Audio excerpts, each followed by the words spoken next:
live in a digital world.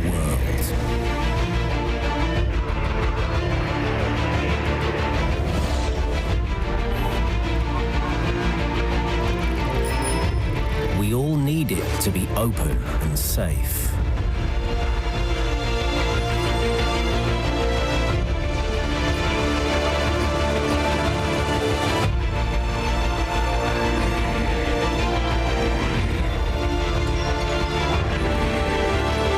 We all want to trust. And to be trusted.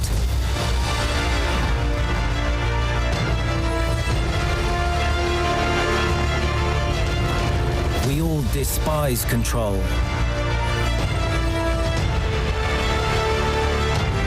And desire freedom.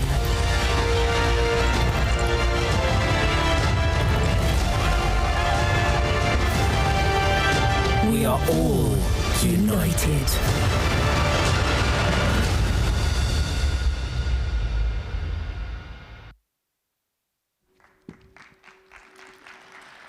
Good morning, ladies and gentlemen. Welcome to Poland. Welcome to Katowice.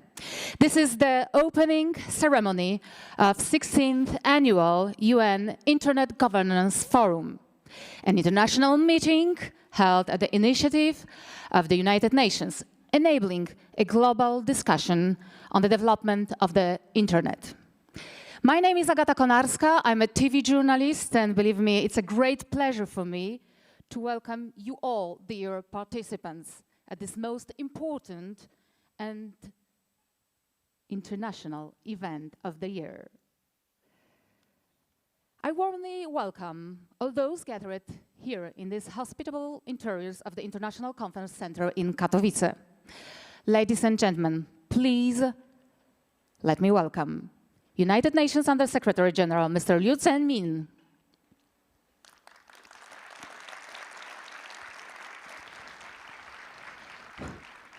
Please take your seat. Please take your seat. Just a welcome. Prime Minister of Poland, Mr. Mateusz Morawiecki.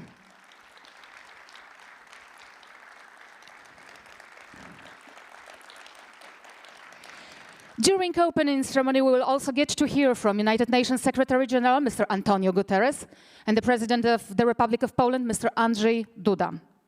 We also welcome all participants who are online with us. After all, ladies and gentlemen, it is an event about the digital world. The headline of this year's UN Internet Governance Forum is United Internet, which means an accessible, united, friendly Internet for all. The Internet connecting all its users into one community responsible for its shape and functioning. During the COVID-19 crisis, the Internet proved to be enormously helpful in organizing our lives to an extent that we could have never foreseen just a few months ago. This has only confirmed how precious and valuable a part of our lives it actually is. We are simply, ladies and gentlemen, living in a digital world, and it is a fact. For the first time in history, Poland is hosting the global edition of the Internet Governance Forum, organized here in Katowice at the International Congress Center. And we Poles are very honored to host such an important event.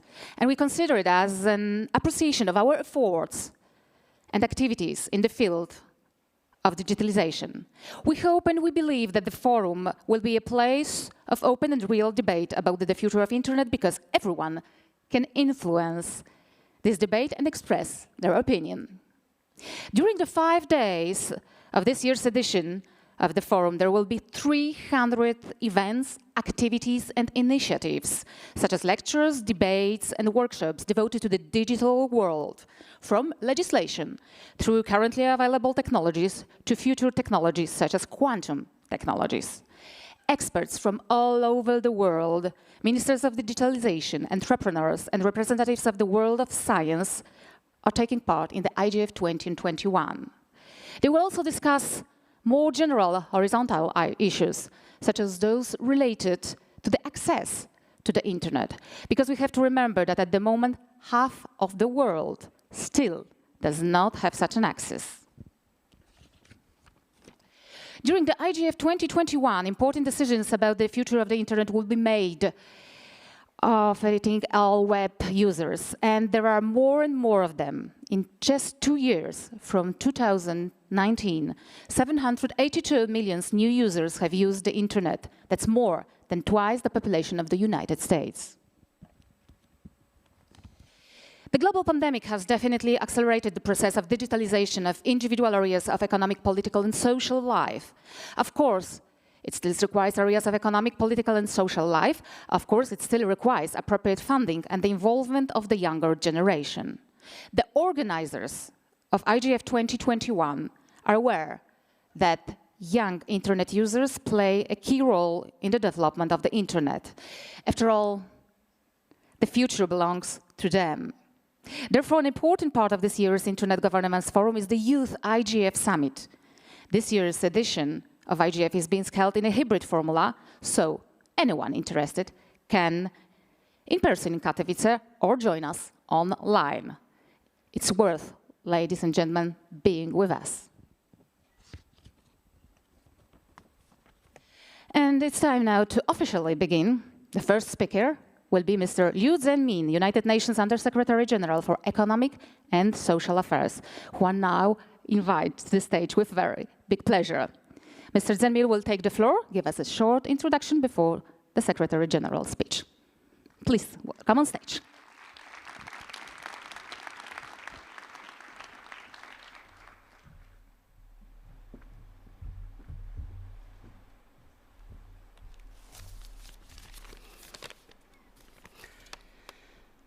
Your Excellency, Mr. Duda, President of Poland, Your Excellency, Mr.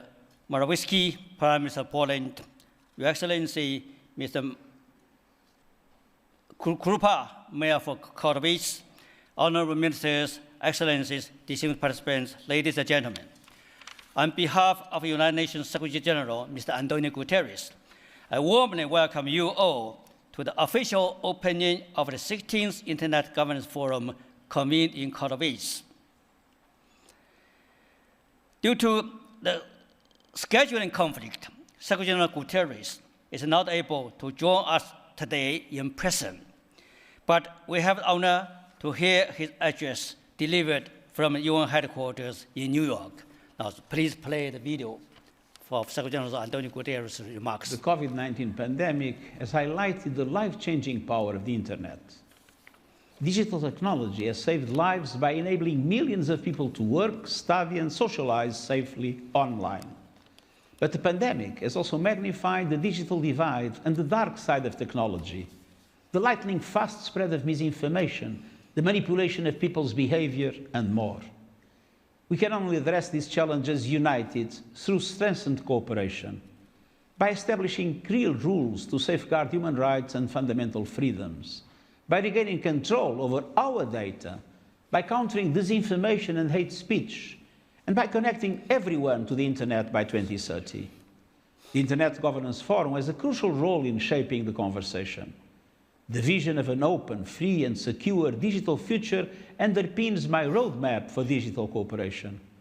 And my recent report on our common agenda proposes a global digital compact aimed at bringing governments, the private sector, and civil society together in support of this vision. I hope this forum will create momentum and spur progress. I urge you to be bold, and I wish you successful deliberations. Thank you.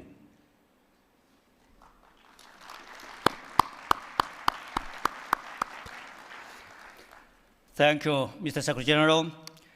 Dear participants, I join Secretary General Antonio Guterres in extending our heartfelt thanks to our host, the government of the Republic of Poland. I thank President Duda for his pre-recorded speeches going to be delivered. I also thank Prime Minister Morawiecki for his personal participation here today at this opening. The 16th IGF theme, Internet United, is timelier than ever as we continue to witness how the COVID-19 pandemic disrupts our lives of human beings. The pandemic has impacted how we live, how we work, and how we interact with each other, and how those unconnected are left further behind. The IGF could deliver its promise for shaping a digital future for the world, turning the COVID-19 crisis into opportunities. Indeed, this is easier said than done, as global internet governance is complex. But united, we can succeed together. So, distinguished participants, joining us at this hybrid meeting, on-site and online. As of last night, there were over 8,000 registered participants representing governments, international and intergovernmental organizations, civil societies, academia, technical communities, and businesses. All the participants engaged in over 200 different sessions focused on the forum's main areas, from access and activity to socio-economic development, human rights, trust and cooperation, to environment and emerging regulations. I believe there will be insightful exchanges highlighting the promises and perils of the digital space, showcasing solutions and approaches and inspiring ways forward to our digital future. And the way forward should reach those who can make a concrete impact. The United Nations remains fully committed to working for a better internet for all through a strong IGF process. I look forward to being part of many important exchanges at the Katowice IGF. I wish this 16th Internet Governance Forum in Katowice a great success. I thank you.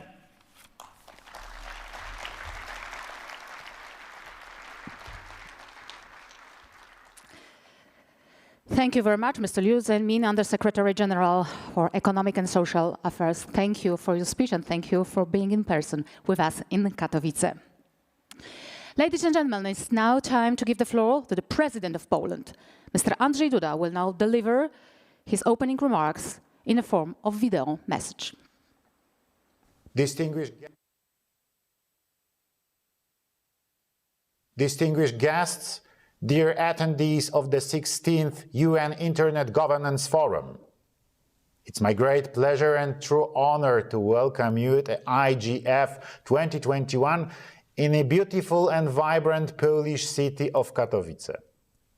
Regretfully, I'm unable to join you personally today. However, it's with great satisfaction that I can greet you, the most reputable internet community, send you my best wishes and to address you by means of this video.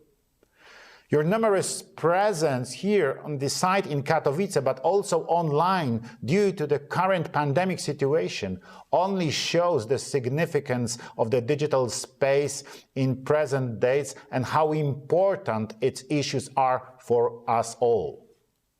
Let's be honest. If there was no internet, we would not be able to meet in such a big numbers these days. It's true that we all live in a digital world. Yet we also live in a time of great challenges which affects this digital dimension of human activity. Therefore, we all seek an environment which can be secure, neutral, and trusted. It's only up to us, the global community, how we design it and how we organize it. Digital transformation is simply a must for our global well-being. But we still need to answer some crucial questions, such as how does digitalization change our lives? How can we fully benefit from it globally? What is our vision for future education? Can we fully trust the emerging technologies? And how can we harvest its benefits?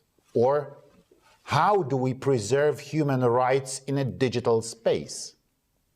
These questions need to be answered in a collective manner, not just by a country, by a region, or by a group of stakeholders. What we really need is a joint concert effort. Otherwise, it will simply not work. Dear participants, I'm truly delighted that today Poland is at the heart of the debate on these vital problems. Some of you have made a long journey to come here, to Central Europe, a region of unique energy, home to ambitious nations, as well as hard-working, talented and creative individuals. I have no doubt you will appreciate the character of this amazing region, extending from the Baltic in the north to the Black and Adriatic Seas in the south. I'm especially happy to see such a great response from younger generations of internet users. Your voice is so important in the process to be discussed in Katowice over the next 7 days. The future is yours, and so is this debate. Talking about future, I simply cannot miss this opportunity to mention that this year we celebrate the 100th birthday anniversary of Stanisław Lem, a visionary writer and futurologist. Lem once said, "We don't want to conquer the cosmos.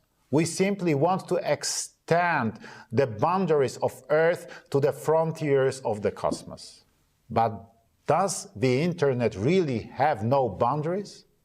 And if so, can we extend them beyond the boundaries of our habits? Is the global network the final frontier?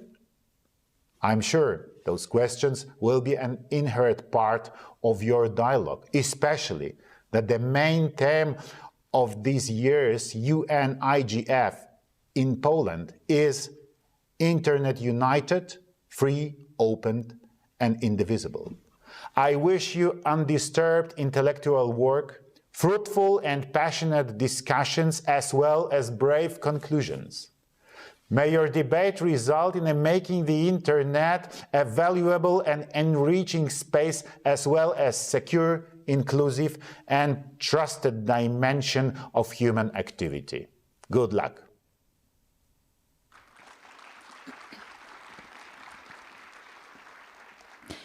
It was the President of the Republic of Poland, Mr. Andrzej Duda. Ladies and gentlemen, today the Prime Minister of Poland, Mr. Mateusz Morawiecki, is with us in Katowice and will take the floor now. Please.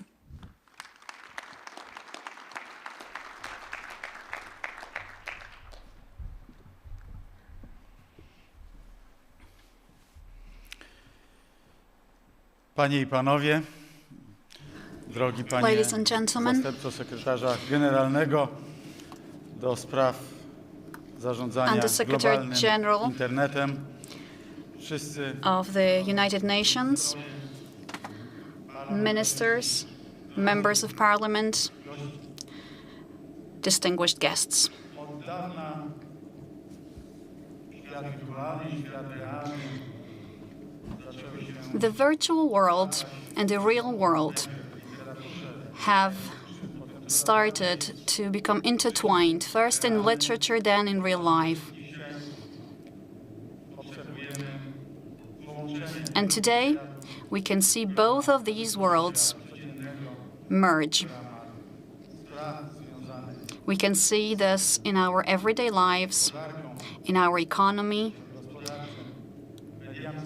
in the social media, and in public administration, as well as in interpersonal relations.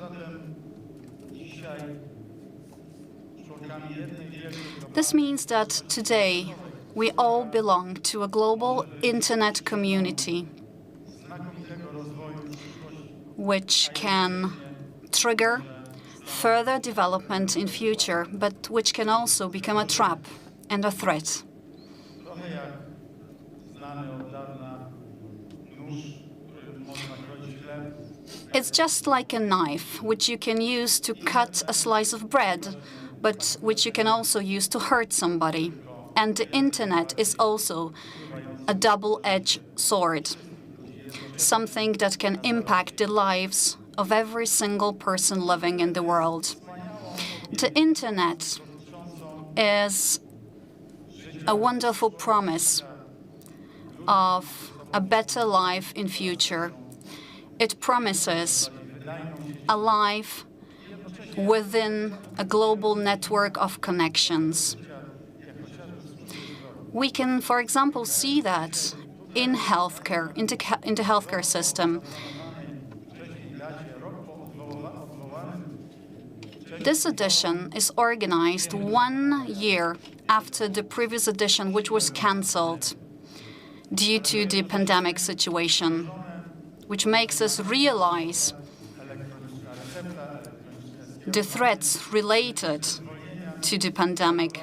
But we have also seen technology save many lives in Poland, for example, where we have implemented electronic healthcare solutions to help the population.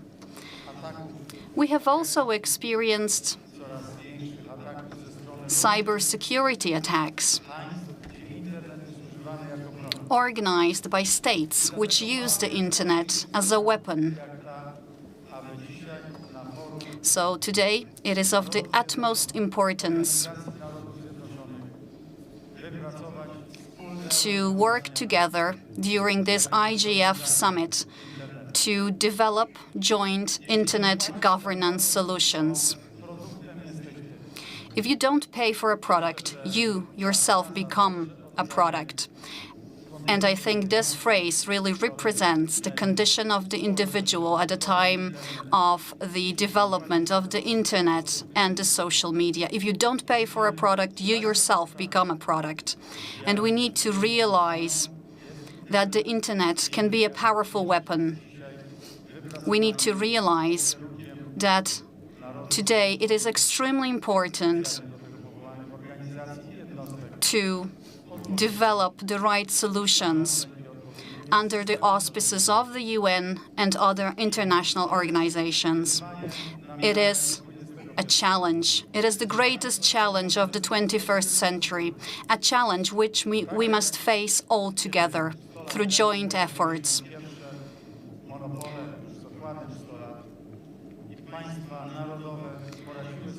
100 years ago, the first monopolies were created, and nation-states coped with that by appointing antitrust organizations. But today we are facing global challenges, and we must resolve those challenges. Also, the challenges related to the internet. We need to develop global solutions related to the internet. This is one of the greatest challenges faced by humanity. It is one of the greatest challenges faced by the UN. The UN was established after the Second World War to make the world a better place, to protect peace and stability in the 20th century. But I think today the UN will face up to the challenges of the 21st century as well. And one of those greatest challenges of the 21st century is to develop best practices and obligations to be fulfilled by all states as regards the management of the internet, which is a wonderful tool, but one that carries a lot of risks and threats as well. And I am convinced that this summit, organized here in Katowice, will contribute to the creation of new solutions. I am convinced that it will help in the implementation of new solutions in countries across the globe. Thank you very much. I'd like to thank the organizers of this event. I'd like to thank the Under-Secretary General of the United Nations, who is here with us today. And I'd like to thank all of the distinguished participants. I'd like to wish you fruitful debates, and I hope that you develop specific solutions that will benefit all of humanity. Thank you.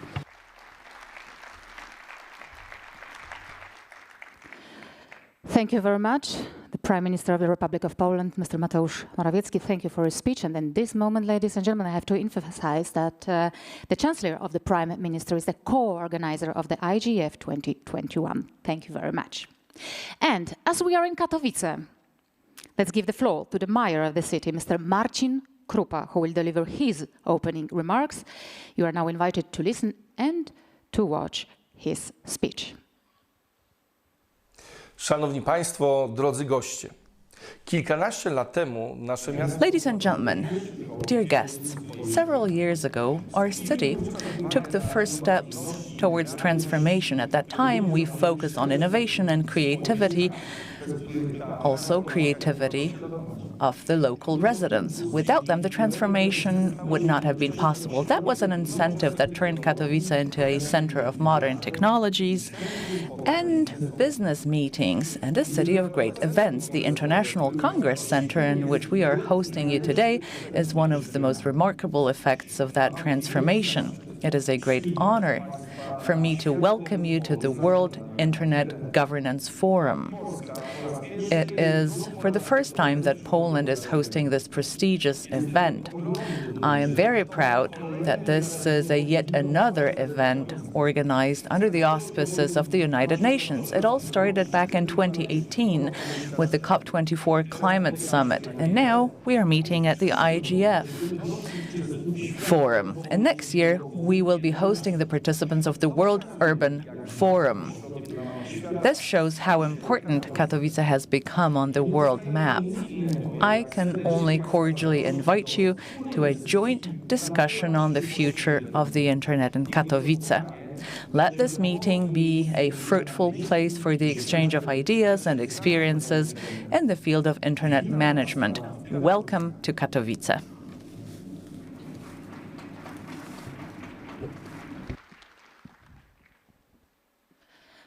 Mr. Marcin Krupa, City Mayor of Katowice. Katowice, a town who became the center of a global debate about the development of the Internet. Ladies and gentlemen, now it's time for the opening statements from representatives of stakeholder groups. I know that Doreen Bogdan-Martin, Director of the Telecommunication Development Bureau, ITU, is with us online. Good morning, hello, greetings from Katowice. You're now invited to take the floor. Thank you so much. Good morning, good afternoon, good evening, Excellencies, ladies and gentlemen. It gives me great pleasure to join you for the opening of this 2021 edition of the IGF, representing ITU Secretary General Hulin Zhao, who was not able to be with us today. This year's meeting in Katowice has a particularly special meaning for me because of my Polish heritage. It's also special for all of us at ITU because this year marks the 100th anniversary of Poland's ITU membership. Let me take a moment to thank the government of Poland for its many valuable contributions to our work over so many years, and for its continued active engagement in our mission to connect the world. This year's IGF challenges all of us to think about the Internet as one community. Internet United is much more than just a theme. It's an urgent call to action to bring meaningful connectivity to all. Our new data released by ITU last week show that Internet uptake dramatically accelerated during the pandemic. We had what we call a COVID boost with almost 800 million users coming online since 2019. That's encouraging news, but it's still very far from good enough, because our figures also indicate that 2.9 billion people, or 37% of the world's population, remain totally shut out of the online world. With December passing quickly, we're nearing the dawn of a new year. I believe that year may be the most critical in generations in terms of our efforts to bridge the digital divide. In January, the UN community will come together in Doha, Qatar for the LDC 5 conference. And in a few short months that follow, ITU will hold its World Telecommunications Standardization Assembly, its World Telecommunications Development Conference, and its 2022 Plenipotentiary Conference. For the ITU, the lessons of the pandemic present us with an unmissable opportunity, an opportunity to push connectivity to the very top of the global development agenda and to leverage a holistic approach to collaboration to shape a new world where a fast, safe, and affordable internet connection is not a given, is a given, pardon me, it's not a privilege. So where a fast, safe, and affordable internet connection is a given. Ladies and gentlemen, ITU has been a staunch supporter of the IGF since its inception at the World Summit on the Information Society, for which we served, of course, as a lead agency. As we look ahead to the shape of a future IGF Plus, as foreseen in the UN Secretary General's high-level panel report on digital cooperation, ITU will work hard to further strengthen this partnership to drive broader participation and accelerate progress towards the Sustainable Development Goals. I hope many of you will join us for our forthcoming World Telecommunication ICT Policy Forum, where we will meet to discuss how to better harness emerging technologies to drive sustainable development. I wish you a very successful IGF 2021, and I look forward to working alongside you to build an equitable, sustainable, and inclusive digital future for all. Thank you very much. Doreen Bogdan-Martin, thank you very much for your opening statement. Mr. Ralph Mupita, President and CEO of the MTN Group, is with us online also. Hello, good morning. Greetings from Katowice. Do you hear us? Great to see you. Good morning, I can hear you loud and clear. The floor is yours then. No, thank you so much, and a very good afternoon, morning, and evening, depending on your timeline. I am dialing in from Johannesburg, South Africa, and just to wish all the attendees to this very auspicious forum and the matters that are being discussed within the context of internet and internet freedoms. Maybe just to start with some perspective of MTN Group and the role that we've seen ourselves and other operators playing to enable more and more people to connect to the internet and remain digitally included. You know, we serve close on to 270 million subscribers across 20 markets, largely on the African continent, but we also serve markets in the Middle East. In Africa, we are serving about 17 African countries, where we have operations there, generally number 1 or number 2 across these markets in the size and scale of our business and the customers that we cover, and in terms of internet connectivity to these customers, you know, over time. And I think for many, it will be interesting to remind them that there are many markets where people are still not enjoying the benefits of the internet and what it can do to transform societies.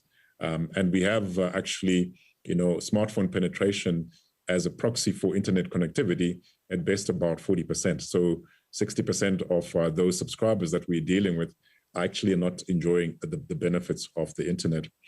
But what we've seen in the context of the COVID-19 pandemic, as the pandemic you know, started to transform lives and livelihoods from March last year, has been a clear divide about those who have and those who don't have. Those who have and don't have access to the internet. We saw in March last year into the first couple of waves across markets that for those who had access to the internet, they were able to carry on. They were able to continue their normal economic activities and more broader social activities. We saw kids were able to go to school online for those who were privileged, but for those who weren't privileged to have access to the internet and the tools that are needed for continuing education, you know, they were stranded. And in some of our countries, children have this, the countries we operate in, some children have not gone to school since March last year. So we're having a generation of children who would have been left behind at best, but or at worst, their education has been completely disrupted. And there were other evidence and examples of this impact of showing the very stark divide between those who have and those who don't have. We've seen a significant surge for those who have in terms of data usage across, and in some markets, our data traffic is about 170% up from the same period 2 years ago, which shows that there's a lot more interaction and engagement in the internet across pretty much the markets that we operate in, as I said, predominantly in Africa. We've taken a view as a company that one of the things that we need to build as a core to our strategy has to be around accelerating broadband coverage over the next 2 to 3 years, so that in pretty much all our markets, we can have people covered by at least 3G technology at the 90% level. And we believe that will, even the countries that have the most challenged environments should be able to get to that level of coverage, so that we can ultimately get to the universal coverage, well before the UN goals of 2030. So we want to be able to accelerate that, and we will have to work not only in kind of traditional modes, but also we'll need to think about working with satellite companies and alternative technologies to be able to reach that last mile where people would otherwise not have access. So we believe quite fundamentally that the need for universal coverage is fast becoming a human right. It is provided largely by the private sector, but policy frameworks, incentives to continue the investment into providing more access, we will need these to be provided also by governments and stakeholders more broadly. We fundamentally believe that we need to maintain the internet freedoms. So we do believe in an open internet. We want information to flow, and we want the internet to remain safe. Those three things for us are pretty sacrosanct. The so-called internet freedoms need to be maintained. And we also do want to call out, the ITU and, structures more broadly to support the operators as they operate in environments where these internet freedoms may get challenged from time to time by governments. We've experienced that in several of our markets, and we're not in a position as an operator, to operate outside of licensed conditions, as well as outside of the legal and regulatory frameworks of countries.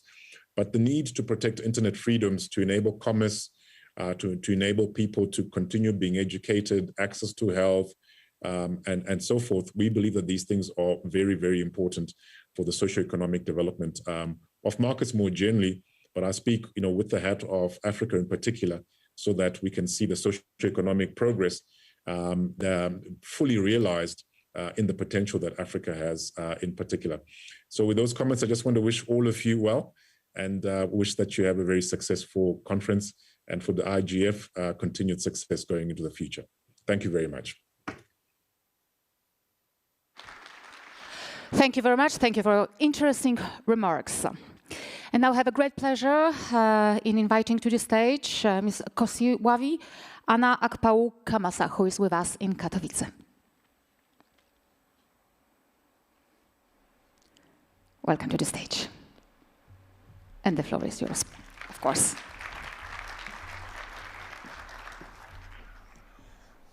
Thank you, moderator. Hello, everyone. It is a pleasure for me to be here. My name is Kosiławi Anna Akpału-Kamasa. I am a student at University of Lomé in Togo. I represent the IGF youth and my community. My subject is the perspective of young people and their position in internet governance sphere.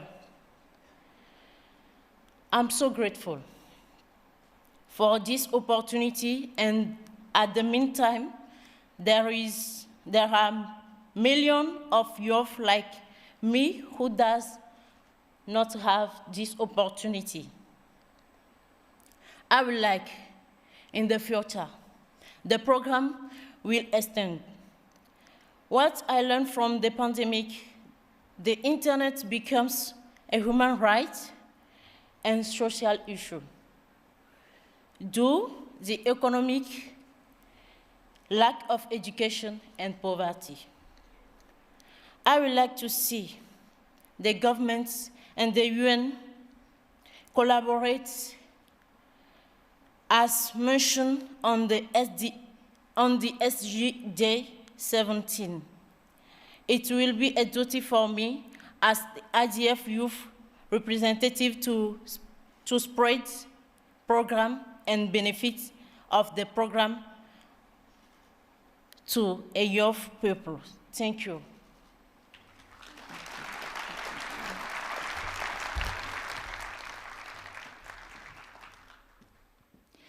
Thank you. Thank you very much.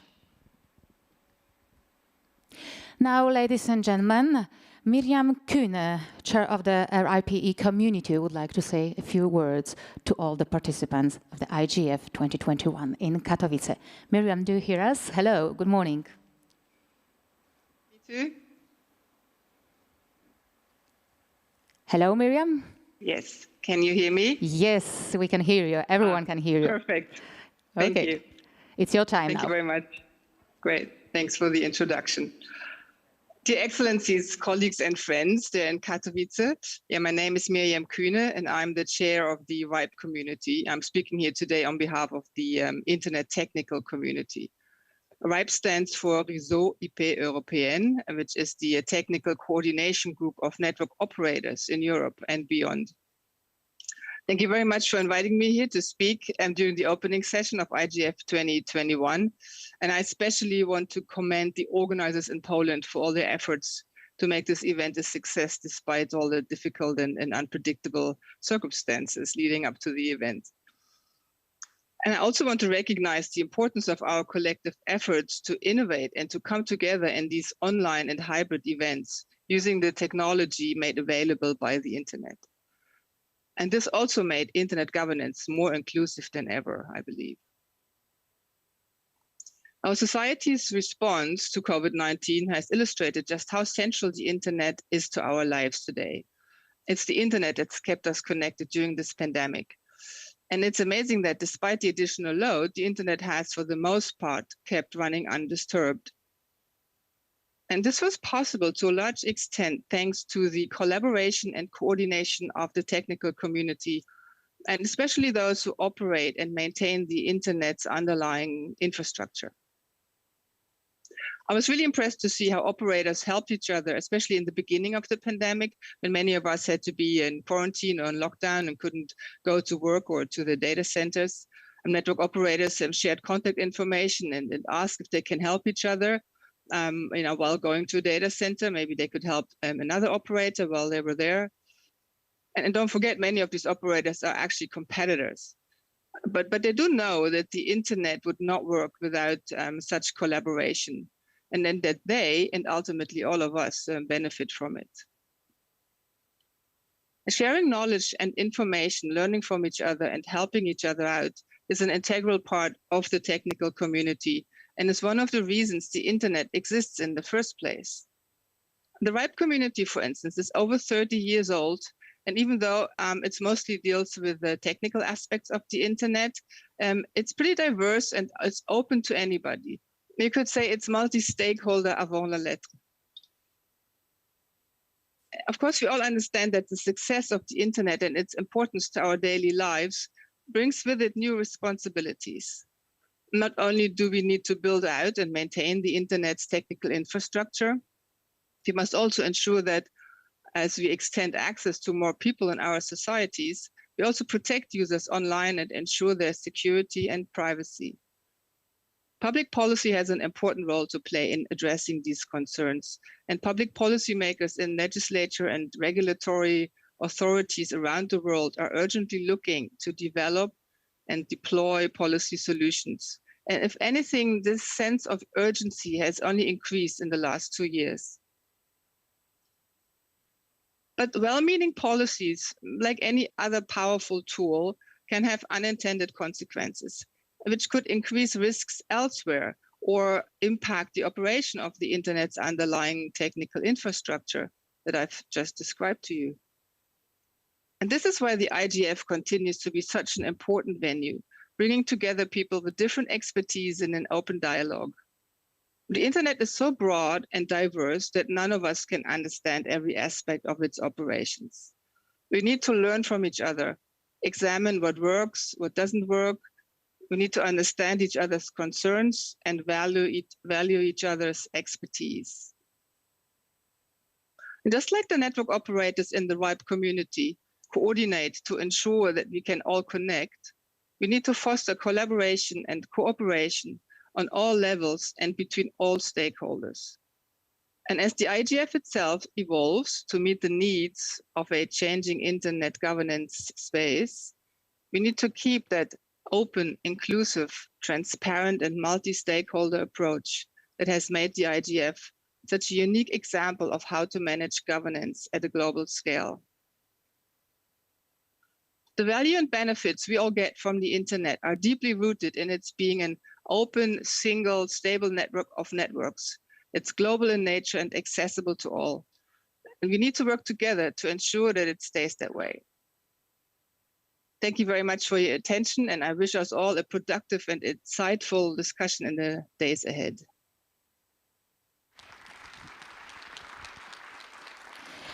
Miriam Kühne, Chair of the RIPE community, thank you very much for your inspiring comments.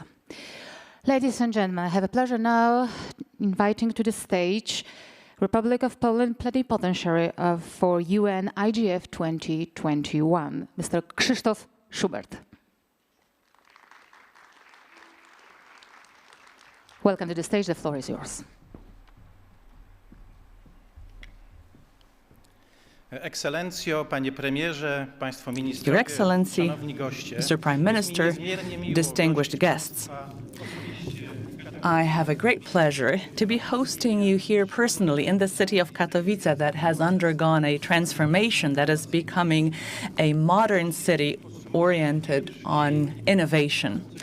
I have the pleasure of summarizing the first day, day zero, of this year's IGF. Day zero was filled with interesting debates that gathered a very diverse community interested in the development of the digital world.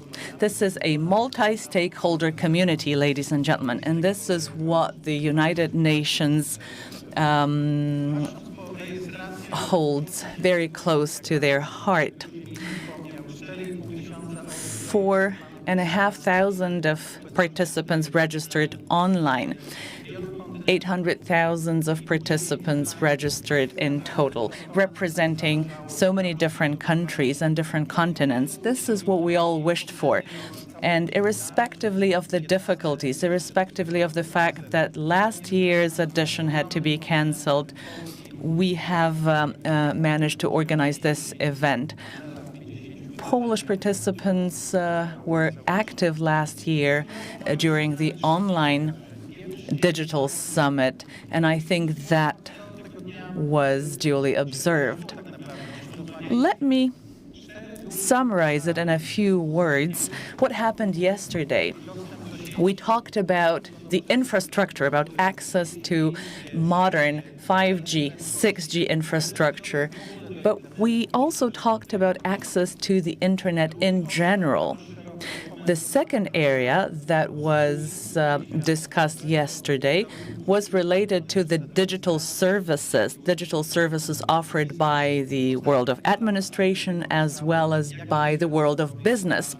The last 2 years of the COVID-19 pandemic have shown it to us how important digital services are to us. Without them, we wouldn't be able to work, we wouldn't be able to study, we wouldn't be able to make purchases online. And so we all had to go through a very steep learning curve, and I think we've tapped into the potential of those past years. The third area that was discussed yesterday was the competences of the digital world. The more we live in the digital world, the more we are affected by a number of concerns related to the digital world. The fourth area that was discussed yesterday was cybersecurity. Cybersecurity as seen from the perspective of enterprises, citizens, and members of the administration. There were two more sessions held yesterday dedicated to the need of international cooperation, multi-stakeholder cooperation involving the representatives of business, the representatives of the world of academia, as well as the representatives of government agencies. We also discussed cooperation in the digital area, including different countries. There were ministers representing different countries who talked about the different forms of collaboration, both at the European level within the V4 group, but also at a broader international level. We also discussed investment. We discussed supporting digital development. Without investment, without the necessary outlays, this is not going to be possible. We all realize it. And so we talked about supporting SMEs as well as startups. We talked about developing emerging companies in the realm of digital services. A new component that was proposed by Poland this year is the Youth Summit. And so senior specialists are going to confront the younger generation who will continue managing the internet in the future. And that has met with a lot of interest. We were not quite sure what the response would be, but the auditorium was full yesterday, and a lot of interesting talks were held during the Youth Summit. So this is what happened yesterday, and in the evening we attended a beautiful concert at the Polish National Radio Symphony Orchestra Concert Hall. That was a truly beautiful evening, and there are 4 more days ahead of us, 4 more days of high-level meetings, different sessions, and multiple interesting events. I would like to thank the representatives of the United Nations for conferring that right to us to be the host of the 16th edition of the Internet Governance Forum, its 16th edition. We no longer discuss governing the Internet solely, but we discuss the new regulations as well, the forthcoming technologies, quantum technologies, high-performance computing technologies. All that is part of the debate that is held during this edition of the forum. I would like to encourage you to participate in the discussions during the forum. Please be active. You can comment on whatever is happening here using the hashtag IGF 2021. Thank you very much for your presence here. Thank you very much, Krzysztof Schubert. Thank you very much for making a short summary of the first day of IGF 2021. And in this way, ladies and gentlemen, the official part of the opening ceremony is nearing its end, but we still have for you a cultural show. In a moment, a great artist will perform especially for you, dear guests, dear participants of the IGF 2021 in Katowice. He's a classical pianist, composer, conductor, as well as entrepreneur and public speaker. He started playing piano at the age of 14, but a few months later he won his first piano competition. At the age of 18, he played at the Théâtre des Champs-Élysées in Paris. His breakthrough came in 2010 at the most important piano competition in the world, Chopin Piano Competition in Warsaw, where he won more prizes than anyone else that year. He has performed in the most prestigious halls in Europe, Asia, and both Americas. Recently, together with his wife, they founded Appasio and Appasimo, a music and art education startup used by universities. He appears also as a speaker representing the music world. He has spoken and participated in the discussion at the World Economic Forum in Davos and also in San Diego during the world's largest educational conference, and of course, a lot of other places. Passion is a key word in his life. Today, he is with us in Katowice and will play 3 pieces by famous Polish composers. Wojciech Kilar, theme of the film Trędowata precz z moich oczu, Ignacy Jan Paderewski, Menuet G-dur, Opus 14, number 1, and Frédéric Chopin, Polonaise As-dur, Opus 53. Additionally, he will speak about the importance of quality music and music education for all of us in a world full of technology and artificial intelligence. Please give a big applause to Ingolf Wunder.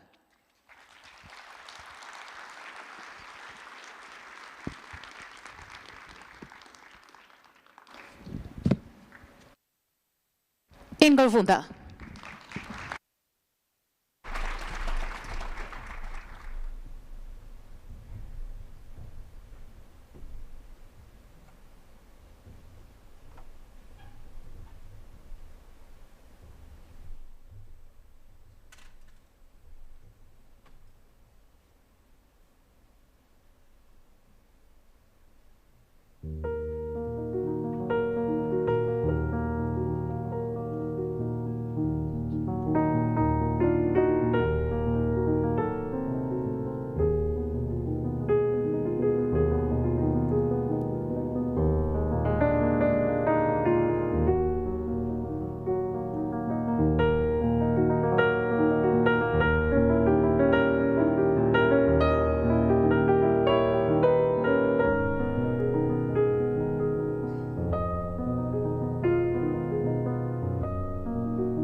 Thank you so much. Thank you very much. It's my huge pleasure to be here today in Poland at the IGF and to talk to such a great international crowd of people who all deeply care about digital transformation. Thank you so much for having me. Today, I would like to talk to you about the importance of music, quality music, and music education in a world full of AI. We are surrounded by technology, and we definitely live in a world of overstimulation. The smartphone became our best companion, and with the current crazy times we live through, we get even more connected to computers. I'm a musician, as you heard, but my wife and I, we also have an internet startup. I love technology, and on that journey so far, we got to know the up and downsides of technology and got to know how they can influence our human evolution. However, our tech consumption habits might change in the future. It's quite safe to assume that we go into a world where most segments of our lives will be controlled to some degree by an AI. And through these AI systems, we'll be continuously being bombarded by audio, video, content 24/7 and in record speeds. And it's very important to know that all these streams of content that come into our brain are immediately evaluated with the two minds within us. We have the conscious mind and we have the subconscious mind. The conscious one runs on a computer equivalent speed of about 40 to 100 bits per second, which is quite decent already. But our subconscious mind runs on a mind-blowing 40 to 100 million bits per second. So while your conscious brain can only focus on a few things at the same time, your subconscious mind takes in everything. So in fact, everything you have ever experienced, thought, or listened to stays to some degree in your brain. And in those streams of content, there's almost always also some music present. Music and sounds is something we simply cannot get away from. Even if you cover your ears, you still hear the sounds. But before we go deeper into the relationship of music and tech, it's important to answer this basic question. Why is music and sounds, why is that so important for us humans and for our bodies? Why is it relevant? Well, firstly, we process sound the quickest. Therefore, they shoot a pistol at the start of a 100-meter race and they don't flash you in the face with a light. Secondly, music seems to have a very direct influence on our human nervous systems. Music makes us sad, music makes us happy, music makes us think, and music makes us focus.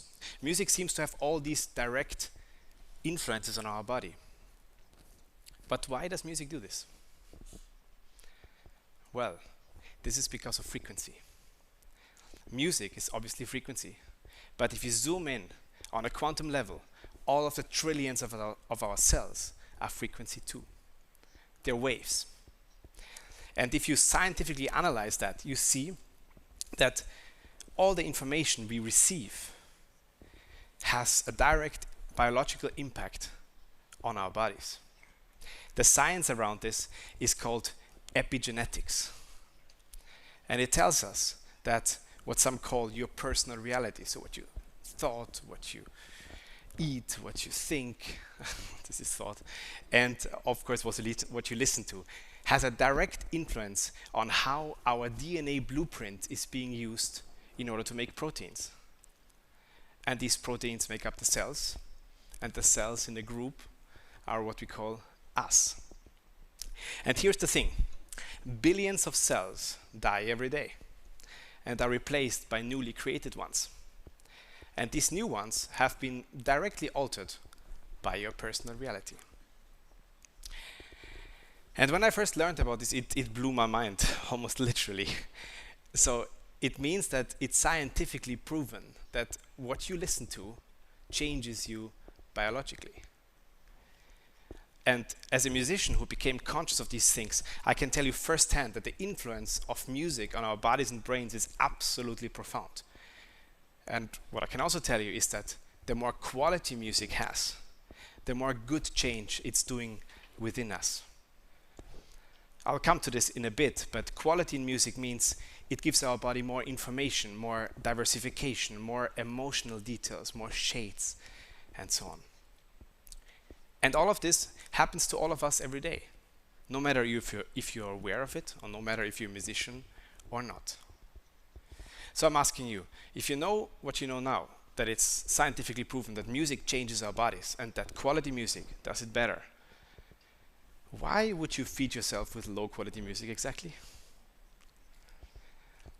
Low quality music means that it has less diversification, less meaning, less details and shades. In fact, low quality music can be directly compared to junk food. And unless you're a 7-year-old kid, you wouldn't want to eat junk food every day, would you? But in order to know what we should eat or listen to in this example, it's very important to know what quality in music actually is. And this is a very hard one, because even specialists got used to saying, yeah, there are so many details, most of it is subjective, they say. You like this, I like that. Let's agree to disagree and let the market decide about quality. Well, this is obviously a wrong strategy, but there is indeed something subjective on top of it. And this is beautiful, because two people listening to the same piece of music will hear every time something slightly different every time they listen to it. This is wonderful. But underneath, there's a more objective and more important layer, which can be scientifically analyzed, measured, and passed on by human traditions.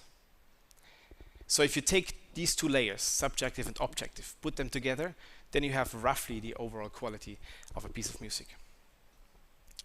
Unfortunately, in the second half of the 20th century, we let this overall quality of music go down quite rapidly. And unfortunately, it left a world where we have billions of people being surrounded day in and day out by low quality music.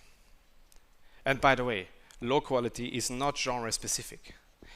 There's great and bad pop music as well as great and bad classical music.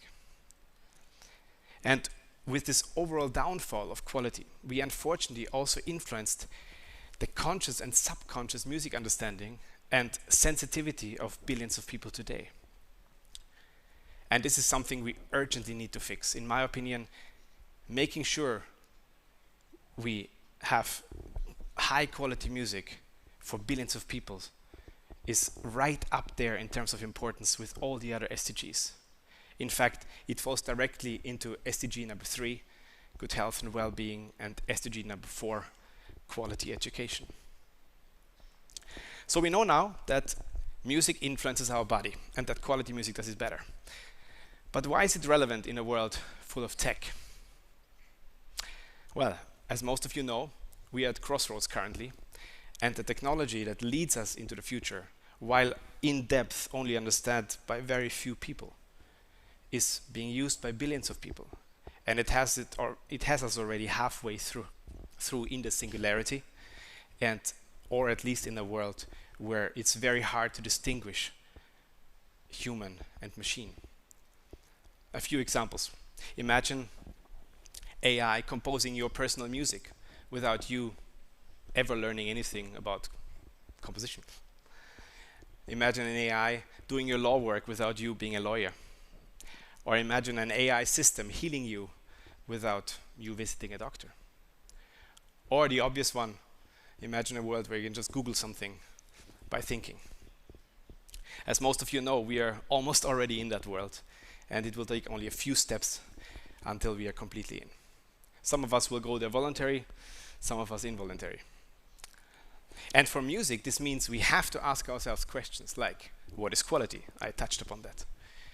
Who will be the judge of quality? An AI? My mood? My informed or uninformed opinion? And how are we giving billions of people the needed sensitivity back to become consciously aware of these quality differences? You know, the ones that our bodies take in anyway, whether you know or not. In my opinion, it's very important to think about these questions and to dream up solutions around them. Because what has happened in the past was actually quite the opposite. We made sure that humans become less sensitive, that we create art with less meaningful differences, with less shades, with less musicality, less naturalness. In other words, we made sure that we humans become a bit less human and a bit more machine. At the same time, computers, AI, and technology rapidly increases its capabilities. And at this low quality music level, machines almost don't need us anymore. They are just scaling by themselves very fast. So if you have this human curve going down, making us a bit less human, a bit more machine, and you have the technology curve going up rapidly, you clearly see the problem we are facing. But don't get me wrong. Technology is a huge opportunity. And I believe it can be used to make good change and to propel this good thing and help us on our path.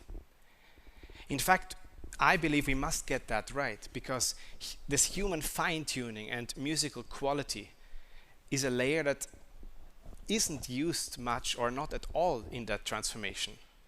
And it leaves a world where basically only sellability and scalability decides about quality of things. And I wouldn't want my kid to grow up in a world where junk food would get the label of best quality food ever. What we should be focusing on is making us more sensitive, making us more humane in a way, and creating art and music with more subtle differences, naturalness, musicality, and teach technology to help us on that path. It's a hand-in-hand process.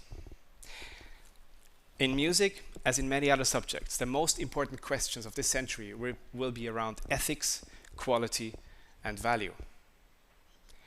Fortunately, there are startups like Pauline Wunders and mine that try to tackle in music exactly these things.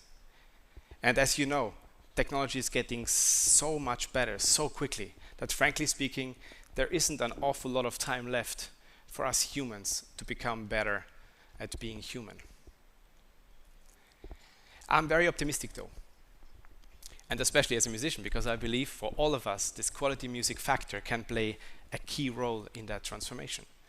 But I'm also very optimistic for the youth, because music education and quality music gives you all these neuronal connections, this value understanding and sensibility that makes kids and adults more sensitive to the world around them. In addition, music education makes kids almost better at everything they do, from finance, engineering, maths to coding. Therefore, in my opinion, it's an absolute must that music gets again the same importance in normal schools as other main subjects. It's a globally added value, and it's high time that we take STEM, science, technology, engineering, and math, and make STEAM out of it: science, technology, engineering, arts, and math. So if you're a curious young person or an adult with kids, I invite you dearly to open your mind and become conscious of this musical awareness. I promise you it's going to be the best present you will ever do to yourself or to your kids. Far, far in the future, when humans or whatever creatures will look back at our times and will ask questions like, did they find the human place in a world full of AI? Or were they flushed away by the avalanche of data because we were unable to collaborate and use tech the right way? It cannot be repeated often enough. It's amongst the most important things to deal with quality, value, and ethics questions in supposedly subjective fields. And also try to improve as humans and not only the machines. I believe we can leverage the power of quality music to make us smarter, more sensitive, more empathetic, happier, and healthier. And at the end of the day, isn't that all we want? Thank you so much for your attention. Thank you very much. Katowice, Poland, it was a huge pleasure.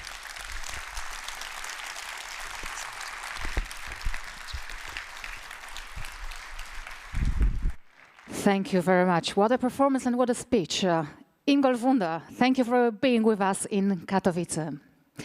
Ladies and gentlemen, the opening ceremony of the annual Internet Forum, Governance Forum, is nearing its end. The IGF 2021 in Katowice has started. I wish you a very, very successful and fruitful debate.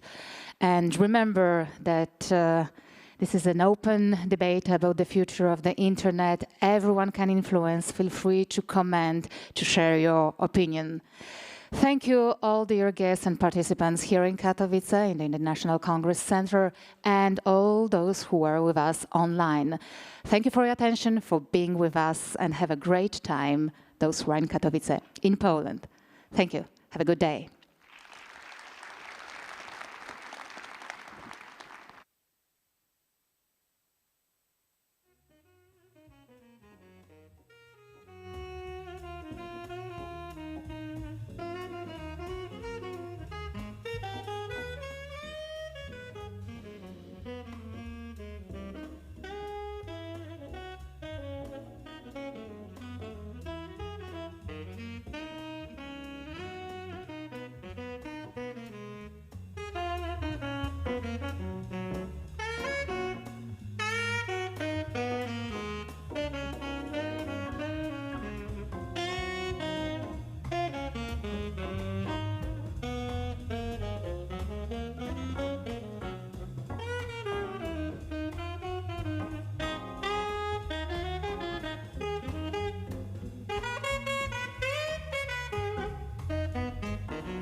Szanowni Państwo, ja proponuję zacząć. Ladies and gentlemen, we start in 2-3 minutes. We are just waiting for the last panelist to join us on stage.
Okay, so distinguished ladies and gentlemen, dear colleagues, it's a great pleasure for me to be here with you today to the next agenda point of the Internet Governance Forum 2021 in Poland, in Katowice, high-level plenary panel, Investing in Digital Growth and Enabling Capacities.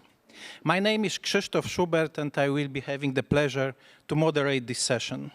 This is a very special occasion for us, as for the very first time, Poland is organizing the official 16th edition of Internet Governance Forum, as well as having with us today on site leading decision makers in the field of digital transformation.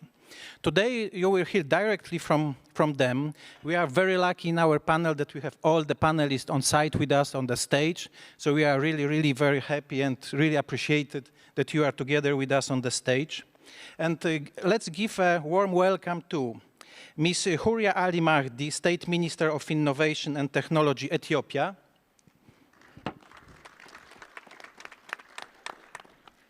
Ms. Teresa Czerwińska, Vice President, European Investment Bank. Ms. Maria Francesca Spatoliziano, Interim Head of Office, United Nations Office. Mr. Henry Verdier, French Ambassador for Digital Technology. And Mr. Viktor Smakarov, Special Envoy on Digital Issues at the Ministry of Foreign Affairs, Latvia. There will be as well a short video message in the second part of the meeting from Mr. Dmitry Chernyshenko, Deputy Prime Minister, Russian Federation, the 2025 host country.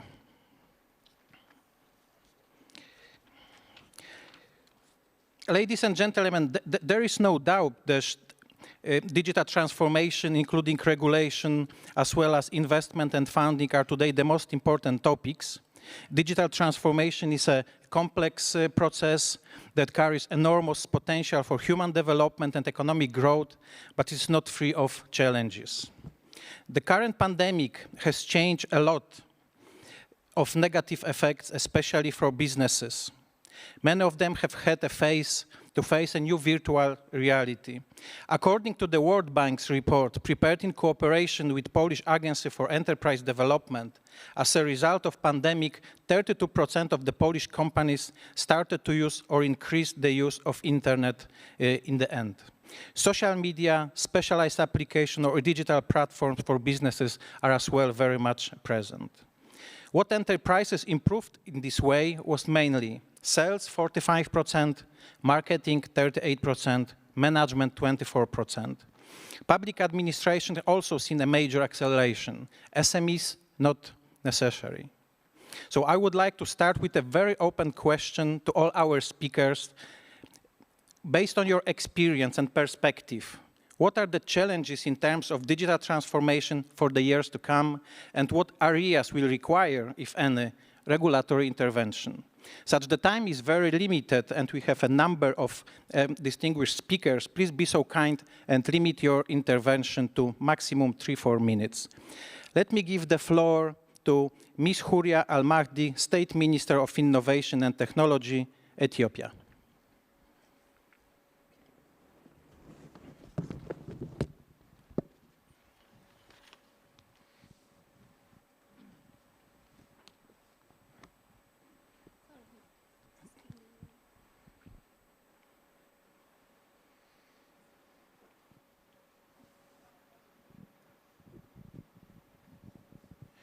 So maybe I will handle the voice to me. Yes? Okay. So the floor is yours, Minister. Thank you. Have you started the question? Can you? Yes. Based on your experience and perspective, what are the challenges in terms of digital transformation for the years to come? From your perspective, your personal feelings or opinions, and what areas will require, if any, regulatory intervention? Okay. Thank you so much, Mr. Chair. Okay, as you know, digital transformation is a journey, but the journey in its nature, it's dynamic, fast, and requires multi-stakeholder involvement. So any effort should recognize this very nature digital transformation.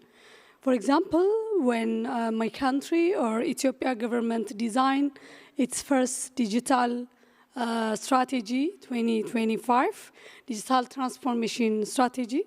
The strategy highlighted the need to urgent, bold, and cooperation action to make the digital transformation successful.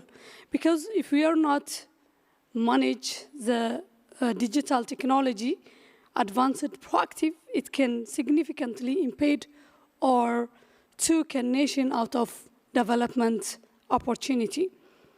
like, for example, lack of infrastructure, which includes connectivity and power, cyber security, digital literacy, lack of legal frameworks pose the challenges for the digital transformation journey.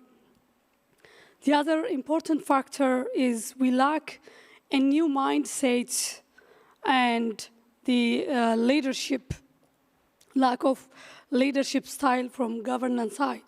So it will be impossible to leverage digital opportunity or transformation without the commitment of the leadership and coming with a new mindset. So it needs to have a new mindset and commitment on the leadership. The other thing is also failing to understand the complexity of the digital ecosystem among the policymakers and stakeholders to address the challenges and explore the opportunities in challenge. So I believe failing to address this issue could be a challenge for digital transformation.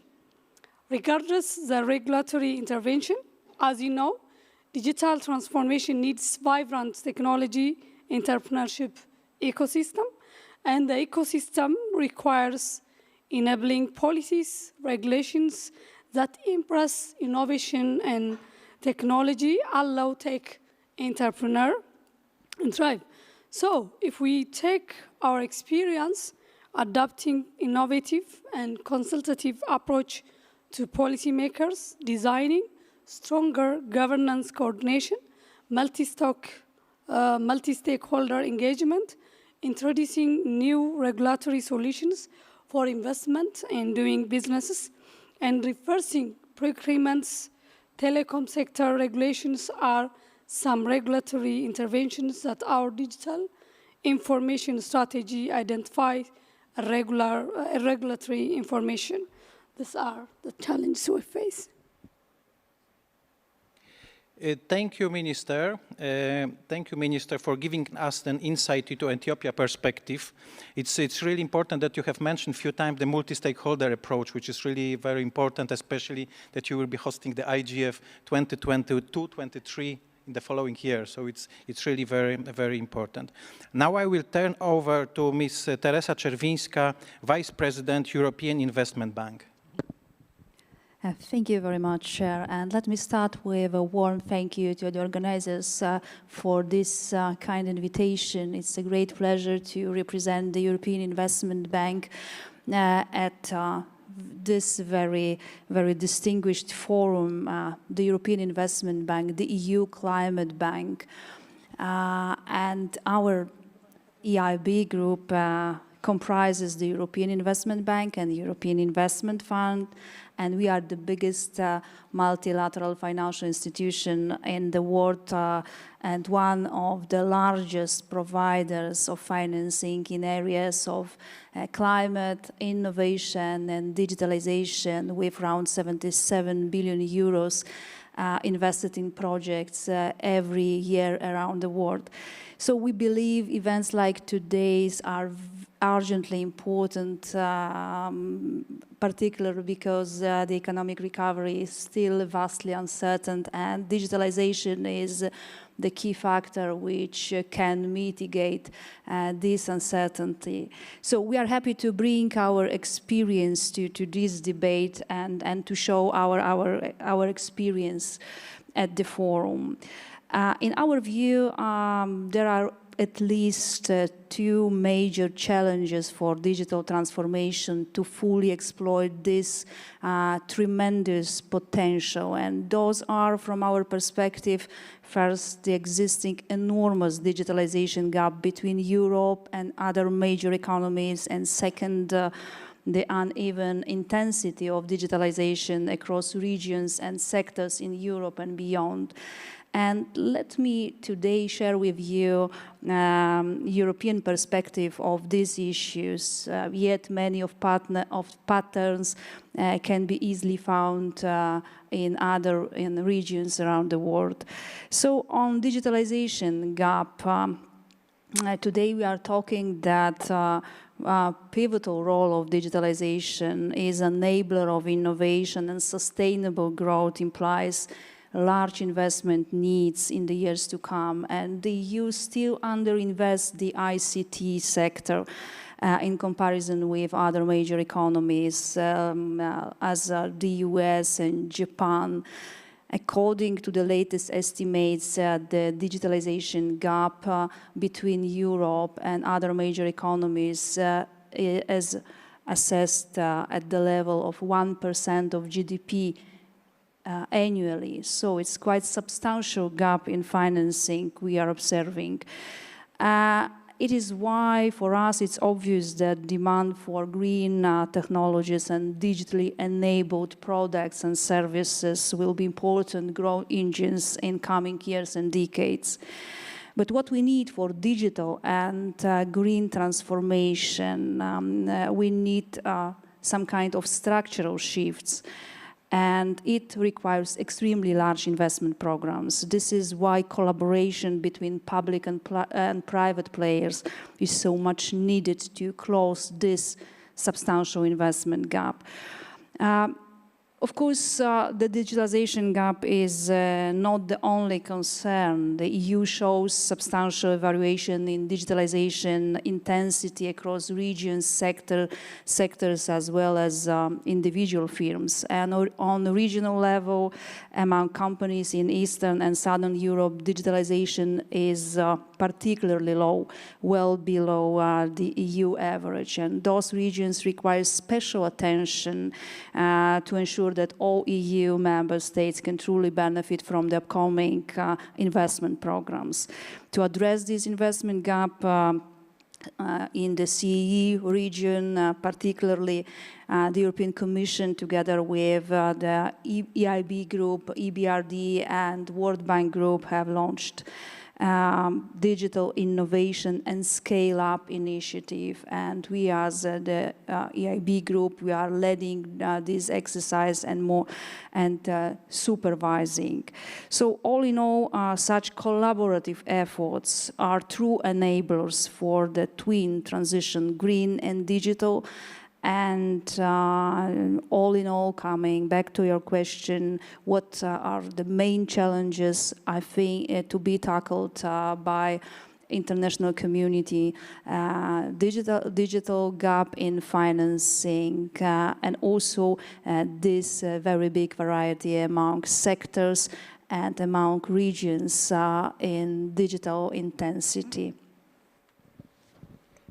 Thank you, Ms. President. It was a really very interesting perspective from the European Investment Bank, also touching a bit of the financial side, and we will back to that later on as well.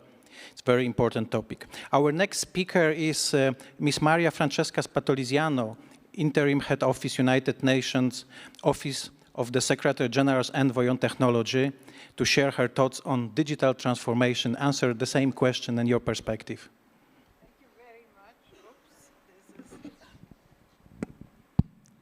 Thank you very much. It's a pleasure to be here and to have this great audience, both online, virtually, and in presence to discuss these important, crucial themes. This morning in the opening session, we all heard from the leaders of Poland and the Undersecretary General in UN DESA how important, of course, is to address the opportunities that are given to us by these new technologies, and to be mindful of the challenges and the risks. So I will not repeat that kind of premise, but it is very important to keep it in mind. Why? Because at the UN, of course, we are set to do our best to support countries and globally, so that these new tools are used for the good of people, for a people-centered progress, to reduce the inequalities that exist and have been exacerbated during this pandemic within countries, among countries, thanks to the opportunities, thanks to these new digital tools, and to avert the risks and the challenges, or reduce or minimize those risks and challenges which come with the new tools. So that is the overall objective I wanted to put in front of you first. Technologies, of course, will more and more determine the economic pathways of countries, big and small, advanced and less advanced. So we really need to have a framework, we believe, at the UN, a global framework, which happens to be already starting in several places, a regulatory framework you asked about. Many rules exist, whether they are set by official institutions or in practice by private actors. Many rules exist. The question is whether they are the right rules, the good rules, which will help us to progress together. And for people to have, their dignity respected online as it is offline, for them to be able to seize the opportunities in the new employment and job markets and these kind of things. So what do we need? We need, of course, infrastructures. We need access to the infrastructures. We need skilled people to be able to be users of all this.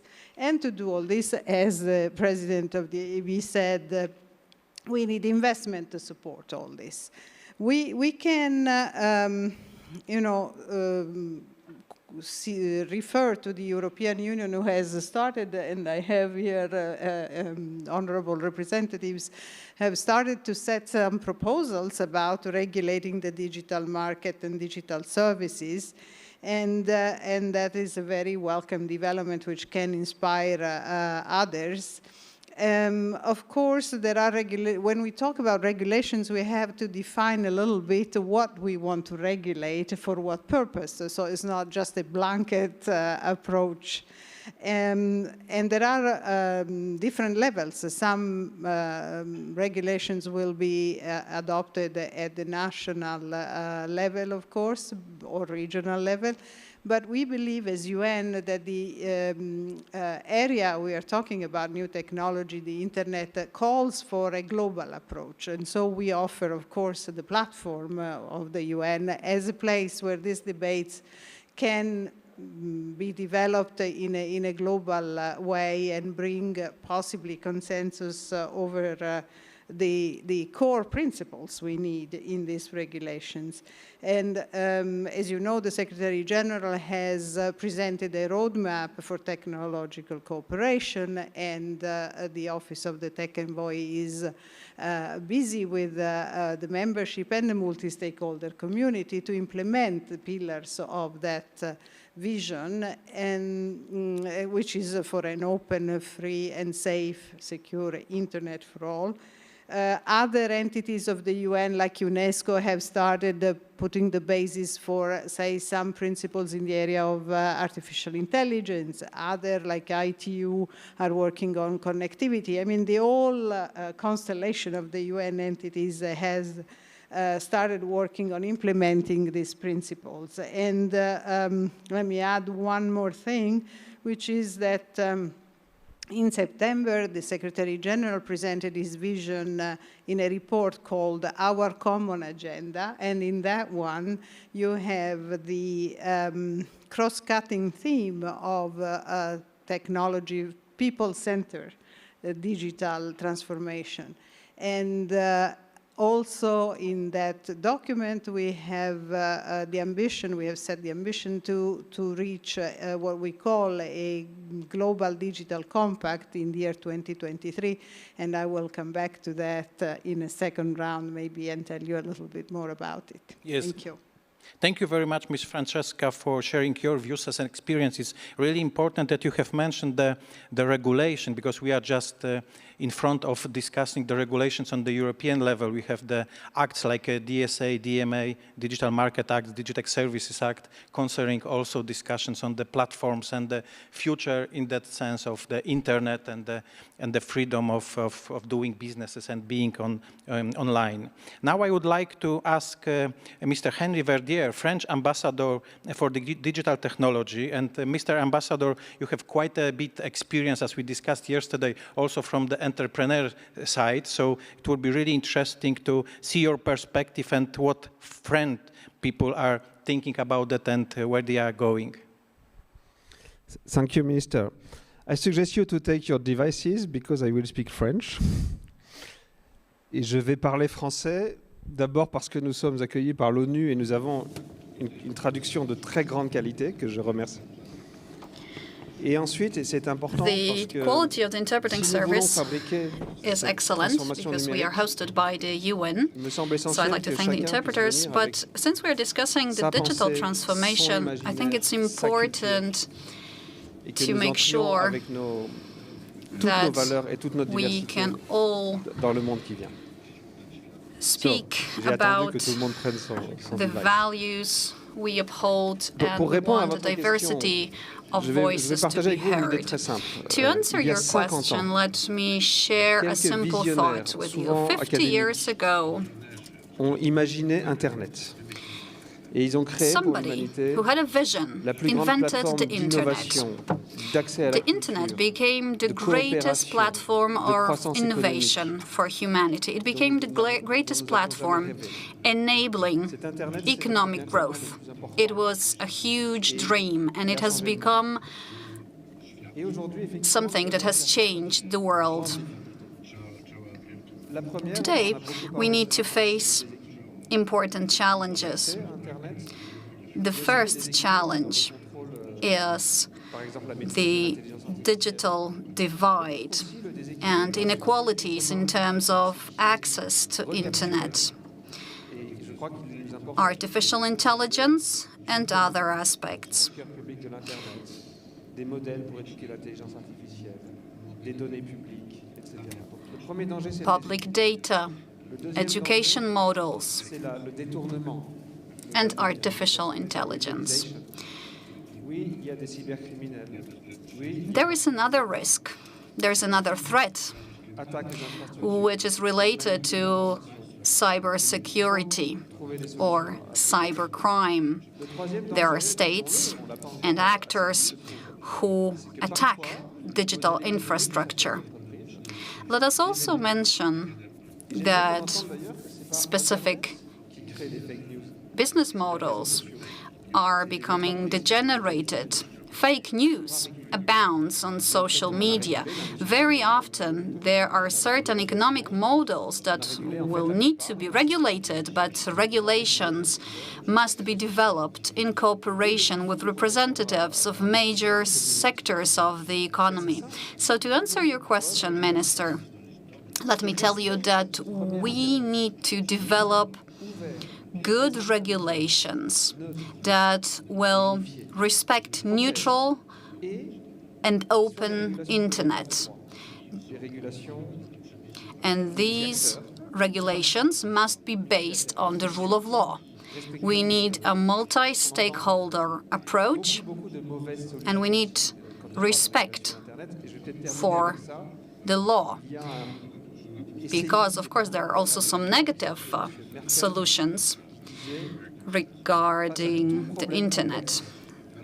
Someone once said that there is a simple solution to every complex problem, and that's what we want. We need simple solutions, but they need to be accurate and reliable as well. Thank you, Ambassador. So it's really important to regulate, but always not to over-regulate, yeah, because it may slow down the innovation and, in the end, development of the digital world. So it's always very important and very, very good to keep the balance between those two areas. And now I would like to ask Mr. Viktor Makarov, Special Envoy on Digital Issues at the Ministry of Foreign Affairs, Latvia, to provide us with your perspective, sir. Thank you, Mr. Chair. And I would like to go back to your introduction, where you shared with us how difficult the pandemic has been for the Polish enterprises and businesses. And I think the Latvian experience has been very much the same. But I think there are interesting upsides to that as well. I'm quite sure that the economic damage from the pandemic would have been even more devastating had our society and businesses not relied on the elements of digital infrastructure, such as widespread access to Internet, strongly digitalized public services, So this has prompted, and this is the upside, this has prompted not just the businesses, but also the societies to say it's actually possible to digitalize much more. So they have been nudged, and they have discovered that it is now not in 5 or 10 years. So you ask what the challenges are. I will not tell you all of the digital transformation strategy we have. It's a long document, but I'll give you 5. And my main point is going to be that for the businesses to digitalize, it's not happening in a vacuum. It's not going to be just about businesses. It's about the society as a whole. So challenge number 1 for our businesses is actually to adopt digital technologies. The traditional ones, for some reason, it's not happening as fast as we would like. But there are also new technologies coming up, already mentioned, artificial intelligence, cloud computing, big data. We have to learn to use these technologies, otherwise we will not be competitive. The second challenge is about the workforce. Sometimes we have general problems with lack of workforce in numbers, but we also have the specific issue of upskilling people to work in enterprises that need to digitalize. This brings me to challenge number 3, human capital. It's about skills, such as basic skills. We need to upgrade. In Latvia, this is one of the priorities for us. Mid-level skills, but also we need more ICT experts. Very simple. But it's not just about skills. It's also about values and trust in digital. Without that, skills are not going to be relevant. Without that, people are not going to buy into the drive to digitalize. Number 4 is connectivity. Now, Latvia is one of the countries with some of the best internet. 1 in 4 Latvian households only have mobile broadband. But 5G is coming. It should be coming much faster. The ambition for us is in 6 years to have at least 4 Latvian cities with full 5G coverage. So this is number 4. And number 5 is regulation that was already mentioned here. Now, for Latvia, as a small country in the European Union, our regulatory environment is basically what the EU provides through the Single Digital Market. Digital Markets Act has been already mentioned here. It has to provide fair access and fair competition. Otherwise, the small and medium enterprises will lose out to the big companies. And we hope that this regulation will be adopted next year, and we do place all of our hopes into the French presidency of the EU Council. But also the Artificial Intelligence Act is going to establish rules for what you can and what you cannot do in terms of applications of artificial intelligence. And this is what the businesses absolutely need for them to innovate and for them to dare to implement AI in their homes. There are also a number of other regulatory acts coming up in Europe that have this very important impact on the businesses, that they have to create more trust in digital, without which businesses will not survive. I'll stop here. Thank you very much. Yes, thank you very much. I like very much the challenge number 1, the relatively slow or low implementation of the latest digital technologies by small and medium-sized businesses, because we see that continues on the European level. As you may know, we do have this Digital Society and Economy Index, and we are measure the advance in the digital products and services implementation on the side of the member states. And if we go deeper into the index, we see that small and medium-sized enterprises, they are quite slow. Even in many countries, they are much slower than administration, which is a little bit sometimes surprising. Having said that, it's a great moment because we are in the middle of our discussion.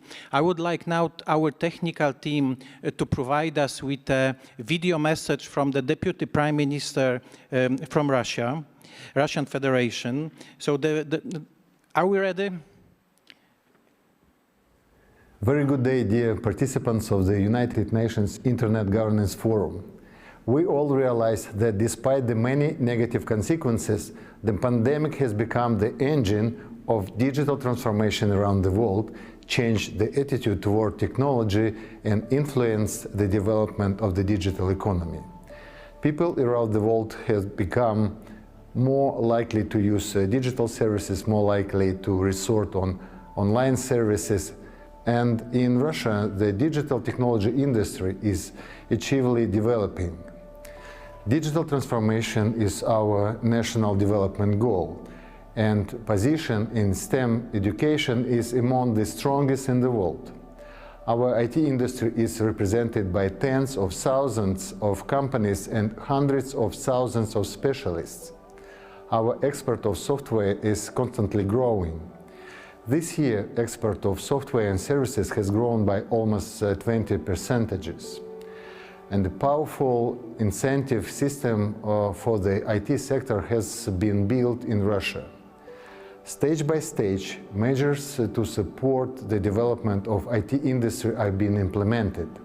As an example, competitive grant awards are organized for IT projects and companies implementing digital solutions.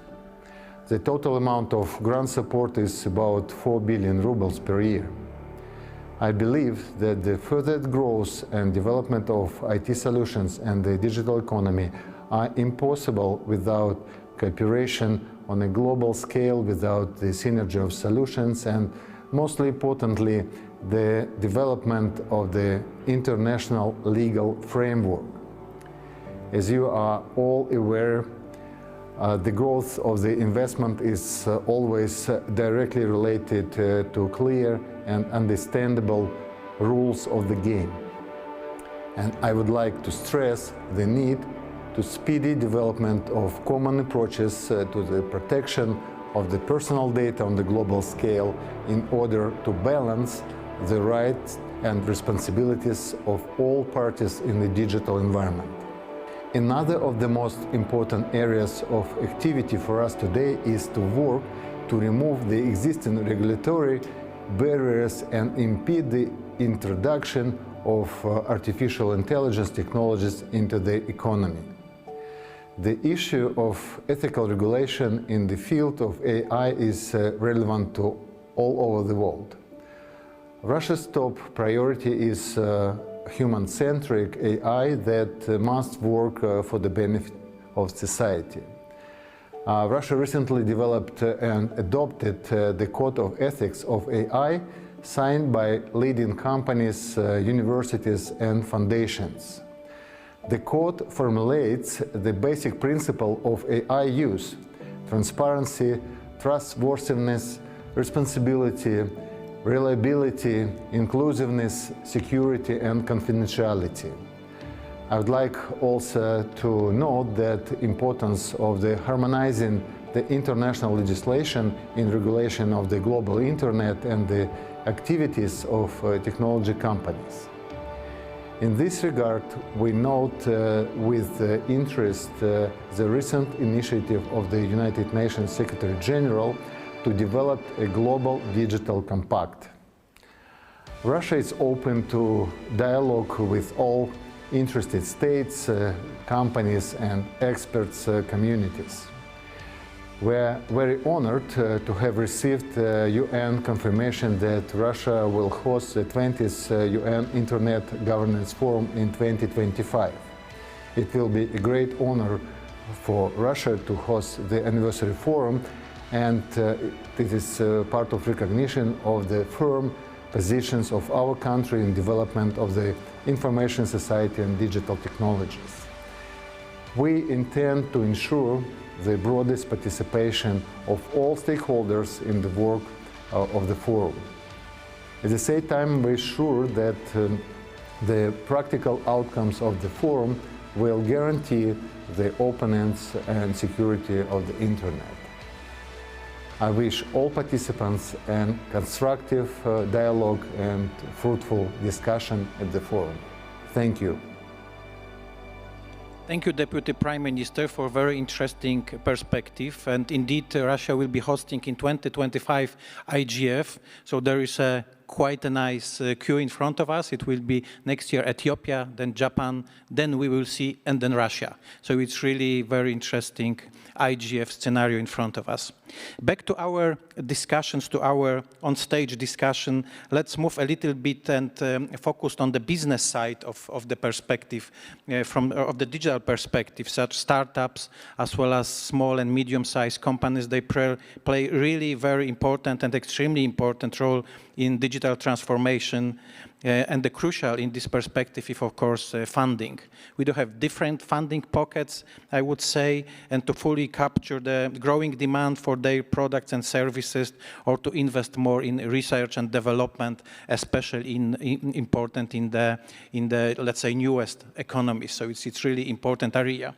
So because the time is running very fast, much faster than we expected. So I would like now to limit your intervention to 2-3 minutes per person in the same order. Actually, there will be open question to all of our guests on stage again. So back to the business side. So how can we encourage startups or small and medium-sized enterprises to innovate and to use more digital technologies? That's the question number one. And what funding models could you recommend based on your experience from the public money, from the venture capital money, private equity, European programs, your individual perspective from your territories or area you're covering? So I would like to start again and give the floor to Minister Huria Ali-Mahdi. Thank you again, Mr. Chairman. Thank you, audiences, again, for your patience. First of all, I would like to say we have to recognize today's innovation is often emerge of the startup community. If we dare to exploit this potential for good, we support startup or start from the basics. Those who have, when you come to Africa, there are plenty of young people uses, so they are very innovative. They can have plenty of innovative ideas. So if you can start from the basic, we can benefit. That's what I believe. The other thing is in developing nations like Ethiopia, few years before, access to finance, access to reliable infrastructure, access to working space were very luxury. Even now, infrastructure is the most being constraint at this time, especially for SMEs to grow in profitable business locally as well as globally. This is the challenge we are facing. So therefore, both the government and the private sector, like local, regional, and global, should invest in infrastructure. This is what we propose, and the investment should also include an investment in power infrastructure. Hence, I believe governments should address critical, such as the bottleneck, for example, in registration, certification of startup and innovative businesses, the establishment of the Innovation Fund and its disbursement. So we need to focus from the beginning how it registers, how it certifies, and how we attract our innovative businesses from the establishment of their innovation in funding and disbursement. So this issue should be addressed, some kind of legislations or similar legal frameworks. So we need to have a good legal frameworks. So also governments should consider tax and custom-related incentives, financial incentives, administrative support and incentives for investors. Even though they have good ideas, they may not have enough resource or enough finance. So we have to think on they're making them free of tax, custom-related incentives, and financial incentives. This would help to curb financial impediment that SMEs and startup will be realized.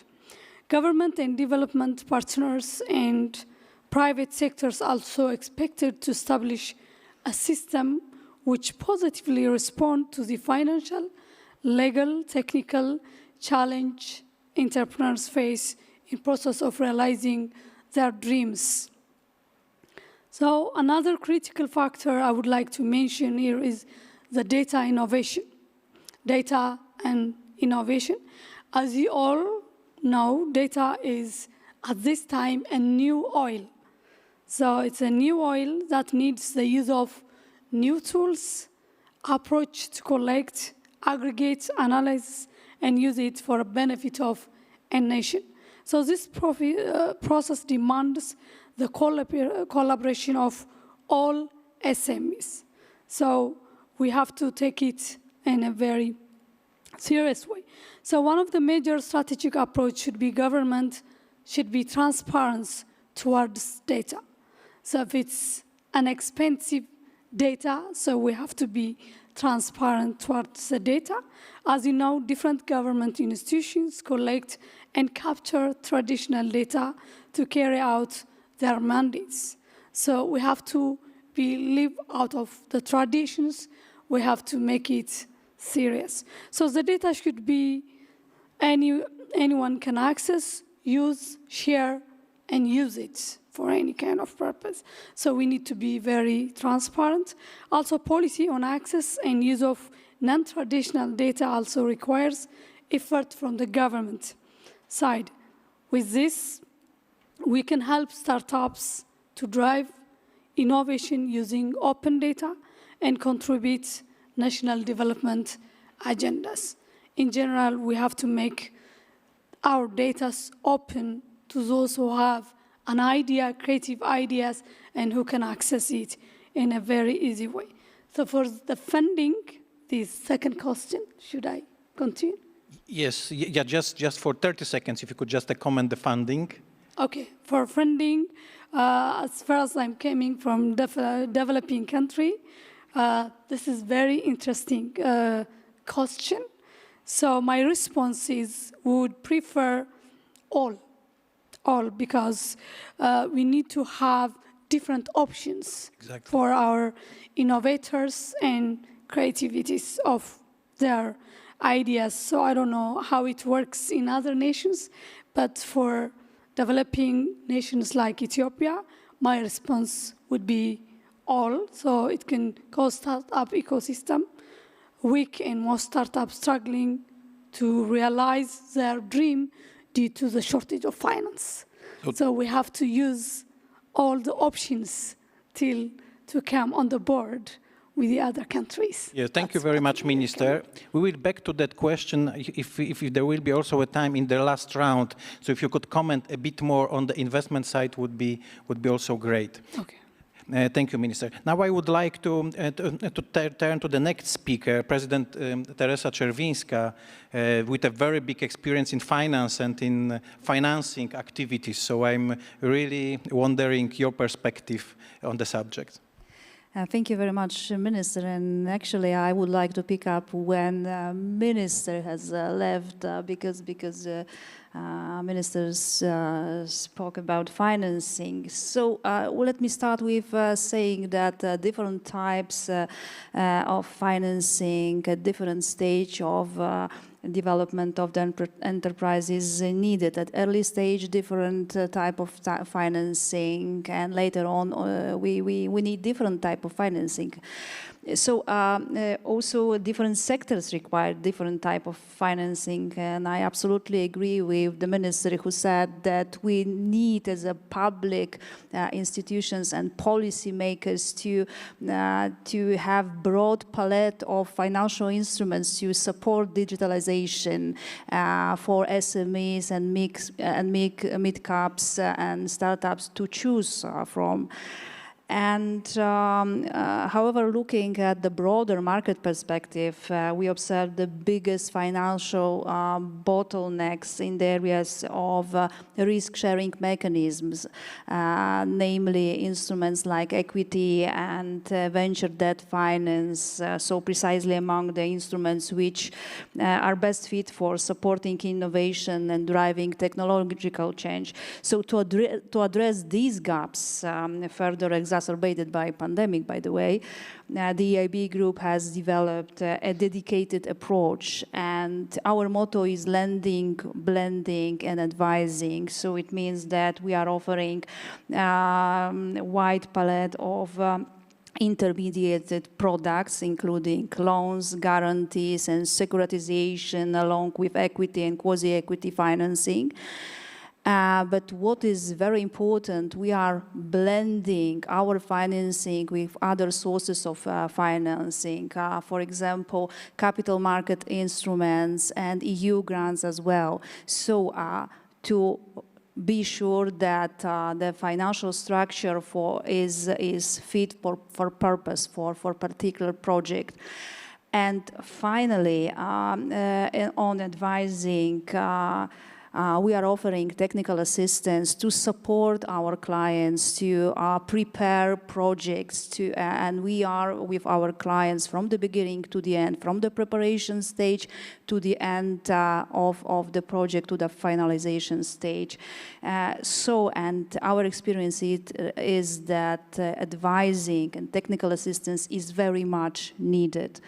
And on SME, very shortly, I just would like to underline that SMEs and mid-caps are our absolute priority. And let me give an example. In 2020 alone, the EIB group supported over 420,000 SMEs and mid-caps with new financing, employing 4 million people. And support for SMEs accounted for 40% of our lending volume. In absolute terms, it represented almost 31 billion euros annually from around 77 billion euros of our financing as the EIB group. So we are proud that we support SMEs, mid-caps, startups, and we are acting exactly where our financing is very much needed at very early stage projects from well-known companies, and also we are supporting high-tech unicorns. Yes, thank you very much for this perspective. And now I would like to ask Ms. Maria Francesca Spatoliciano for answering the same question. So are startups supported enough and SMEs advanced enough in digital technologies, or maybe there is a time for improvement? Thank you very much, Minister. I think that something that was already said on this stage is very important. We must make startups and small and medium-sized enterprises and micro-enterprises more aware of the benefits they can retire from the connectivity, the internet, etc. But first of all, of course, we have to provide that connectivity. You know that in theory, at least 95% of the world population is within reach of a mobile cellular network. But in practice, we still have, according to the latest report of ITU, 2.9 billion, almost 3 billion people who remain offline, who have not used that opportunity. So awareness and more training, more skilled people who are maybe potential entrepreneur would reduce that gap. But I have to add, I was told in this first day, in day 0 and in this first day, that there isn't only skilled or access, there is also a question of affordability. And so SMEs might find that the cost of using the digital technologies is too steep. So we need to provide access, but it has to be affordable and it has to be accessible. Now, another thing which is important, of course, is the funding model. And I'm going very fast in all this because time is what it is. Of course, in some countries, access to risk capital is easier than in others, as the minister was saying in particular. And where that access is possible, private equities, venture capitals step in and help startups. And I have here a figure which is telling the venture capital, it is estimated the venture capital investment has grown by a factor of 20 since 2002 and could reach 580 billion in 2021. So there is enormous potential. But of course, where these markets are underdeveloped and there isn't that easiness, the development finance institution has to step in, regional development banks and similar institutions. Now we just heard indeed that this is what the EIB is doing with guarantees and blending. But I would say there is also maybe a little bit too much orthodoxy in these kind of operations. And I can tell it because I was with the European Commission for a long time, so you will forgive me if I voice this. And sometimes a little bit more of risk-taking would be helpful, I think, to invest in this area and in countries which definitely need the support. So linking, of course, private investors with the companies is fundamental, and there are many ways to do that. But some are more advisable maybe and speedier, keeping the pace with the dynamic of this sector. Thank you. Yes, thank you very much. I just would like to mention that, for example, in Poland, at the moment, 70% of the money invested on the venture capital market, they are public money. So it's really the support from the government is really important, not only on the maybe very first stage, also startups and small grants, but also on the little bit higher tickets, yeah, how we are calling. Now I would like to turn to Mr. Ambassador, because I've been, yes, we will be having a time to wear our headsets. And I remember a few months ago, there was a very interesting conference in France, Vivatech, and two subjects present on the conference was like digital technologies and the financing side, financial side, and supporting startups. So if you could answer the question or maybe mix your intervention, having in mind those two areas. Je vais répondre, toujours en français, toujours avec l'excellente traduction. Mais très brièvement, d'abord, comme l'a rappelé Madame la Ministre. Thank you very much. Well, as the Minister has said, the country is first and foremost responsible for the establishment of the necessary infrastructure, and especially in the developing countries. We need to ensure access to internet, access to free, open and safe infrastructure. So this is the united internet that we have in mind. The kind of internet that is truly open and free.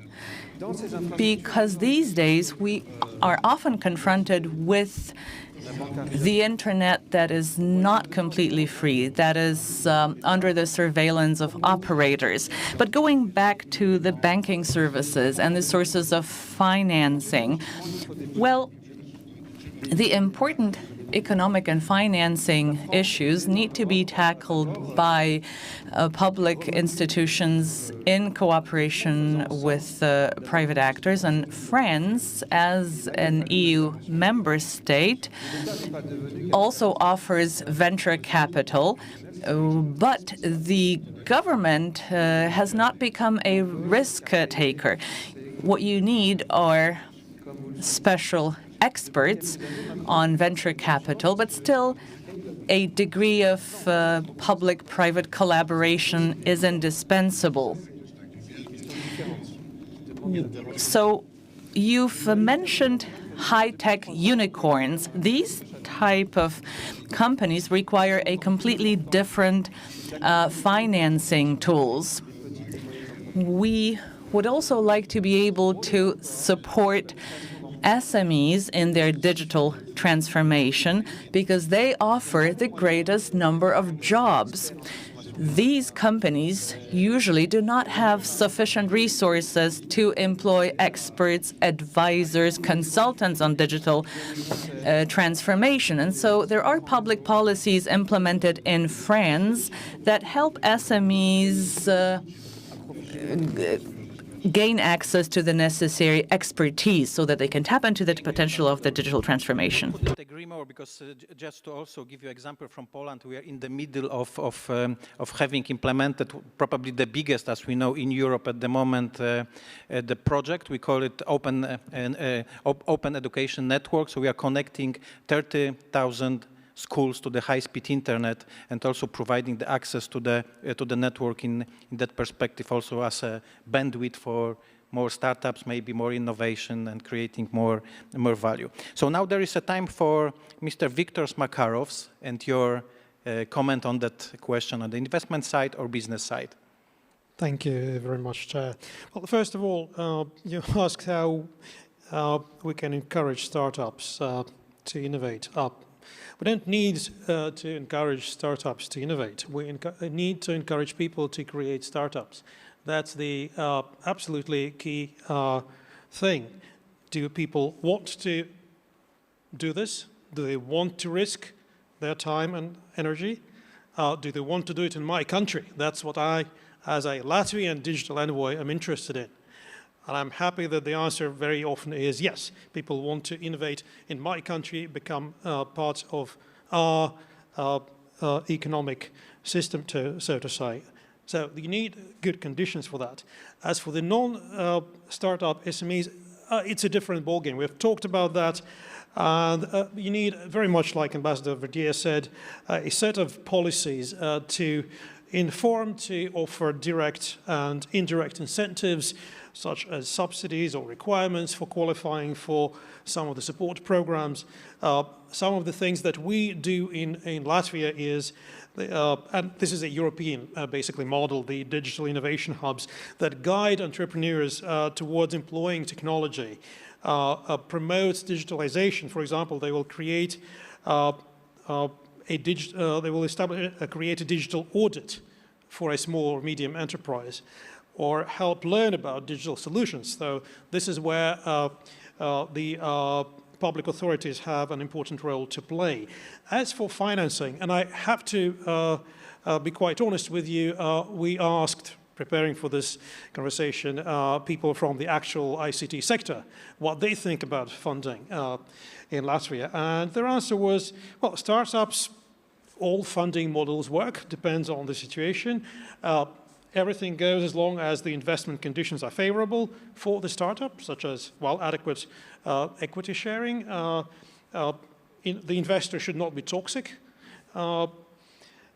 So ranges of options. For the non-startup SMEs, for them to adopt digital, again, it depends on lots of factors.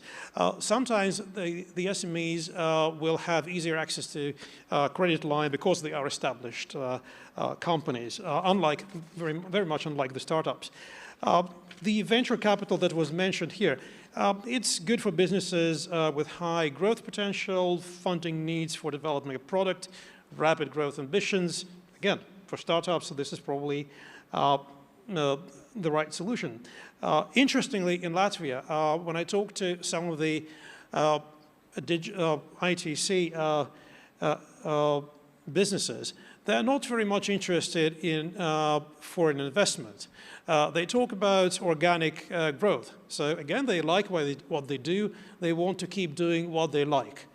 But that, of course, is just part of the picture. And of course, grants have been mentioned here. Everyone likes them. I don't think we can cover everything with grants. And public investment, again, from what we hear from the sector, it depends.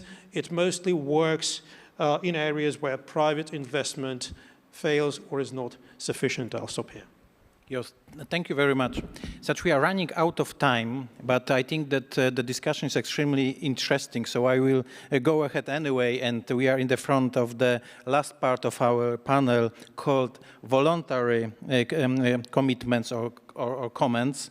So if there is anything else you would like to leave us with or add or comment, so please do so. Just a short statement or message from your perspective, 30 to 60 seconds per person, and yeah, starting from the minister. Thank you so much. Just I would like to add one thing that I didn't include.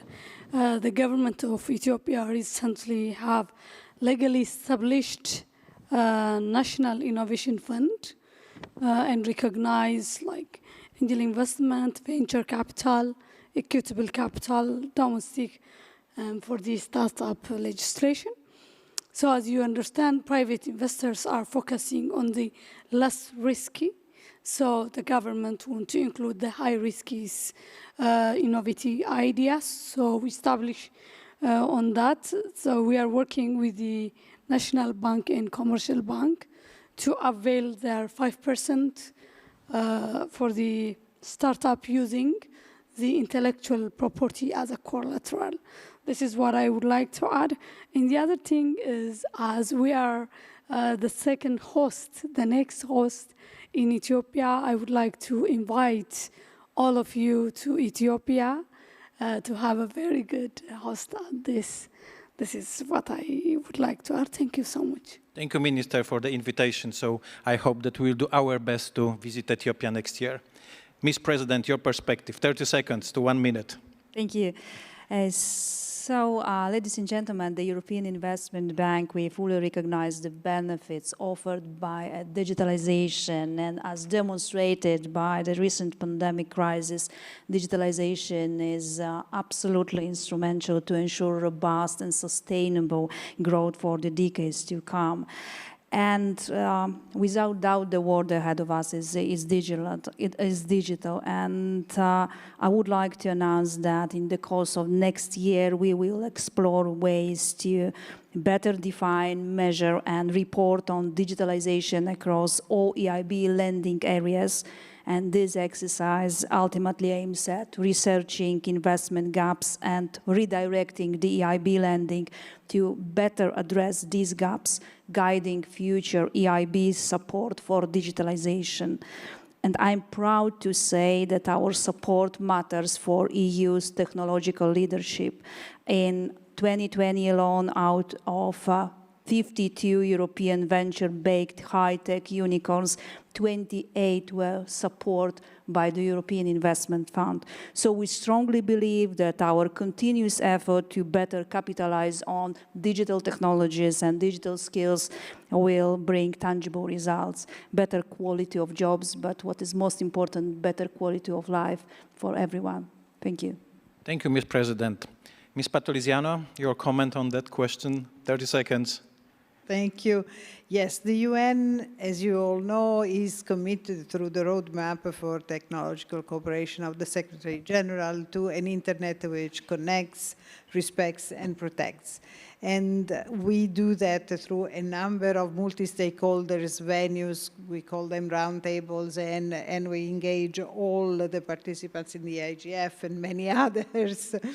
But I would like, in conclusion, to, as I promised in the beginning, say a word about the Global Digital Compact that the Secretary General proposes to conclude in the year 2023. This should outline shared principles for an open, free, and secure digital future for all, and address very complex, no hiding there, digital issues. For instance, reaffirming the fundamental commitment to connecting the unconnected and leaving no one behind, avoiding the fragmentation of the internet because it is a global public good, providing people with options as to how their data is used, and also, very importantly, the application of human rights we enjoy offline, also online, And finally, promoting a trustworthy internet by introducing accountability criteria for all the actors, public and private, for discrimination, misleading content, and all the abuses which unfortunately can happen. So with this objective in mind, we call on everyone. There will be very broad consultations, of course, to build this kind of consensus. And of course, the IGF can give a very important contribution. Thank you very much. Thank you very much. Mr. Ambassador. One last idea. Can you imagine a world, a digital world without Linux, MySQL, Apache, OpenStreetMap, Wikipedia? So for everyone, even companies and startups, we should protect, promote, encourage, and maybe finance digital commons. And that's very helpful for everyone. Exactly. Open standards, open source is also a very important segment. And Mr. Makarovs? Well, I've been talking about my country most of the time today. This is the part for international commitment, and we will work through the with the UN system through ECOSOC and technology facilitating mechanism to share our experiences and knowledge and how technology could be better helping to achieve sustainable development goals through the 10-member group. There is a Latvian expert working there. We will continue supporting that. We will share our expertise and best practices in the UN group of friends on digital technologies and group of friends on e-governance and cyber security groups. And lastly, and more broadly, we will, together with like-minded countries, advocate principles of digital governance that protect human dignity and human rights, without which sustainable digital growth is not possible. Thank you. Thank you very much. Ladies and gentlemen, just to very shortly conclude, so one thing is for certain, the progress of digital transformation in all aspects will continue, and we need to become more agile at adapting technologies, legislation, or stimulate investment. At the same time, people should always be in the center of our activities. I would like to thank again our speakers for the truly excellent contribution and for sharing with us here in Katowice their thoughts. Sorry for being a little bit late, but it was worth, I hope, to have us a little bit longer on stage. I would like to thank the audience and for your attention, and I wish you actually the fruitful conference. Thank you again, and let's give a big round of applause for our panelists. Thank you.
reference.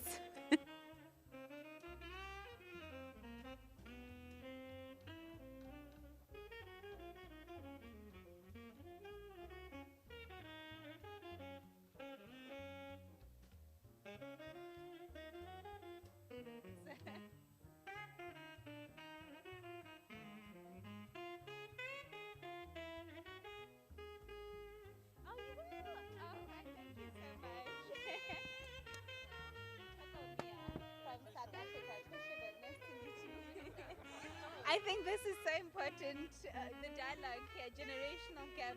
I can say, please help me, I just got here.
Well, I heard she was here.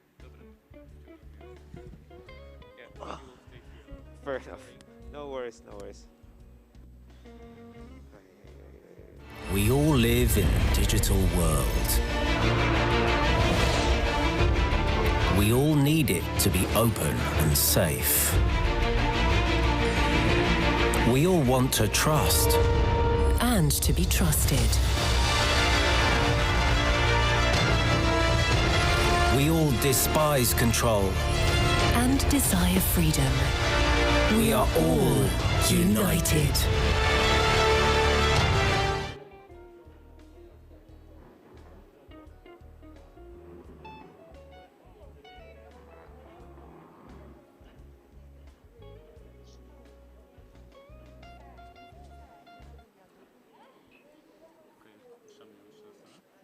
Good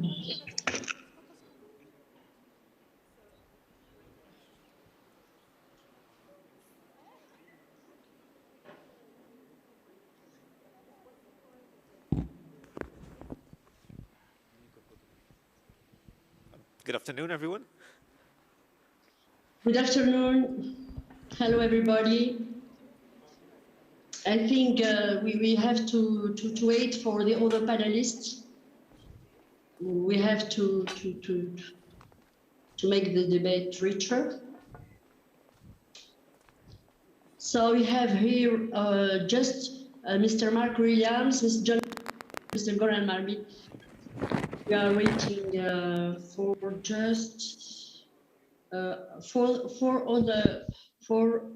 another panelist. We have the representative of the IGF. Then to make a presentation, I will make them slowly. You have Madame Harriet Esterson, we are waiting for, and Madame Kumbutso Chaveni, which is the South African Minister of Communication and Technologies. Renata is still here, is yet.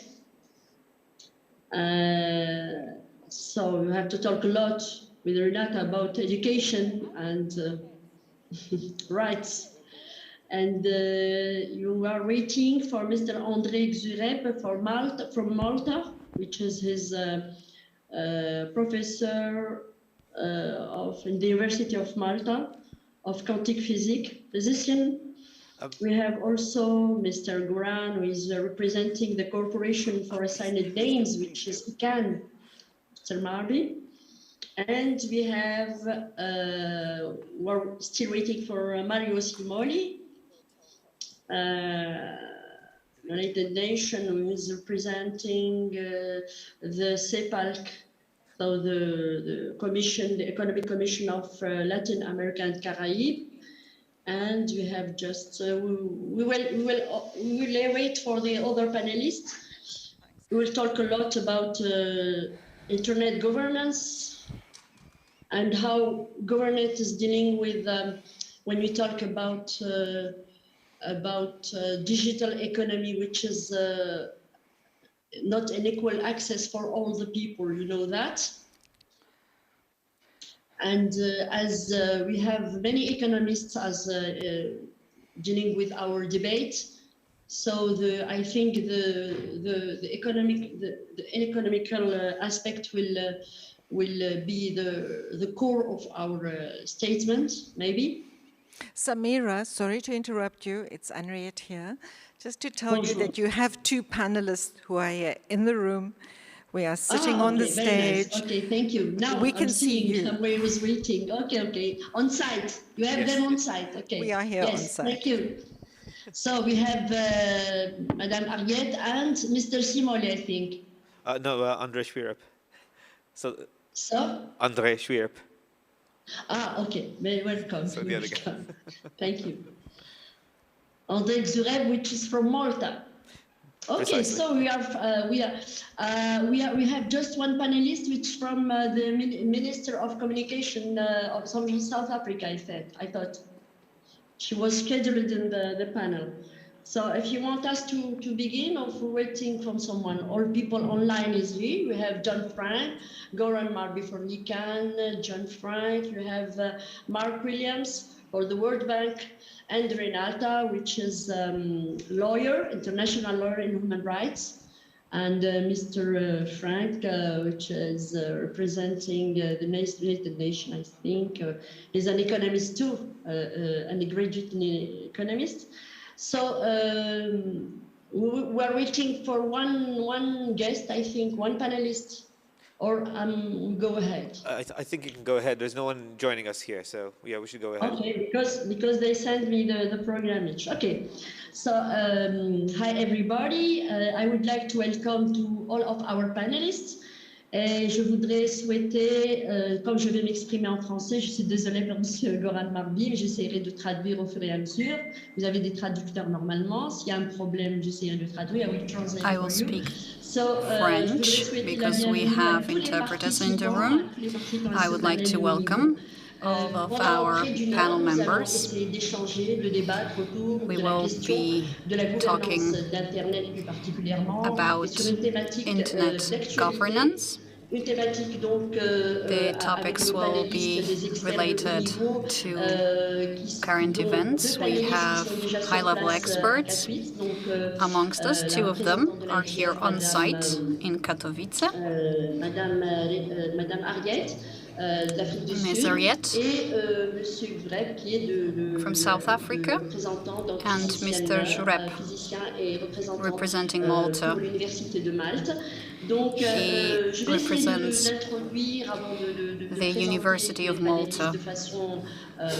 Before I introduce all of our panel members, I would like to highlight the main topics of this discussion. We will be talking about internet governance, and we'll be talking about potential problems, which will be inclusive and diverse, which is equally make technology accessibility for all the people from the south and from the north of our internet world. So, dans un environnement, je vais essayer de faire une petite introduction pour situer un peu ce débat de haut niveau qui concerne donc cette économie digitale qui marque un peu digital economy, ladies and gentlemen. It is a very relevant topic today. Dear panelists, we live in a global world and we live in a digital world. Moyens de travail, les facteurs de production eux-mêmes, nous parlons désormais de l'âge. Digital technologies are used in all the industry sectors, and that's why we are even talking about the fourth industrial revolution, which is happening before our very eyes.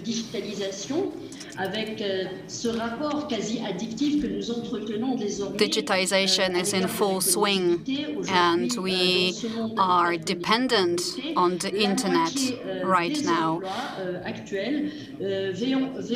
Half of all jobs worldwide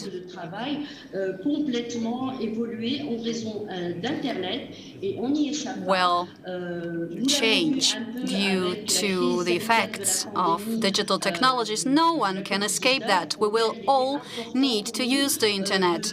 And the COVID-19 pandemic has highlighted the importance of the internet in our lives. We should try to enjoy working remotely. We need to try to enjoy it because it is here to stay. I'd like to emphasize that the world of work is changing.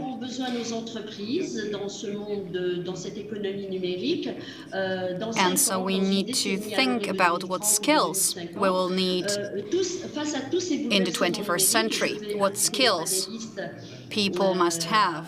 The digital changes that are upon us are quite spectacular, and I hope that our panel members will introduce themselves and then they will refer to the topic of equal access to the internet. How do we ensure that no one is left behind? We know that governments are mostly responsible for the quality of education because education is a tool which allows us to ensure that young people have access to knowledge. We all live in a digital economy which is based on knowledge. And I'm not only talking about educating the little ones, children and young people. It's also about lifelong learning. We should all try to enjoy digital technologies because the way we work is going to change. It will be affected by artificial intelligence. It will be affected by the Industrial Revolution.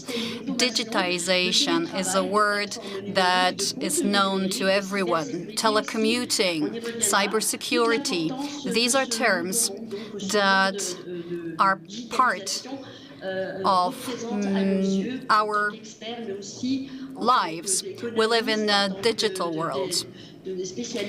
all of us, experts, economists, and everyone else. We have economists here, we have legal experts, including Renata in the room. So we are facing a huge revolution.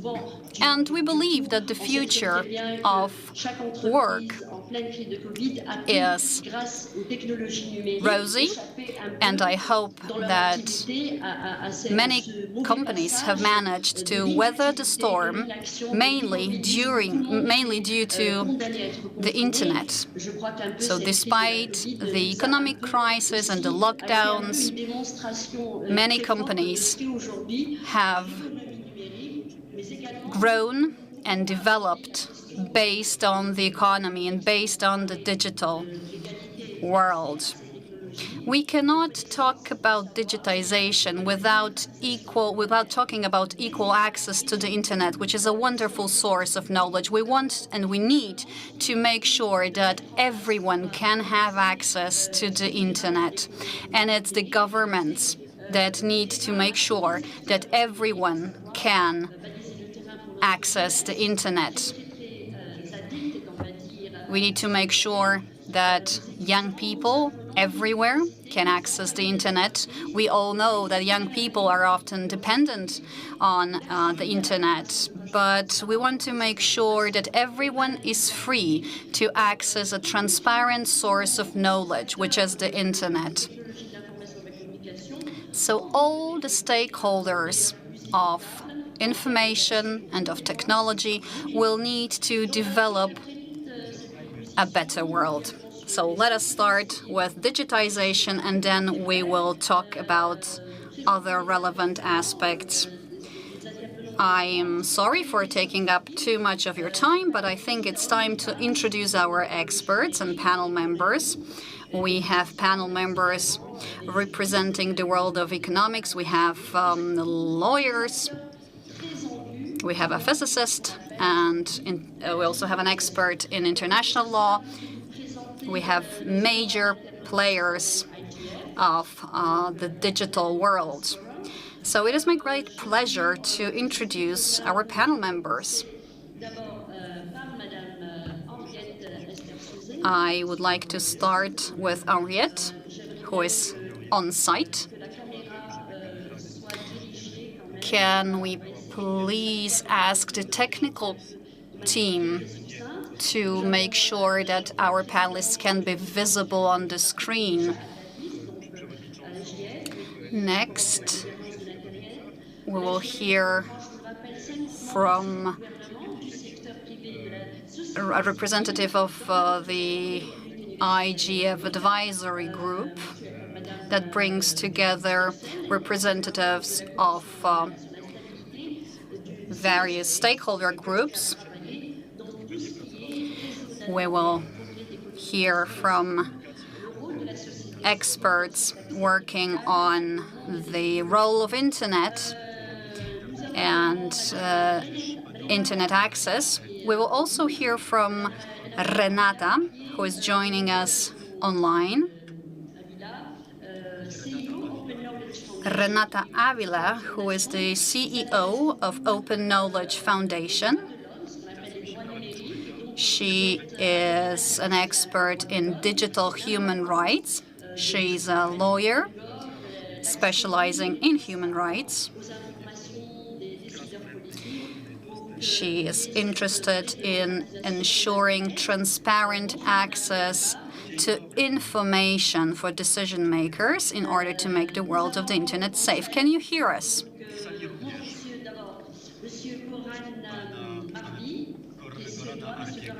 Mr. Goran Marbi is also here on site. He's the CEO of ICANN. Are you there, sir?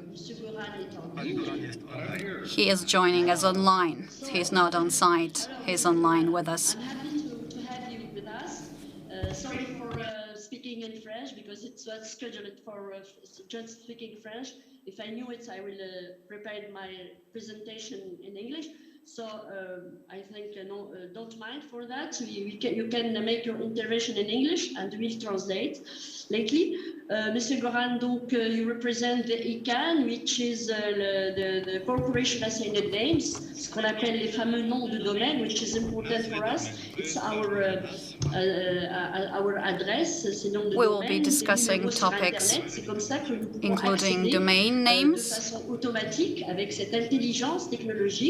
and artificial intelligence related to automatic access to the internet.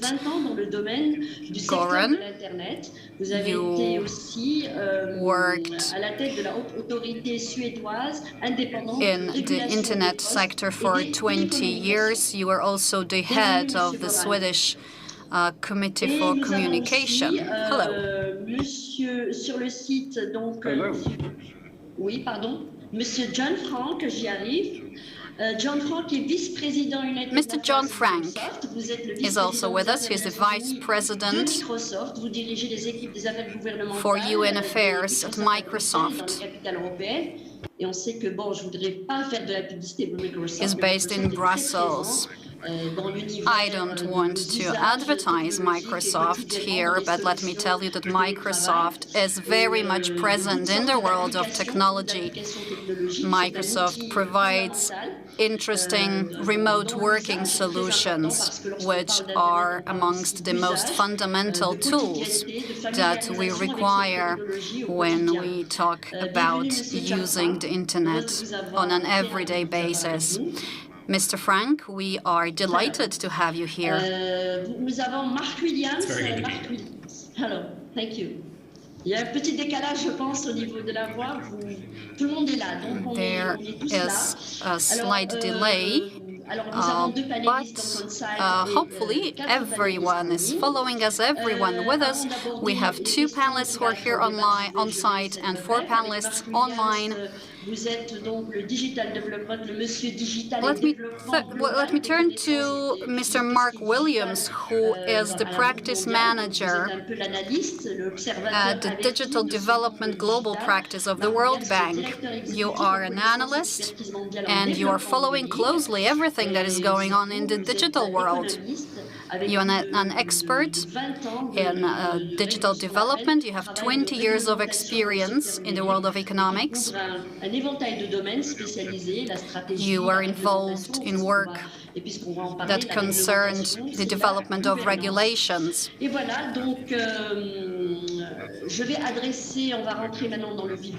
So now let us move to the gist of this session.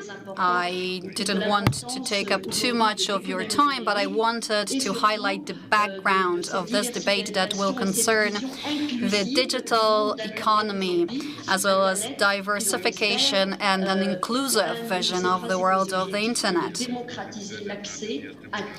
Of course, we want to make the internet as democratic as possible. We want to ensure fair access to the internet for everyone so that we can all access the wealth of knowledge that is available online. We want everyone to be able to take advantage of educational services based online. So first, let me hand over to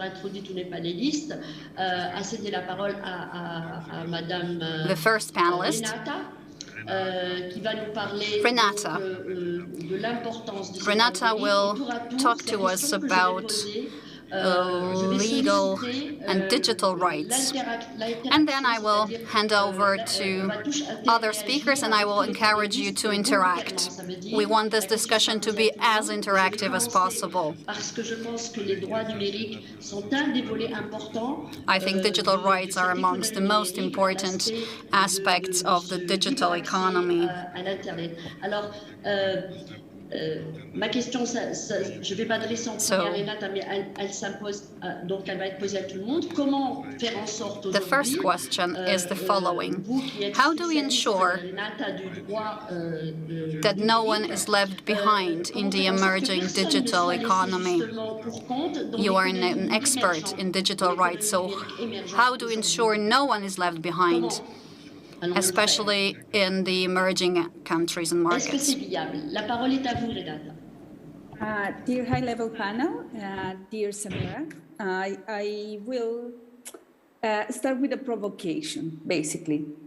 Over the last 20 years, we have focused on inclusion and access from a very paternalistic way, I think. And something that we have neglected is to unlock the creative power of everyone. And as a result, we have today all the power, all the technological power concentrated in few companies, concentrated in few people, basically creating the technology that everybody is using. That is not inclusive. And that failed, super centralized, super homogeneous way of producing technology is creating a lot of problems beyond just the inclusion problems. So my proposal and the effort that we need to be very understanding that it will not be, is not a quick fix. It's not something that will happen overnight, but it's a necessary investment. It is not only a very hard task at the regulatory sphere, at the lawmaking sphere, but also it has to, we have to open the wallet, we have to open the pocket to invest in the following. We need to invest in equal access to creation. We need to invest in equal access and participation in the creation of the industries of the future. Because basically, and I have experienced it myself, and I'm considering myself a very privileged woman, even if I come from the global south. The frustration of not being able to, for example, provide services locally, even if you have all the skills, even if you have the specific ideas on how to solve the problem that technology is intending to solve.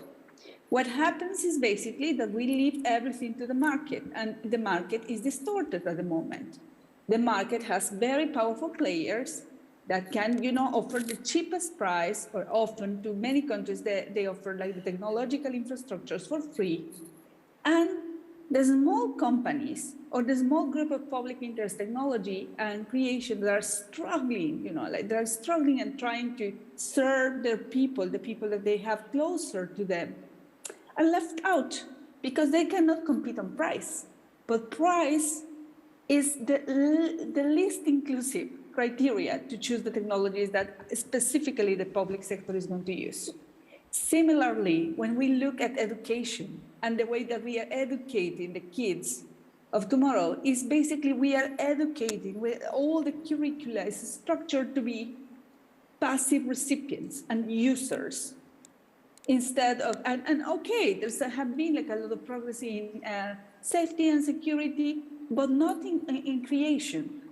Basically, we offer a limited number, a limited menu of tools that they need to learn how to use, but they are not learning, they are not gaining the skills to imagine different tools, or to imagine or to be critical about the technology that they're using. They're imposed on the cloud, sitting in front of a computer all the time, and yet that computer that they have in front of them is not enabling creation. And if they create in closed platforms that take all the products of their creation for them.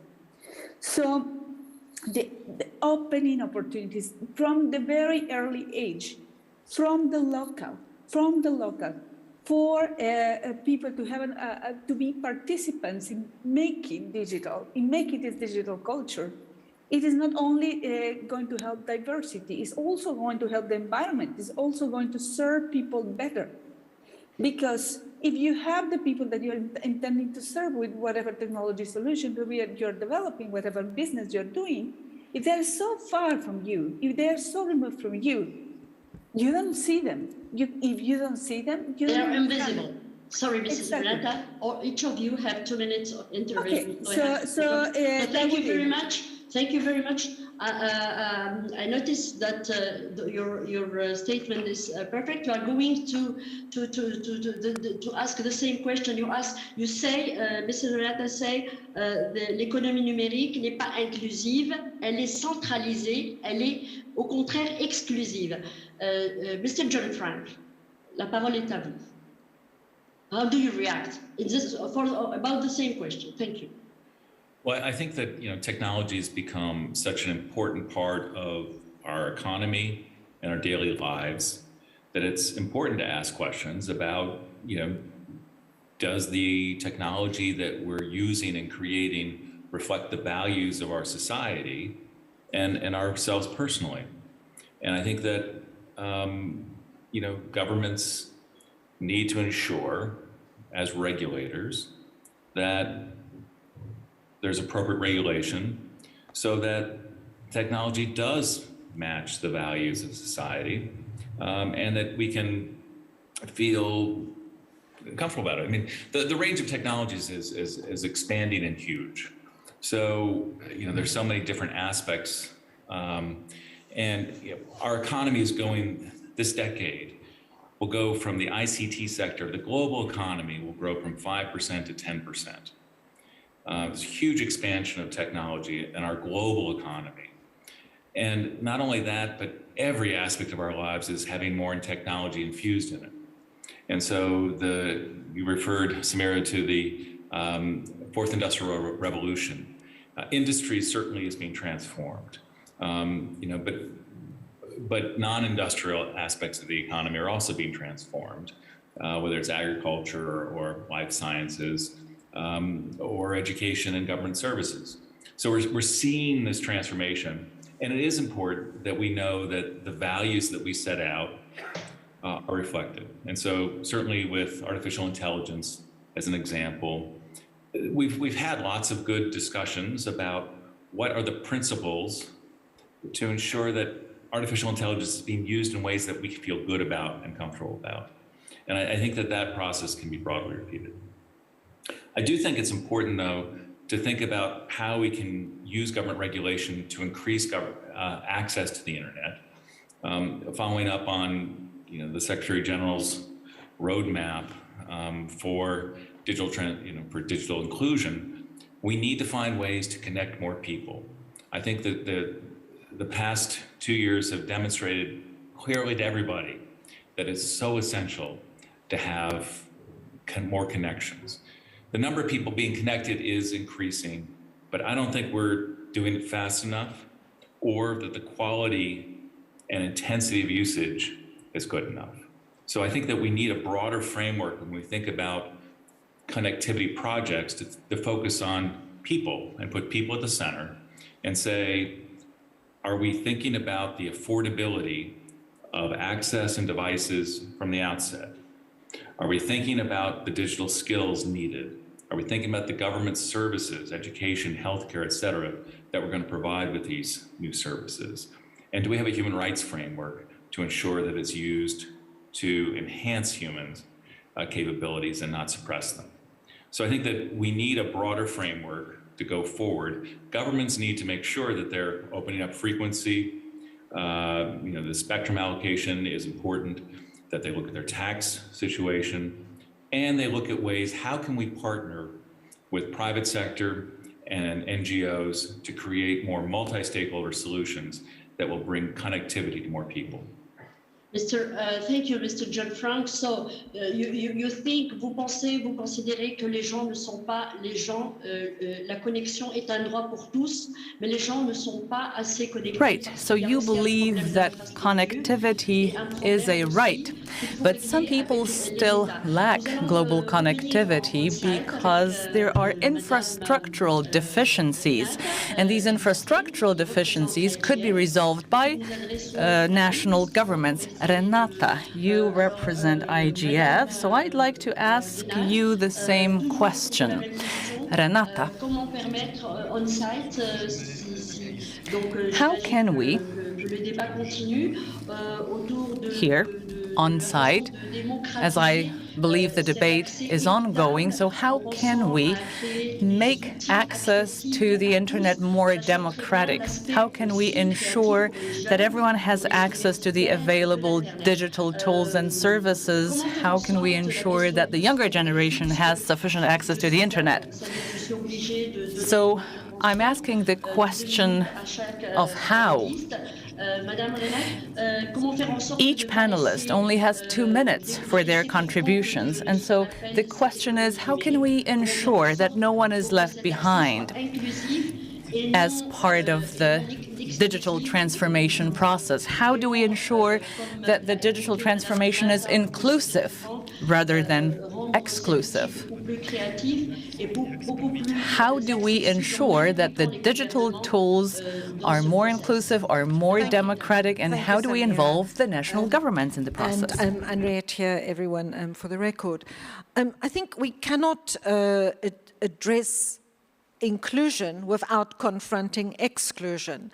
And we have to acknowledge that the world is unequal and that there's social and economic inequality which lies at the root of digital inequality. That does not mean that we cannot do a lot to confront the access divide, but fundamentally, if we don't confront poverty, gender inequality, discrimination based on so many other bases, primarily on an economic basis, we're not going to bridge that digital divide. But then to respond to the topic of regulation, I think we, and I say this, we in a royal sense, I mean here governments, businesses, regulators, we need to remember that the role of policy and regulation is first and foremost to enable, not to control, and to approach it from that paradigm of enabling access, enabling innovation, enabling diversity of business models. So I think that's very important. And I think when we talk about the big internet companies, which are a real concern, let's remember that they are not the internet, and that regulating in a pro-competitive way, regulating so that markets are open and accessible, does not involve regulating the internet. It involves regulating markets. So let's remember that. I think the internet is the internet, it's public, it should be a common good and governed as such. That does not mean that we do not need to look at fair taxation and pro-competitive policy and regulation. So, Samira, that's my very short intervention, and I think, but ultimately I do want to emphasize that much as we can work as a global internet community to address the digital divide, the underlying divide of social and economic inequality should be our overall goal. Thank you, Mr. Rivat. Very interesting the aspect you are trying to develop, because when we talk about regulation, just to be in the same idea, that we have to redefine une manière de repenser un peu l'usage d'Internet, parce qu'il y a un aspect, c'est la protection des données, dont les utilisateurs d'Internet sont à l'origine. We need to redefine the Internet. We need to redefine the manner in which data is circulated and processed. We need to discuss the issue of how to regulate data circulation and processing. Speaking of market globalization, because of the COVID-19 pandemic, what we've noticed is that, like it or not, we are already in the post-globalization era. And market-based economy, as we have noticed, makes equal access to the internet difficult. There are still countries that struggle with poverty. There are important inequalities between men and women. There are inequalities in terms of access to education and digital services. They all stem from the fundamental inequalities that affect the world. Before we move on to the legislative issues, I would like to give the floor over to Mr. Mark Williams from the World Bank. So the question is, to summarize, would you agree that we live in a post-globalization era? Should we redefine our approach to sharing information, to the shared access to education and knowledge? Struggling a little bit to translate what you are saying. So if you can just, when you're speaking in French, just to slow down a little bit. Thanks. Okay. So ma question était adressée à Monsieur Mark Williams. Je ne sais pas, je vais aller tout doucement je suis navrée. So the question to Mr. Mark Williams is as follows. Should we now redefine our approach? Yes, I have heard your question before. Nous sommes dans une ère post-globalisation où l'économie, on a vu que l'ère heureuse de l'économie globale a donné quelques limites justement we have been observing an economic slowdown, but also market economy has a number of limitations, as we've observed during the COVID-19 pandemic. The COVID-19 pandemic highlighted important structural inequalities that also affect the education system. And this is my question to Mr. Mark Williams, representing the World Bank. I would also like the other panelists to refer to it later on.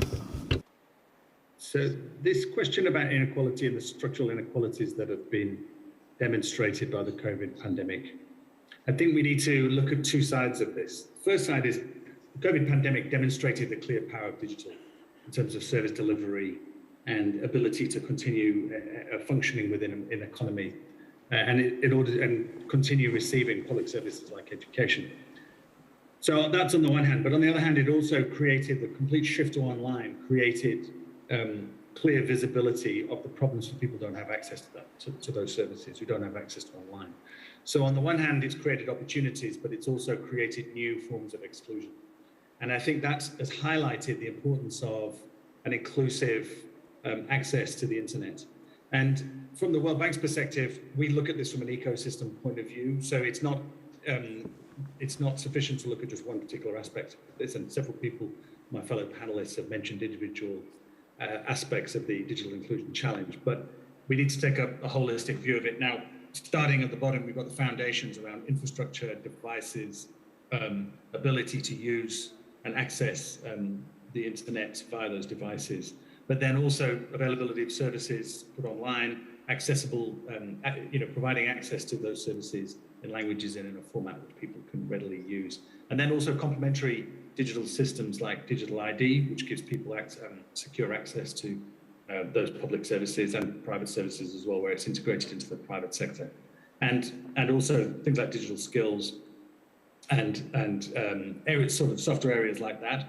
All of those need to be addressed together if you're going to create holistic access to avoid the exclusion of significant sections of the population in developing countries. Thank you, Mr. Mark Williams. On va continuer avec la première partie, mais on va faire un peu vite parce que je crois que la question de la réglementation. Well, we need to speed up. These legislative aspects are very important, and I would like to ask Mr. Göran Marby to take over now. Could you please elaborate on the benefits of the digital services, but also the post-globalization era? Could you please elaborate on that? In 2 minutes? Yes. That's a challenge. First of all, I would like to thank and congratulate the Polish government that despite the sort of hardship to set up this meeting, and we are learning a lot, and we are very respectful of what you're doing. So from my perspective, a big thank you for setting this up and all the participants that went there. I'm actually going to change. I'm going to come into the subject a little bit differently by saying that if I have a title for this short speech, is that the road to hell is paved with good intentions. I represent and am part of a technical community that actually makes the internet possible for you. For the last 35 years, we've been able to make sure that the internet is accessible in all parts of the world by providing the sort of identifiers that enables a common interoperable internet. That means that everybody in the world can go on one network and reach a computer, a mobile device, or anything else on the world. Well, you never hear about us, you never think about us, and that's the whole intent. But every time you go online, you actually meet us technically. We provide that service with no charge to any of you, and we do that for what we call the multi-stakeholder model. It's built by internet users, for internet users, together with internet users in all our different settings. We have been able to do this without regulation, without laws. And I think that has been the success of the internet. Because if it would have been a committee who built it up, it wouldn't have worked. We have No interest in the content. We don't put ourselves into the politics. But I'm grateful for all the thousands of people from hundreds of countries engaged so much in making sure that the internet just technically, basically works. Over the last couple of years, we've seen a negativism about the internet itself. It was sort of I woke up like one day in 2016 and realized that a lot of the positive things about the internet suddenly wasn't there. There was much more about what's happened on top of the internet, on platforms, on applications and other ones. And that has drifted also about the discussion about the internet. Unfortunately, today we see regulations, proposals for regulations that actually disconnect users from the internet. And we're not talking about authoritarian regimes. We're talking about countries that are actually friends to the internet. That because they're looking into solutions on what happens on platforms, they because of the legislation actually can enter a situation where you can't use the internet at all. And I think that's scary. I think that some of the discussions that is happening right now, you have to make a difference between the foundational functionality of the internet that makes it work. It makes it actually to exist in one big operational network or thousands of networks speaking the same language. And what happens on top of the network or actually outside. Every time you go into a platform, you actually do leave the internet. You go into someone else's computer. And sometimes we from the industry have caused problems with words we're using. Words like cloud. And cloud could actually be a computer in your neighbor's garage. There is no cyber. There's no information that drifts around in cyberspace. All of that belongs to a computer somewhere in some jurisdiction. So I just want to caution legislators and other ones to really make a difference between the function of the internet, the technical function of the internet, which we provide from ICANN together with our friends in the RERs, the knowledge community, the root server operators, and IGF, where you have so many people who volunteer their time and effort on their free time to make sure there is a functional internet for all of you. So when it comes to regulation, because of help me and help everybody else, to train, to help regulators and legislators around the world how the internet actually works. Because internet is like democracy.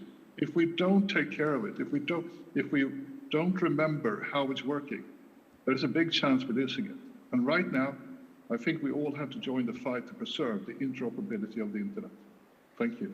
Thank you, Mr. Goran. You are talking about a sensible question, which is internet is like democracy. When you don't use it even, you can't practice it, so you can talk about to make sure that users of internet are have the equal access to infrastructure of internet, which plays a big role in this field. So we go on site with Mr. From Malta, our physician, Mr. Gzuer, to ask him the question that makes our debate linked. All people are here talking about regulation, the challenge that I think we need to be tackled through new rules of regulation. Perhaps in French, I will ask my question. Y a-t-il des défis qui, selon vous, doivent être relevés par le biais de nouvelles règles réglementaires de l'Internet? Comment doit-on réguler? Thanks to the new regulations, the question is, what sort of challenges can be addressed by implementing new regulations? How do we ensure that this debate is fruitful and gives rise to new solutions? Thank you so much, and it's been a very interesting. It's been very interesting hearing my fellow panelists discuss. And at the outset, I just want to say that Renata scooped me, because the point I was going to start making was exactly sort of this distinction between using and developing or creating. But I think it's worth reiterating and. As I said yesterday in another panel, I'm not a politician. I have no shareholders, so I'm allowed to say I don't know how to fully address this question. But let me just sort of say a few words. Equal access, first and foremost, is not just equal access to knowledge and the information and equal access to using that information. I agree with Renata 100%, even more than 100% if that could be possible, that we also need equal access to development, equal access to creativity. And I think this is where perhaps regulation could help us step in the right direction. And of course, it's not clear exactly how to do this, but I could just take a couple of examples. So one of the more contentious things going on right now at the European level is we're working on ways in which we can create a new ultra secure communication system, and the European Commission is pushing for that to be in-house, so to speak. Built by Europeans for Europeans within Europe, and one could say that this is going against the market dynamics. One could say many things. There's protectionism and so on. But actually, what it's going to do is, together with the right funding mechanisms and everything else, it's going to force European companies to be more creative and get that development back in Europe. So I don't have a silver bullet, of course, but there are ways in which smart regulation, not over-regulation, as was alluded to earlier, but smart regulation can push market actors in just the right way to make sure that everyone benefits and everyone can create. So, Samira, can I just add very quickly to that? And I think that I absolutely agree. And I think that you see that in the access sector by regulators making it possible for small local service providers to operate. We see that in countries like Mexico and Brazil that are licensing community networks to provide local access, often access that's more about just infrastructure. It's also about building content and building skill. So I think we should not underestimate the power of this creative enabling regulation to be transformational. I just feel often regulators are more concerned with control than enabling, but their capacity to enable is immense. Thank you, Mr. Son. You make me making a little conclusion. So the idea why we are talking about post-globalization of economy, because the idea for me as a representative of media, when I'm listening to our panelists, which each one have in his position have his side of view about what will be internet for people. You are talking about internet as something forbidden for other people and the access for other because they are rich. They can have all the tools to make their way of working or access to knowledge. Mr. Zuberek said that the problem is not access to knowledge, but the problem is more deep than that. It's not equality to knowledge, but a new system of organization, a new system of regulation of internet. That's the idea he stressed on.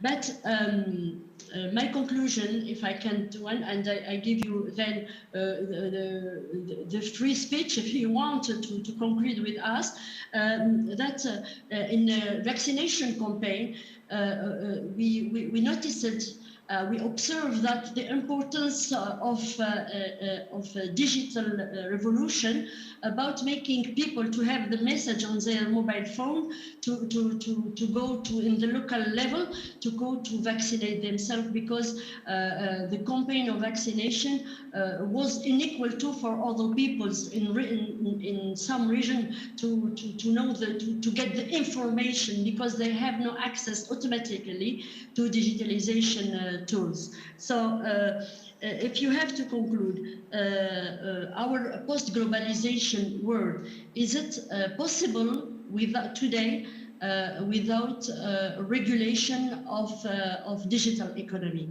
The question, you are free to answer if you want, because we noticed how important was the role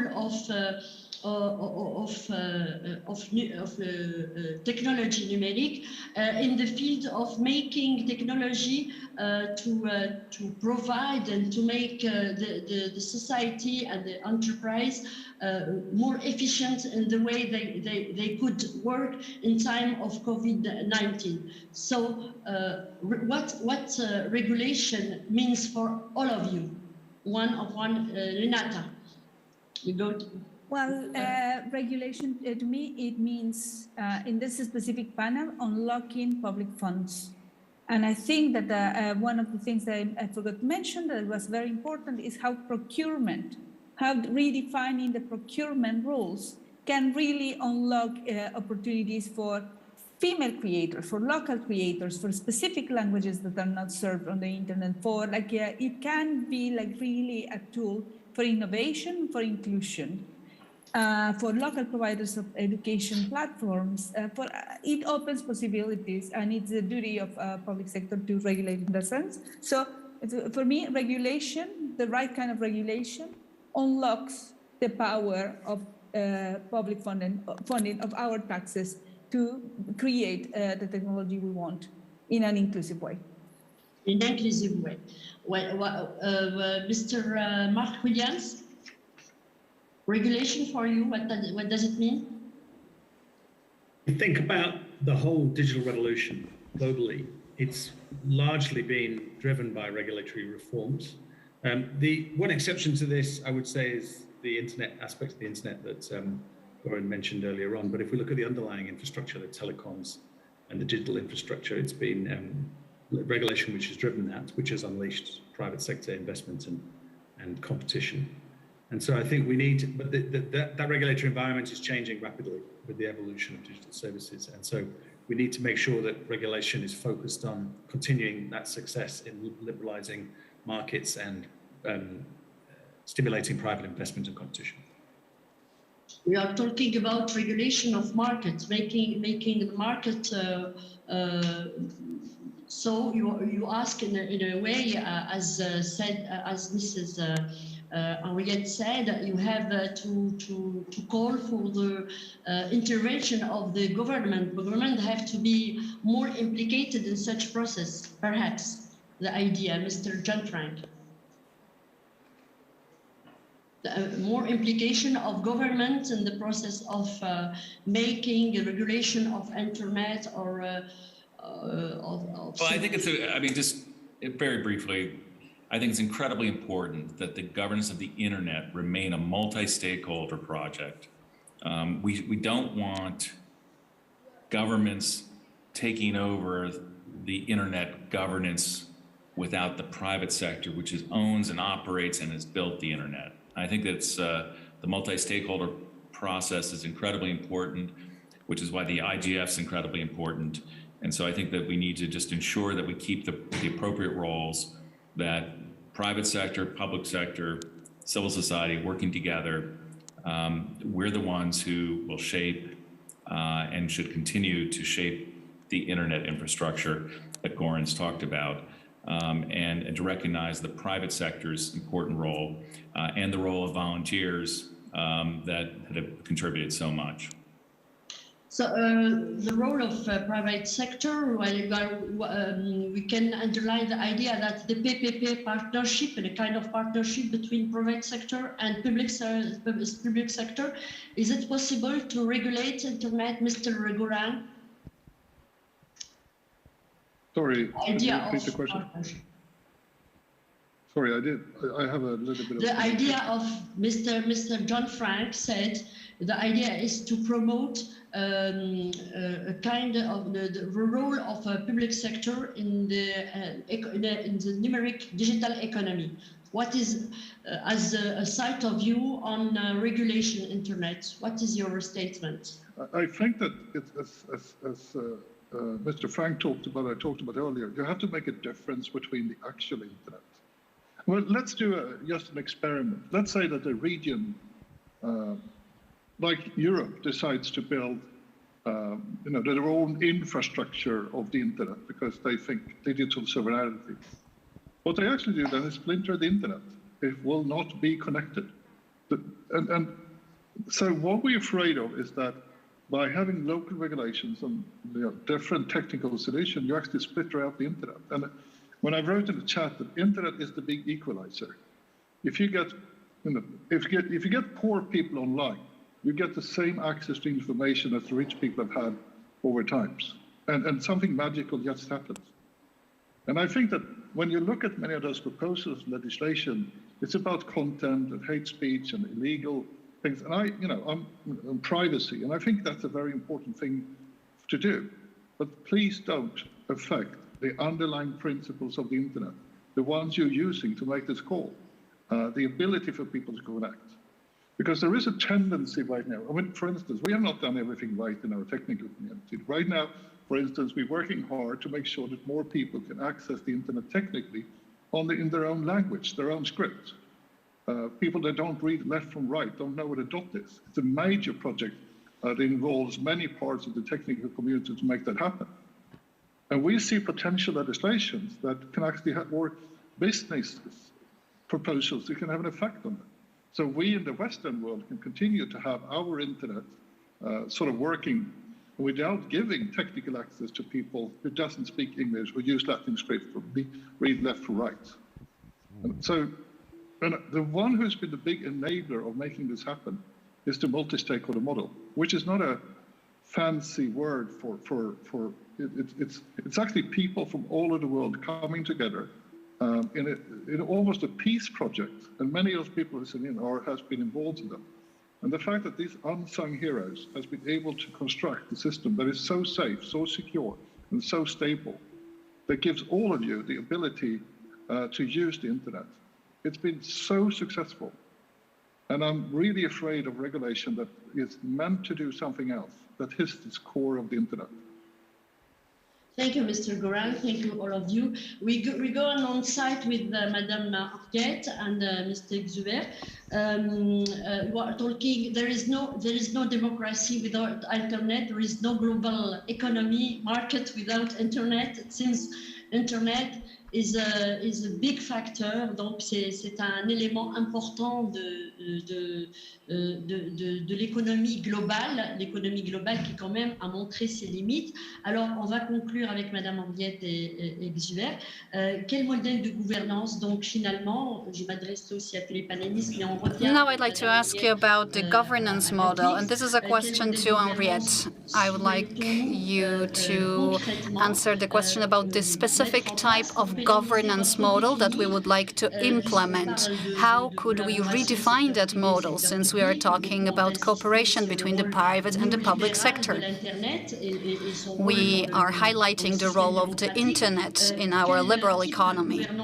So what type of governance would we want to see in order to redefine the social covenant that brings together all the citizens living in our countries, the HR politicians, so that we can together achieve a more inclusive society. So how do we facilitate equal access to modern technologies so that the modern technologies are not only reserved for the most wealthy people and countries? So how do we redefine that ecosystem? And what companies will be responsible for taking a decision about this new model of democracy? What is this new model like if it divides people into the rich and the poor? A very brief answer, please, because I'm told we don't have much time. We do need to have a multi-stakeholder approach to internet governance and internet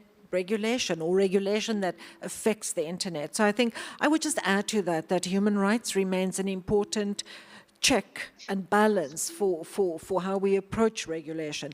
I think we also need to be able to learn from regulation and not assume that we have the solutions, and interrogate whether regulatory intervention is achieving positive objectives or not, and really be very cautious about over-regulation. I think maintaining a collaborative, learning-oriented approach, and that's the role of the IGF. It is a way for us to come together as different stakeholders to challenge one another, but also to collaborate in using regulation in an empowering and enabling way rather than in a disabling way. And because we are basically being kicked out from the stage, I'm just going to add a couple of things. I understand the point that made by John, I think, that local regulation leads to things like the splinter net and so on. But I would argue that a complete lack of regulation could also do that, in the sense that one could also have a situation where platforms grow so large that they, if I don't participate on that platform, then that's it. I'm cut off from participating or communicating with 1.2, 1.3, 2 billion people. So it is about regulation without over-regulation. It is finding that middle road there, which allows the smaller actors to compete with the larger actors, even in the absence of a functioning market, which in many cases is what we have at the moment. And that for me is the way to get underrepresented anyone on the internet, whether it's people as users, whether it's women entrepreneurs, whether it's people struggling with bias in AI data. It's everything. Everything requires working against the current market dynamic, and that requires some modicum of regulation, but of course without being over-regulated, without losing sight of the goal, I guess. So thank you very much, all of the panelists. So the idea to conclude, because we have just 1 minute. Thank you. Sorry if I was a little bit long in my intervention in French. So the idea is, in conclusion, over-regulation kills. Beaucoup de régulation tue, mais sans régulation, il n'y a pas de démocratie, il n'y a pas d'Internet sans démocratie. Merci à vous tous. Merci à tous les panélistes. Thank you very much. We cannot have the internet without democracy. Over-regulation is harmful, but not enough regulation is not positive either. I think that the future of the internet and the future of blockchain and other technologies is looking rosy and positive. Hopefully, the world of the internet will become more equitable and more inclusive so that we can all enjoy the benefits of democracy. I would like to thank all of the participants of this panel discussion. Thank you so very much for being with us. And I'd like to wish you fruitful proceedings. Thank you very much. I don't really like the term over-regulation, because sometimes you do need to make dramatic regulatory intervention, as long as it's targeted and goal-oriented. In some scenarios, those require some requires a heavier approach. So I agree with you. As a scientist, I would say that's not over-regulated. Exactly. By definition. I shouldn't be using the term. I don't believe in the term.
Okay, great. And the mics are on, so we don't need to.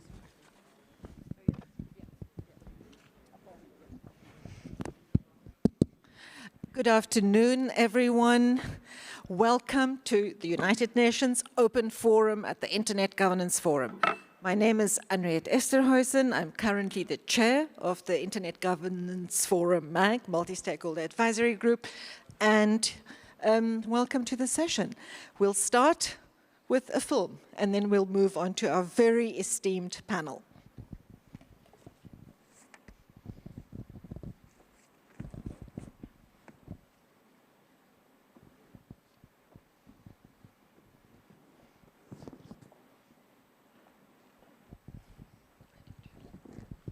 We all live in a digital world.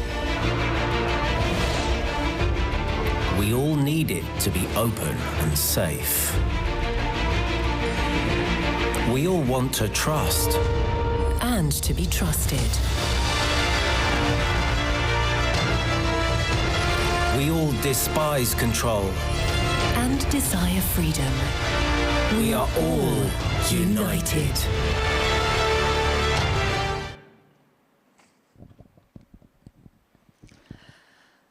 Thank you for that, and welcome again. I also want to welcome all the participants that are joining us virtually. I don't have access to the Zoom room myself, but my colleagues do. So I urge people in the room to communicate with those online that are not with us physically, so that they can feel part of the session. This United Nations Open Forum at the IGF is very significant. It's actually historical. It's the first time, to my knowledge, that we have this type of open forum. Where we have senior heads and very senior staff of UN agencies here to join how internet governance is relevant to their work and how they are contributing to the broader process of inclusive, collaborative, development-oriented internet governance. And one of the specific aspects of internet governance, which I think we're all realizing as an IGF community, is that internet governance and internet-related public policy issues and decisions cannot be isolated. They cannot be concentrated and localized in any one sphere, in any one agency. The internet is so ubiquitous, and it touches so many aspects of social, political, and economic and security lives that we all have to engage in aspects of internet-related policy and governance, and we see that very strongly across the UN system. So to start us, and we're running a little bit late, so I'm going to go straight to our esteemed panel. And I want to first give the floor to Under-Secretary General from UNDESA, the United Nations Division for Economic and Social Affairs, which is the institutional home of the IGF in the UN system. Mr. Liu Zhenmin, who is an IGF regular and I think who understands the IGF and the role and the relationship between the UN and the IGF very well. Mr. Liu, you have the floor. Thank you, Arinda. Dear colleagues, I'm so honored to be here, join with you. Before offering some comments, let me first, I want to thank Arinda, the chair of the Multi-Stakeholder Advisory Group. Over the past 2 years, I want to thank her and her colleagues of the MAG before their efforts in organizing the IGF and supporting the IGF process over the past 2 years under very difficult circumstances. Second, I also want to thank all my UN colleagues, I think especially not only for this session, but also for your support and your co-sponsorship of the last year's session, which you convened by the UN system virtually. This year, luckily, I think with the improvement of the situation in mitigating pandemic, we have been able to meet in kind of its hybrid format. But in even hybrid, I think we continue to count on strong support of immune system families. I think this is the process, IGF processes that we should depend on the support of multi-stakeholders as well as immune system family members. So, dear colleagues, immune family has increasingly engaged in IGF-related activities, sharing their expertise with multi-stakeholders while also listening to their views and voices. Such interactions and collaboration continue to be beneficial to all and to the entire internet community. Many UN entities have been supporting intergovernmental processes, contributing to international norm setting and digital cooperation. The voices from the stakeholders can help enrich such contributions. And other UN entities have carried out analytical work covering digital government, digital economy, access to information, digital connectivity, and cybersecurity. I know that many colleagues are going to share your experience in all these respects.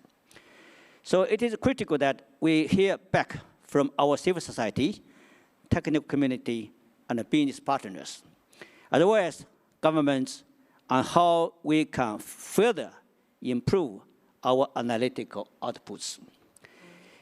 Increasingly, many UN organizations have also been scaling up capacity building, helping countries to apply digital technologies to bridge digital divides, improve public service delivery, and develop their digital economies. Dear colleagues, we can do a better job if these efforts are undertaken in partnership with stakeholder groups. Importantly, these collaborative initiatives are now made possible because of the internet and the digital technologies. Virtual meetings, shared document collaboration, and conferences held online are some of the tools that facilitate such cooperation. The digital response to the COVID-19 pandemic has really demonstrated the value of digital technology, but not for all people. Indeed, the advance of digital technologies has exacerbated inequalities in many situations. And this is one of the lessons we learned over the past 2 years. So we have seen consequences of children not being connected online, employees unable to work remotely due to lack of devices or connectivity, and social relations at stress because of isolation, just because of one fact, the digital divide and the lack of access and the connectivity. So it is incumbent on the UN family to be part of a global undertaking for a better, safer internet for all. By being at the IGF, you are indeed doing so. So UN Secretary General Antonio Guterres has laid out a clear advice for the IGF to adapt, innovate, and reform. So the IGF is a good platform for us to exchange our experiences in working on the digital ecosystem, digital policy, and digital capacity building. So dear colleagues, I invite you to speak today on what you see as the imperative for the UN family to make the internet a better place for all people on our planet, and especially to harness digital transformation for sustainable development. It is my sincere wish that this type of gathering becomes our tradition at every year's IGF. And this is my fifth one. I thank you very much. Thank you very much, Mr. Liu. We'll now hear from various of the UN agencies that are represented online and in the room. And I trust that all of them will keep to their time limit, because then we'll be able to have an interactive debate about how within the UN system and also within this context of the multi-stakeholder processes that the IGF facilitates, how UN agencies and other organizations in the UN system can work together better to lead digital transformation in support of achieving the SDGs. Next, I'm delighted to invite Ms. Michelle Conance. I have no idea if I correctly pronounce that. And she's the Executive Director of the UN Counterterrorism Executive Directorate. And Michelle, please go ahead and tell us more about how you engage with internet governance. Thanks a lot, Madam Chair, and Excellencies, distinguished participants. A big thank you to the organizers of IGF for convening the timely event to bring together the UN entities to discuss our work on ICT and other aspects relating to digital technologies.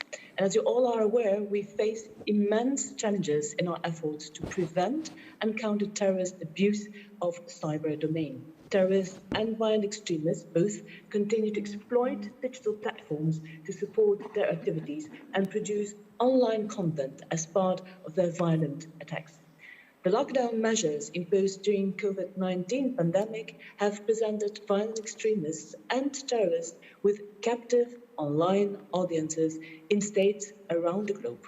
CTAT responses to these challenges seeks to reconcile the positive and the negative aspects of new technologies, namely their considerable potential to improve our quality of life on the one hand, and their vulnerabilities to abuse by terrorists on the other.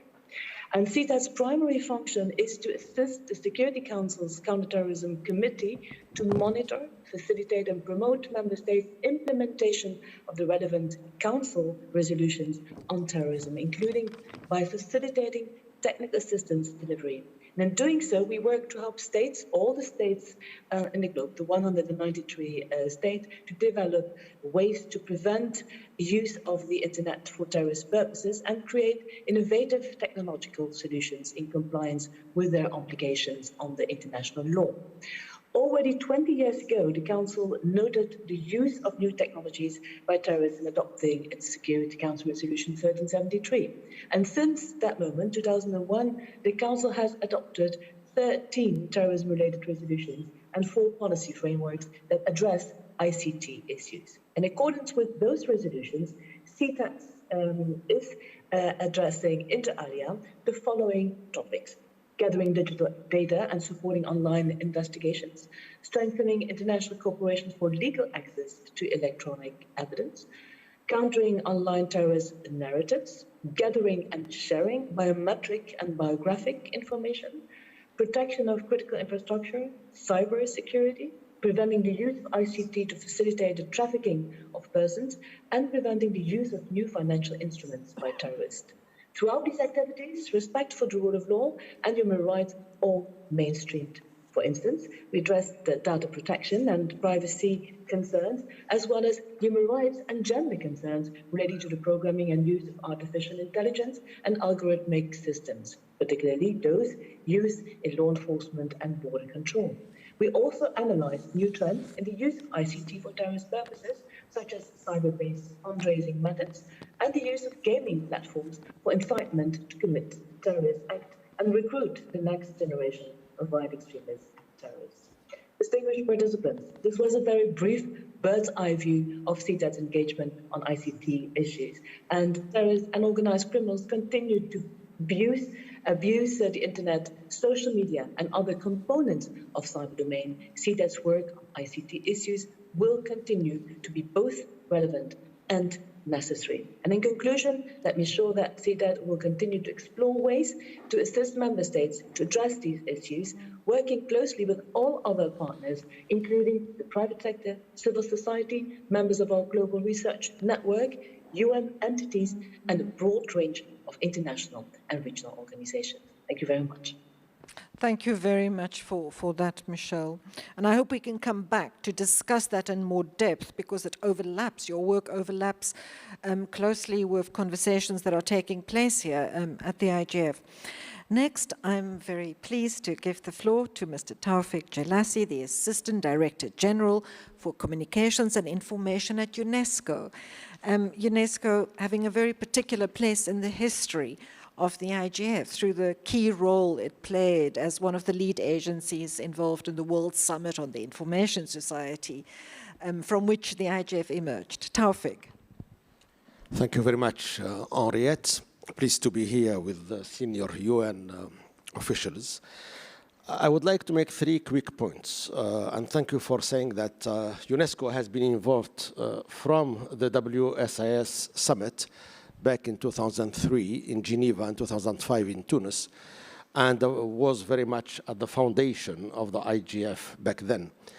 My first point is that UNESCO has been advocating for what we call the Rome framework for digital governance and internet governance. What is Rome? R-O-A-M. It's a human rights-based, open, accessible, and multi-stakeholder approach. We believe that this is the right approach going forward. We are delighted that so far 34 countries have adopted the UNESCO Rome framework and our Internet Universality indicators to conduct a national digital assessment. And I invite more countries to join us and carry out their national digital readiness and assessment through our 300+ Internet indicators and our Rome framework. That's my first point. My second point is UNESCO has been if not the leading UN agency, is certainly a leading UN agency when it comes to the freedom of expression, the safety of journalists, and addressing the issue of impunity for crimes committed against journalists. So when we talk about the internet, of course, this is the cyberspace, and freedom of expression is central in that cyberspace. So it's not only in terms of fostering the freedom of expression, but also combating hate speech, speech of violence, of extremism. So all, let's say, the negative sides of misusing the internet, including misinformation and disinformation. In my intervention at the high-level panel yesterday afternoon, I suggested the approach of UNESCO, which is not very much to opt for a laissez-faire approach, nor for an over-regulated approach, but rather to try really to put some pressure and also to advocate for a transparency of internet companies and digital platforms, because we believe that is the proper way forward. In the 30 seconds left to me, let me briefly make my third point. 2 weeks ago, the 193 member states of UNESCO have unanimously adopted the UNESCO recommendation on the ethics of artificial intelligence. This is a groundbreaking achievement. This is the first global normative instrument of its kind regarding the field of AI, which we know it's not an emerging technology. It's already the technology of today, and we have heard so many benefits that can be achieved, but also many harms that the misuse of this technology can lead us to.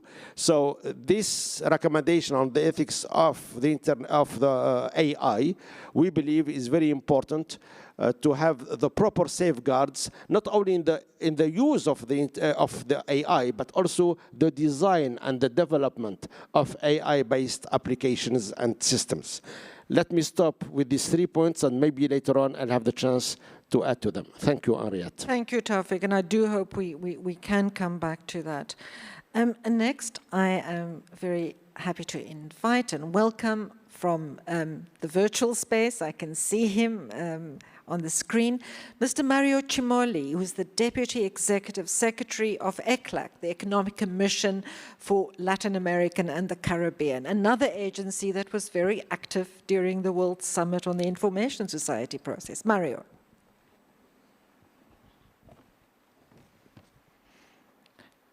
Are you there? I don't see Mario, or I can't hear Mario. So possibly he has not been able to join us, and maybe he still will. But next I will go to you, Maria Francesca. Maria Francesca Spatolisano, the Assistant Secretary General within UNDESA, but currently the officer in charge of the Office of the Envoy for Technology to the UN Secretary General. Maria Francesca. Thank you very much, Henriette, and I hope we see Mario very soon.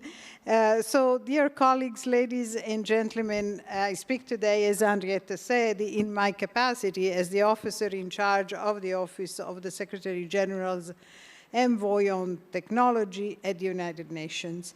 This office is tasked with the coordination of the follow-up to the Secretary General's roadmap for digital cooperation, which lays out the Secretary General's call to connect, respect, and protect everyone, everywhere, in order to build a more open, free, and secure digital future for all. This was reinforced as a goal in the recent report on our common agenda that was presented by the Secretary General in September. So the Office of the Tech Envoy works in an inclusive and open manner, particularly through multi-stakeholder partnership, and I don't have to tell this to the IGF, which is by definition multi-stakeholder, and a strong collaboration with the UN entities, and here they are all very well represented. And in particular, of course, we have prioritized to bring together the UN system to better serve the developing countries, those underserved communities, and leaving no one behind in this area. So let me say a few words about how we do all this. The roadmap has set the target of achieving universal meaningful connectivity by 2030 and connecting the unconnected. That is 2.9 billion still who have not used the net, even though they may be under coverage of the net, but they don't use it, and there are several reasons to that. Moreover, the roadmap has also called for more coherent and coordinated global effort at digital capacity building. Here I come back to the underserved community, because achieving real and sustained progress in various dimensions of digitalization requires skills development, effective training, and this is done in many ways throughout the UN system, of course.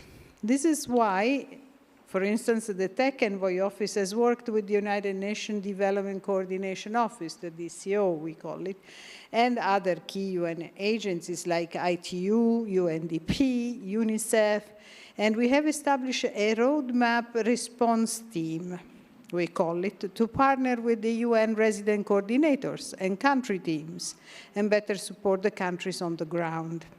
Tomorrow morning at the IGF sessions, this office, together with ITU and UNDP, will also be launching a multi-stakeholder network on digital capacity development, which includes we call it again, it's jargon, you will forgive me, but you're all aware of this clearinghouse function.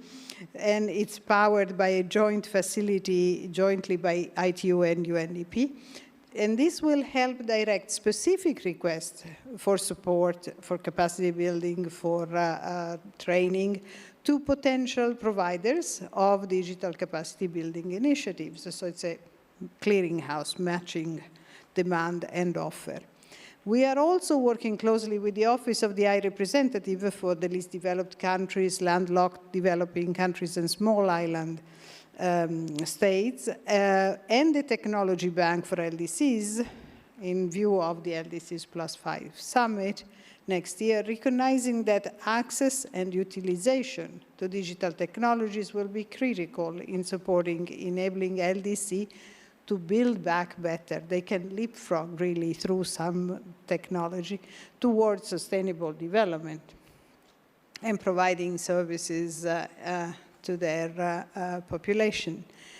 So across the entire spectrum of the roadmap, our office also collaborates closely with UN agencies to better harness the potential of digital technologies and addressing the challenges. For example, with DESA, we are initiating a UN system-wide mapping of digital-related initiatives to catalyze better collaboration and coordination. And the synergies with the STI Forum are being explored so that we can leverage, the respective strength. And we partner with so many other agencies, for instance, space-based technologies, artificial intelligence for road safety, other emergency responses. I mean, this office is a little bit a hub and works with all sorts of other entities in the UN family. There are many examples. I can't quote every one. I wish I could, but I can't. But let me reiterate how important it is for this small office of the Tech Envoy to be, connected and working with everybody, and don't hesitate, of course, to let us know how we can do that better. Thank you very much. Thanks, Francesca.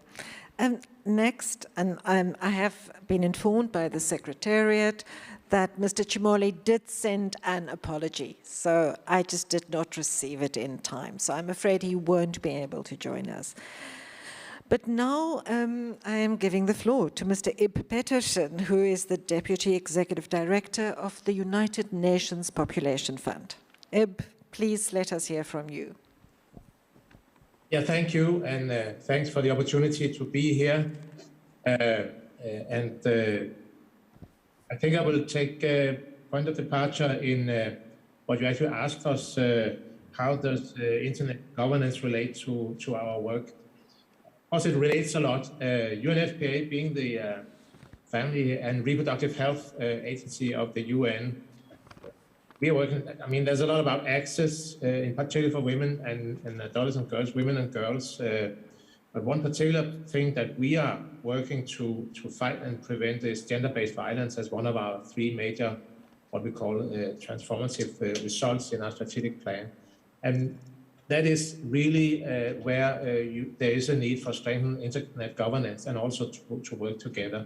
In fact, we launched last week a new campaign on the media, on the platform called Body Rights. It actually highlights that, corporate logos and copyrighted IPs are more highly valued and better protected online and on the net than are, images of people's bodies. So we launched this Body Right campaign to demand protection from online violence, in particular against women, but all, of course. But women and girls are hardest hit. We know from, for instance, the Economist Intelligence Unit that 85% of women with access to internet reported witnessing online violence against other women, and 38% experienced it personally. 65% have experienced cyber harassment, hate speech, and defamation. So this is certainly an area where there is a need to call upon a number of actors, and that's what we're trying to do with this campaign, and this is why this meeting today is also extremely timely, and we appreciate the opportunity here. It is a global call to action to disrupt violence against women and girls in virtual spaces, and we all need to understand our role in that and work together to drive the real change. Online protection for every girl, women and young person everywhere. It's a call to individuals that need to step up, not only men and boys and others who can refuse to commit violence, they can also speak up and act. It's also a call to the tech companies to that they need to step up as well. We're actually demanding that digital and social media platforms, online forums and content sites provide women and girls the same protection as they do for copyrighted materials, which is not the case today. So it's a question of providing reporting processes and tools for users that must be accessible, easy to use and responsive, and platforms should support users in managing and controlling who can see, share, and comment on their content. It's also a call to policymakers and governments, and they simply cannot continue to ignore that this is one of the major challenges when it comes to fighting also gender-based violence. So we appeal to policymakers through this campaign also to adopt, amend, and implement clear legislation to criminalize the non-consensual use and the misuse and abuse of people's images online, and create also legal obligations, moderation and reporting systems and legal obligations for technology companies and social media platforms. And here also, of course, civil society experts, survivors themselves actually should be involved in the design and the evaluation and regulation. And this is some of the things that we would like to, that we are trying to promote now and make happen with this campaign. And we are, of course, extremely interested in working with the whole UN family, with civil society, and with the tech companies, as I said, to achieve these goals. So I'll stop there. There was a more concrete example, but I just wanted to point to that. Thanks. Thank you, Eben. I won't dwell on it, but I do hope that at some point you've made use of the work done in the IGF. One of the best practice forums of the IGF, the one on gender, has actually done quite extensive work on combating gender-based violence online. But we are hearing already, I think, from the complexity and the diversity that UN agencies are engaged both with combating harmful use of the internet, but also enabling positive use. Next, we have Mr. Masood Karimipur, the Chief of Terrorism Prevention Branch of the United Nations Office on Drugs and Crime. I hope I got that right. Mr. Karimipur, you have the floor. Thank you, Henriette. I join you from a very gloomy Vienna, where it's getting dark already. Distinguished colleagues, thank you for the opportunity to contribute to this panel today. Thanks to the organizers of the 16th annual meeting of the IGF.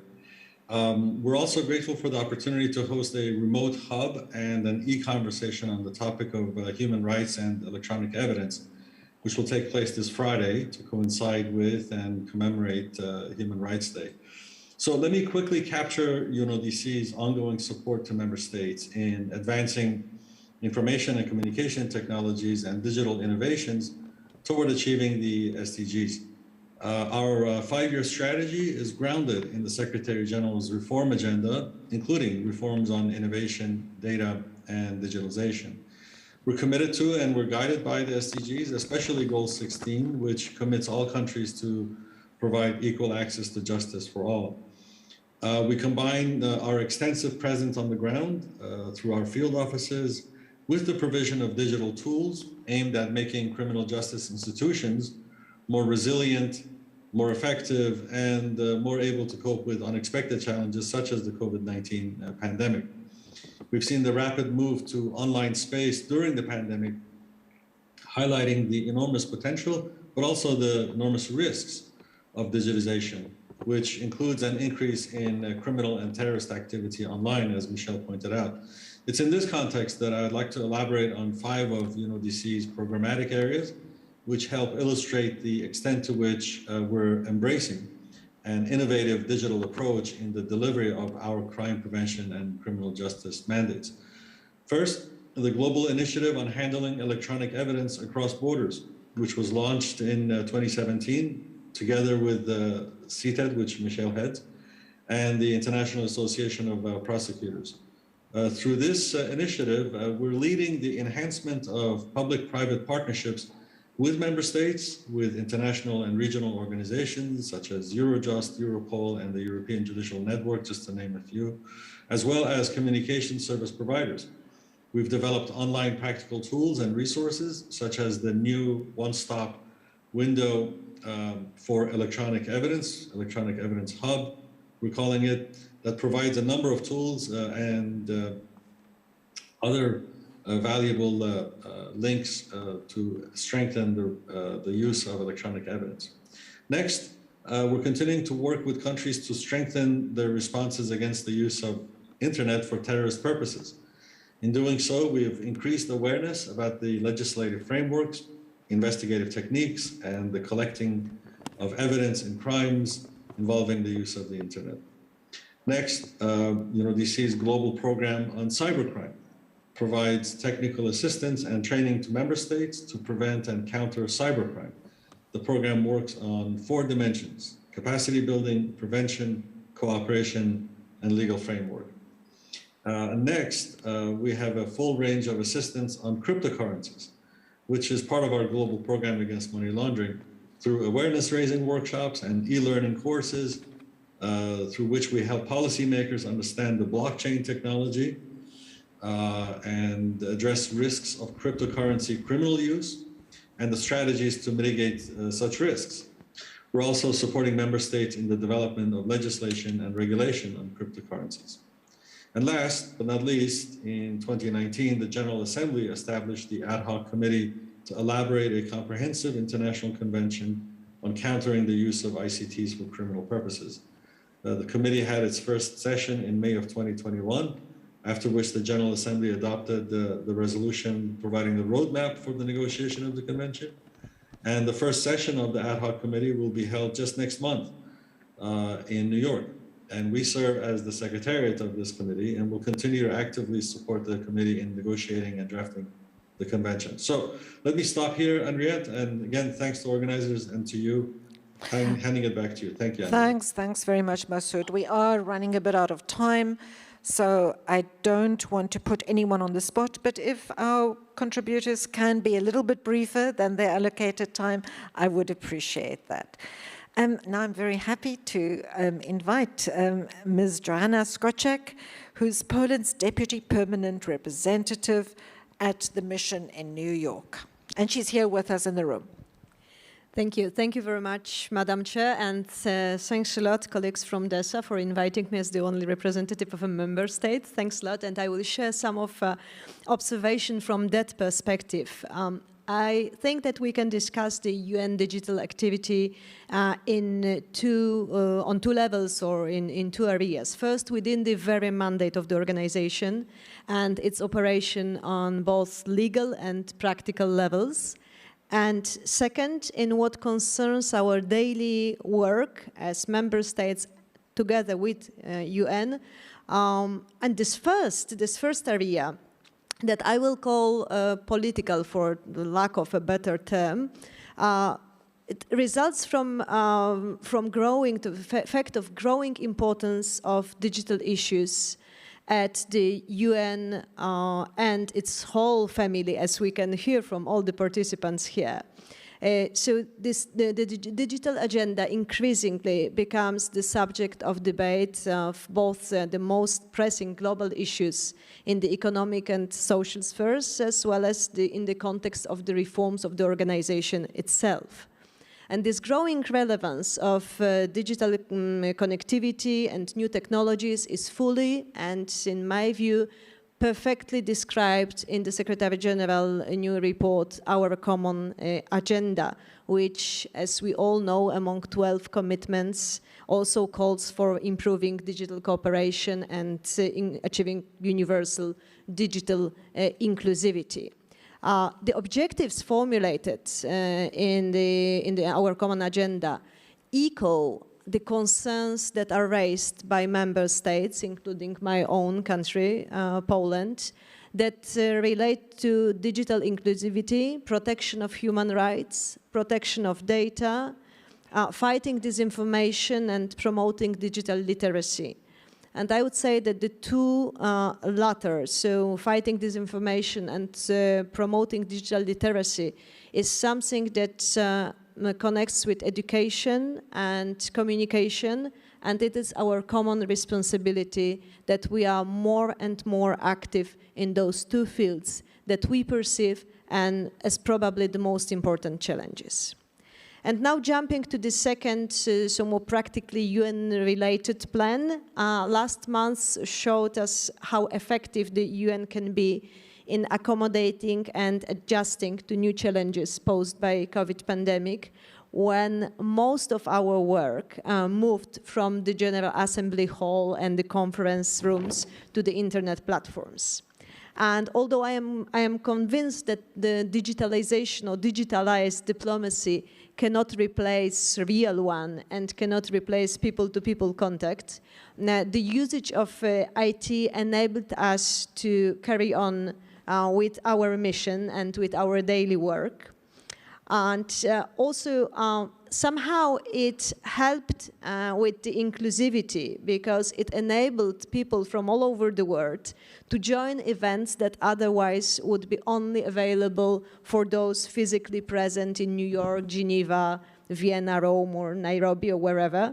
And our main challenge was to count properly the time difference. So although I hope that we will be back to in full to the conference rooms and GA, I think that there will be some silver lining of the pandemic that will stay with us, that we will always remember about our colleagues and stakeholders who are all over the world and who can also participate. And I just would like to sum up saying that today UN is the only global organization that can help us tackle these challenges together. First of all, leading by example, also giving the platform for exchange of good practices, but also assist itself and UN member states in the implementation of the solutions that will help us to achieve these goals. Thank you very much. Thank you very much, and thank you to Poland for being responsible for us all being here. Now I'm inviting Mr. Maximo Torero, who's the chief economist at the Food and Agricultural Organization. I hope he's speaking from Rome, which is a very wonderful city that I love very much. You have the floor. Thank you very much, and it's a pleasure to be here. Let me start saying that digital technologies and applications can create significant social and environmental benefits and accelerate the progress towards SDGs, and that's what we aim at FAO, especially SDG 2, 1, and 10, which are our priorities, but of course all the other SDGs are linked to that. And the power of data and technology can harness to reduce the digital divide, which today is extremely important right now, but also could help us to achieve the 2030 agenda. But we need to understand that this is not a panacea. There are many issues that we need to take into consideration. So there are 6 principles that we follow, and this is linked to the Rome Vatican Declaration of Ethics on Artificial Intelligence, which are transparency, inclusion, responsibility, impartiality, reliability, and security and privacy. Those are for us, the core 6 principles in which we operate in all the activities we do. And why is this so important? Because today we have some problems regarding enabling policy environment to support in-country investments in digital agriculture. We still need to do a significant effort to reduce inequality in access, which is significant, especially in broadband. And that requires also inclusivity in gender and youth. So the principle of inclusivity, of inclusion is central. And we need to strengthen also international cooperation to ensure that increased and targeted investments are made to specifically address this digital divide so that it's reliable and also assures that there is security and privacy in the information we provide. The position of FAO is to strengthen the focus on digital for impact, and FAO priorities are to further accelerate the use of innovative technologies and to continue to improve on a portfolio of ICT services tools that will contribute to achieve SDG worldwide, but also within the 5 principles that I mentioned before.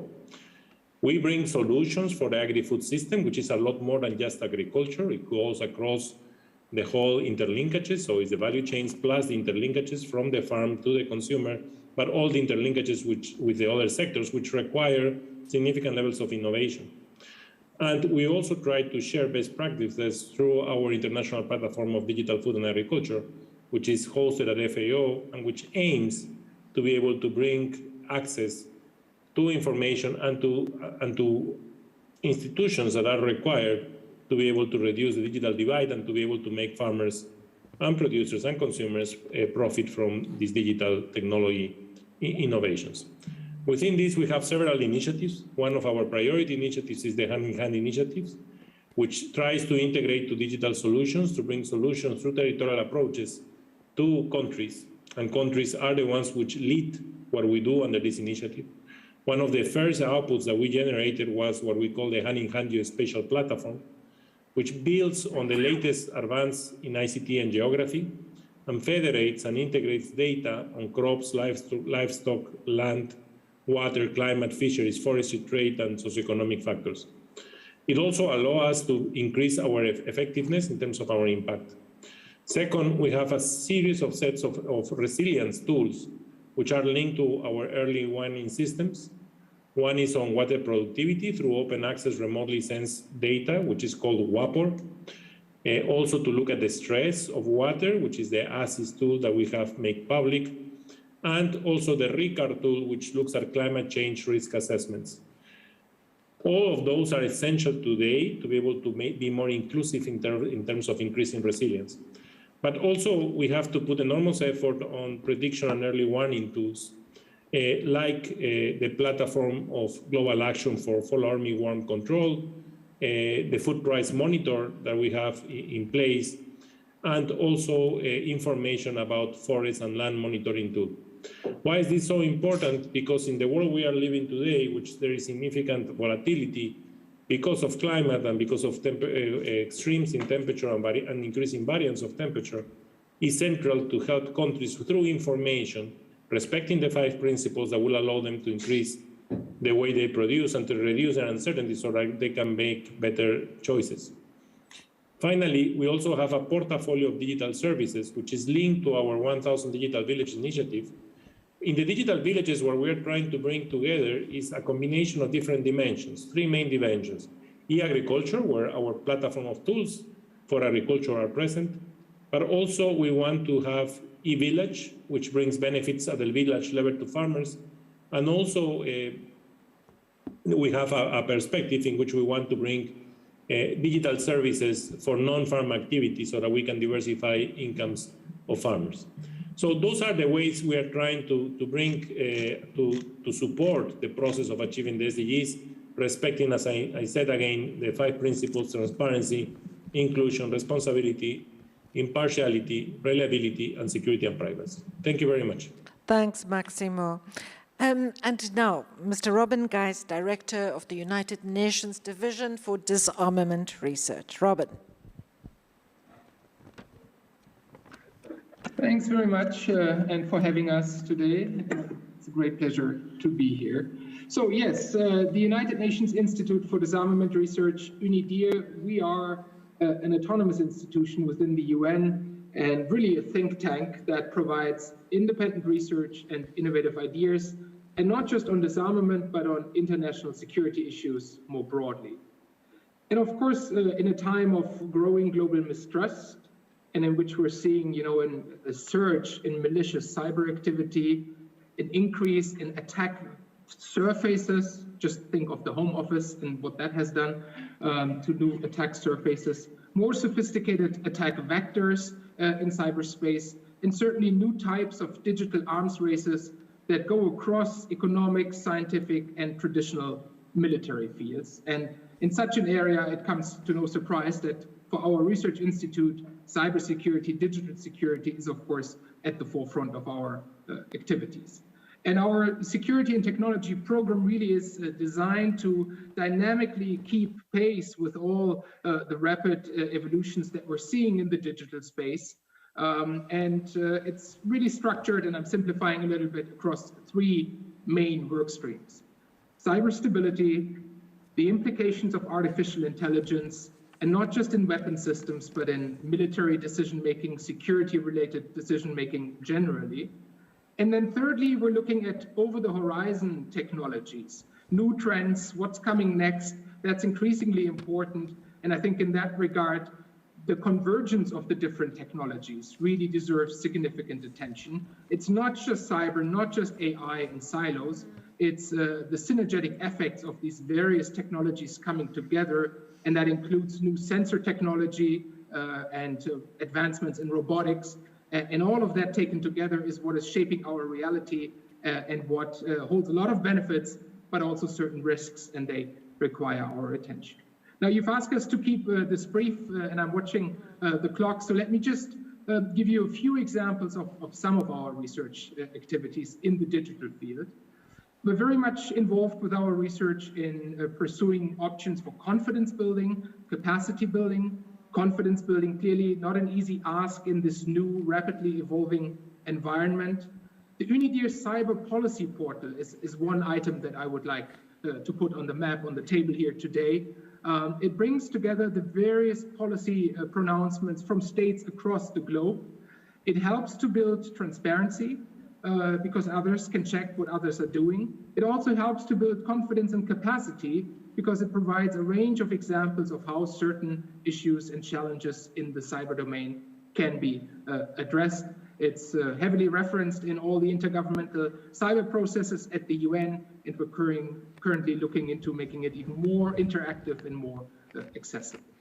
Then secondly, UNIDIR has a traditional and strong role in working towards the operationalization of norms of responsible state behavior.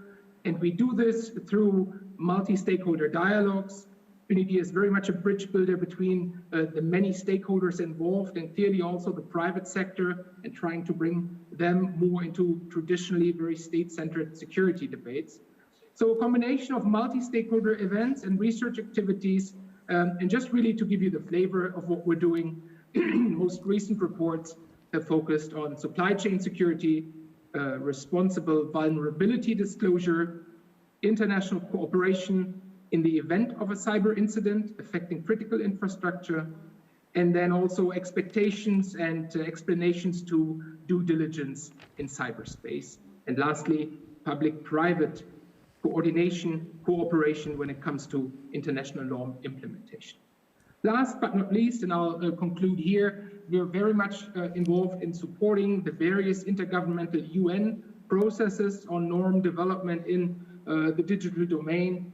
As you know, the GGE and the open-ended working group earlier this year came to a successful conclusion, both of them, and now there's a new open-ended working group with a 5-year mandate just about to start in a week or so. And of course, a 5-year mandate provides ample opportunity to advance discussions on cybersecurity at the UN, and UNIDIR will be very much supporting this process. Thank you very much.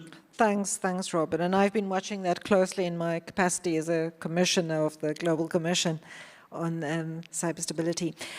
Kate, who is with us in the room, Kate McBride, the director of the ICT Policy Division of the United Nations Framework Convention on Climate Change.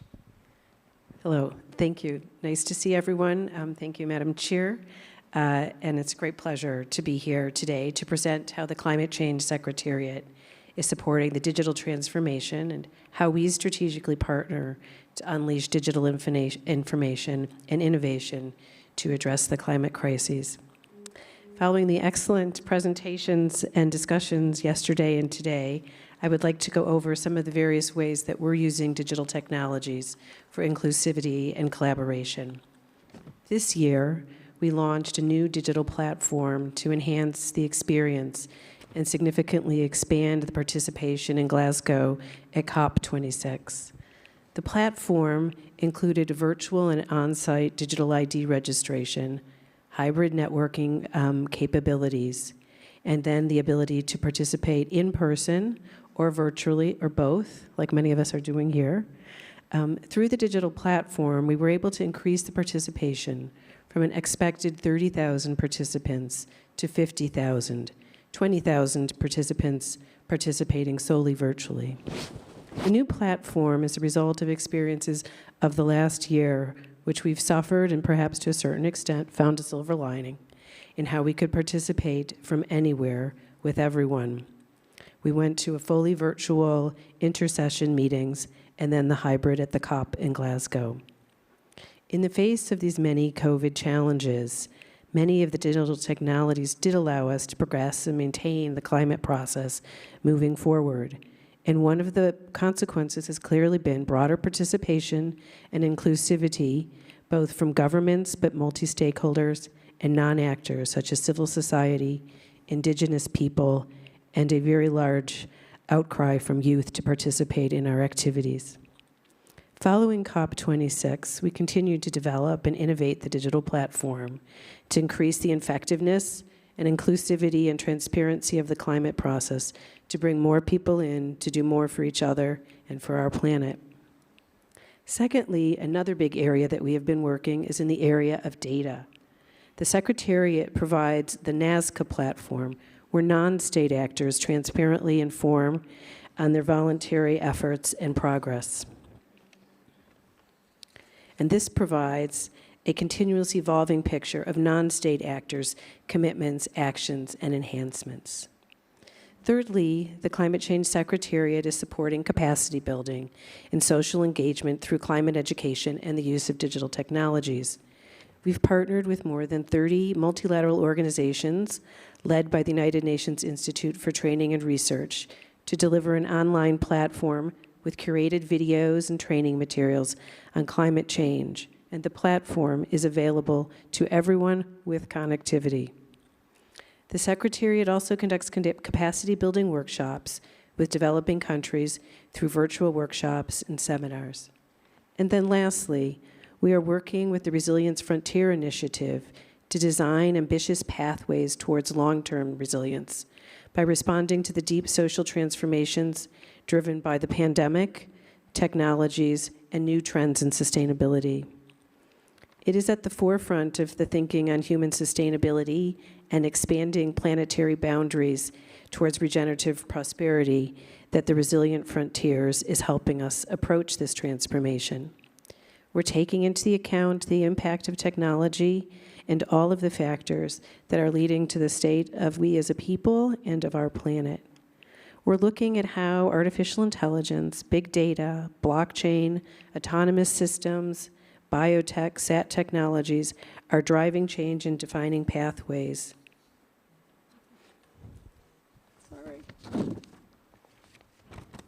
And how these various pathways are filled with many, many, many of our youth and non-party stakeholders.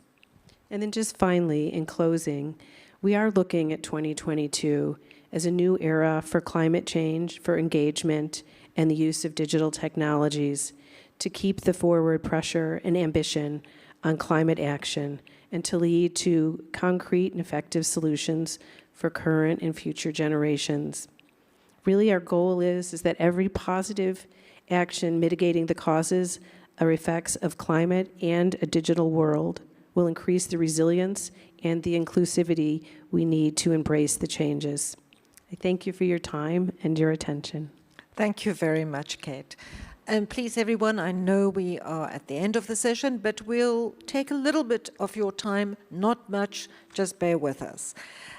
We have one final speaker, Mr. Mark Williams, Practice Manager, Digital Development, Global Practice from the World Bank. Mark. Thank you, and good afternoon, ladies and gentlemen. It's a real pleasure to have this opportunity to represent the World Bank at the IGF. The World Bank, is a multilateral organization, works in every major area of economic and social development and in the vast majority of developing countries. We provide a wide array of financial products and technical assistance, and we help countries share and apply innovative knowledge and solutions to the challenges that they face.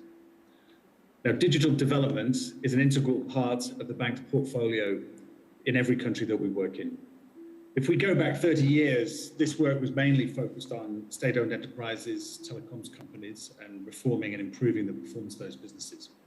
Then this was followed by a period of support on market reforms, liberalization, competition, regulation. And then over the last 10 years, the focus has shifted towards mainstreaming digital technologies across the entire portfolio of the World Bank's projects. That's bringing digital technologies into all areas of public service delivery, private sector development, research, and citizen engagement.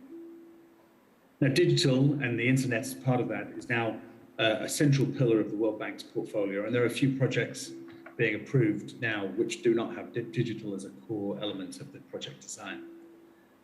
Supporting that is a very broad range of research and policy being undertaken in the digital area. Looks at the economic impact of digital at all levels of the economy and society, the macro, all the way down to household impacts and individual impacts on income, equality, and inclusion. Technical and economic regulation of digital remains a central part of the research agenda, and this evolves as the topics, areas of focus have evolved from telecoms regulation through to digital regulation, data protection, and so on. That research program has also evolved. Strategy for promoting infrastructure development and usage remains a key element of the World Bank's research, and the ways in which digital can be used to modernize public service delivery is becoming increasingly integral to our research program. So in addition to the research and analysis, we are strongly committed to integrating digital into our financial support for client countries. In the digital sector itself, we're financing the rollout of broadband networks in rural areas, high capacity transmission networks, both terrestrial and submarine, that help bring digital low-cost bandwidth to developing countries. We're supporting countries to strengthen their capacity for data protection, cybersecurity, and data regulation across the full area of digital governance. And we're also helping countries to integrate digital technologies into their core government functions, promoting reforms and process redesign, re-engineering in governments, and the delivery of services, public-facing services delivery via digital technologies. Looking ahead, the agenda is evolving rapidly. We're increasing our focus on the role of digital in green and inclusive development. We're actively looking at the relationship between digital and climate change.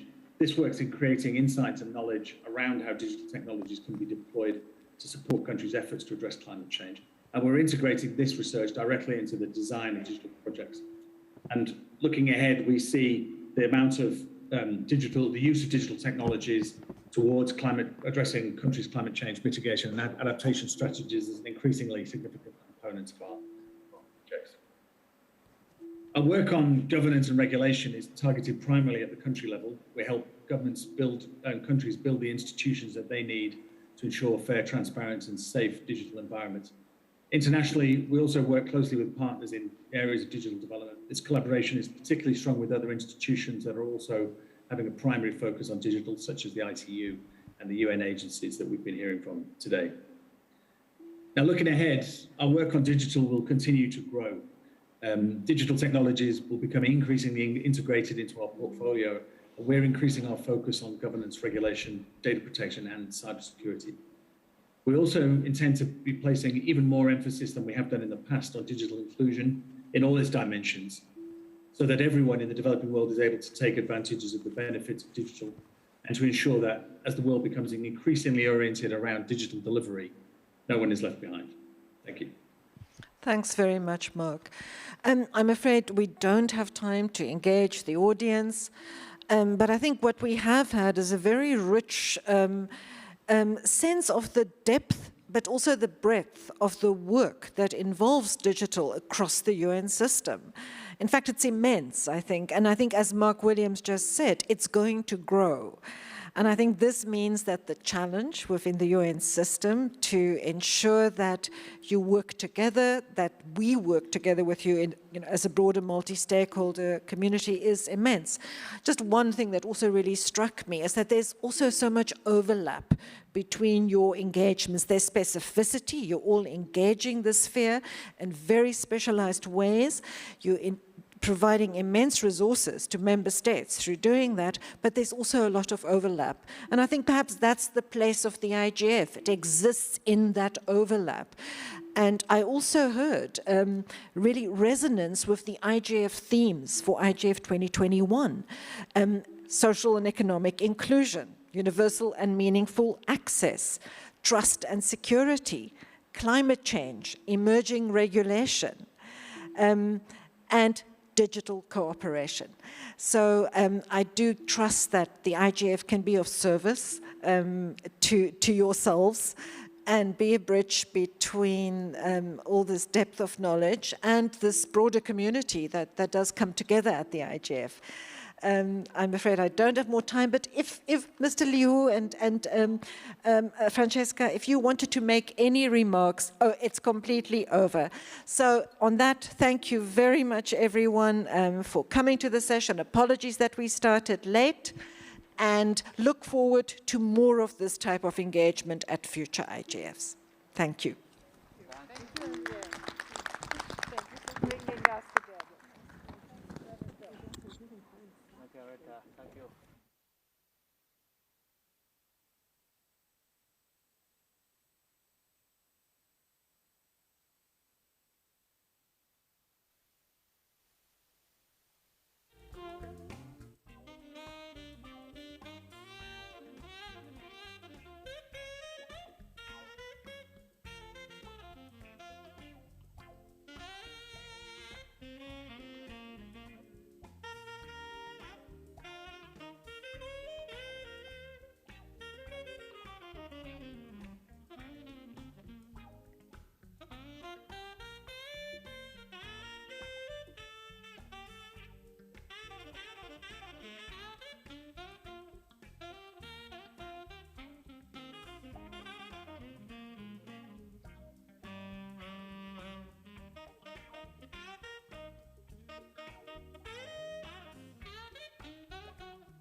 A kind request to the panelists on this session to please come on the stage. Thank you. Okay, so we have some housekeeping here. Give the floor to the moderator. So he starts the proceedings and give the floor to... Okay. What do you remember from maybe...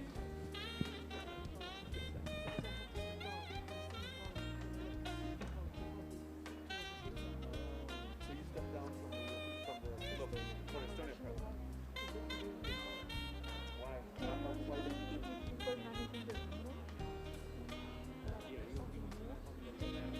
No, I just wanted some of them to be made co-host because they will be speaking, if that matters. Sorry, where do you like the USG to sit? I think... Well, sit? Yeah, wherever you think it works okay. best, I don't know.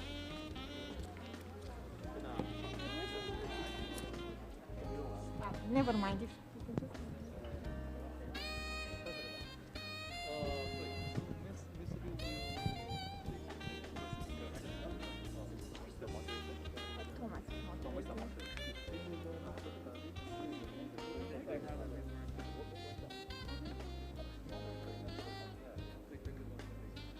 To jak moderator po prostu powie, ale jeszcze nie na celi. Moderator zacznie i zaprosi do głosu pana Marta.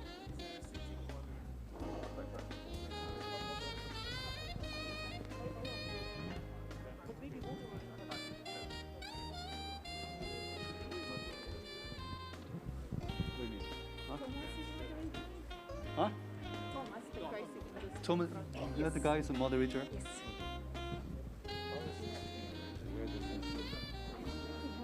Wherever you think is best. Yeah. So the Lesky will be first, yes? Just that's the plan, but okay. Here is the Lesky here. And this is, yeah. Yes, yes. Perfect. She's a little bit angry now. Yeah, I'm sorry. Yes, yes, yes, yes.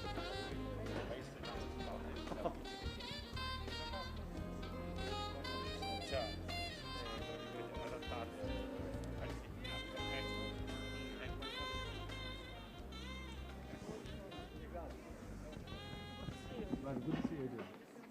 Thank you.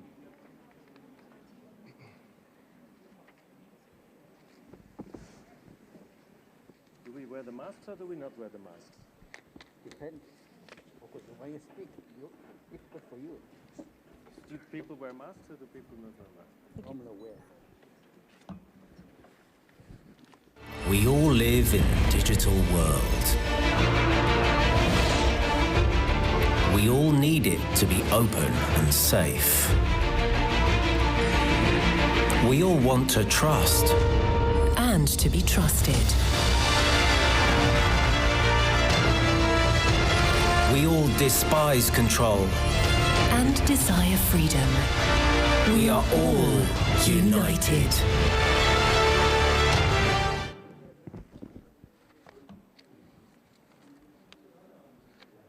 Hello, everybody. Can you hear us? Seems to be the case. My name is Thomas Schneider. I work for the Swiss government, and I'm happy to and honored to be the moderator of this parliamentarian roundtable, which is something that we had already physically 2 years ago in Berlin, where I was also moderating, and I'm happy to do this again. And this time, of course, under the condition or the circumstances that we have a number of colleagues connected via remote, and we have a number of colleagues here, so we're hoping that this will work out nicely, and we trust, of course, the technicians that do a great job and our Polish host and the UN team so that this all works out. We only have an hour, so I'll immediately go into presenting our first speaker that we have, which is, if I'm not mistaken, Mr., and I hope I'm pronouncing it correctly, Mr. Ryszard Terlecki. He's the Vice Marshal of the Sejm of Poland. Thank you very much.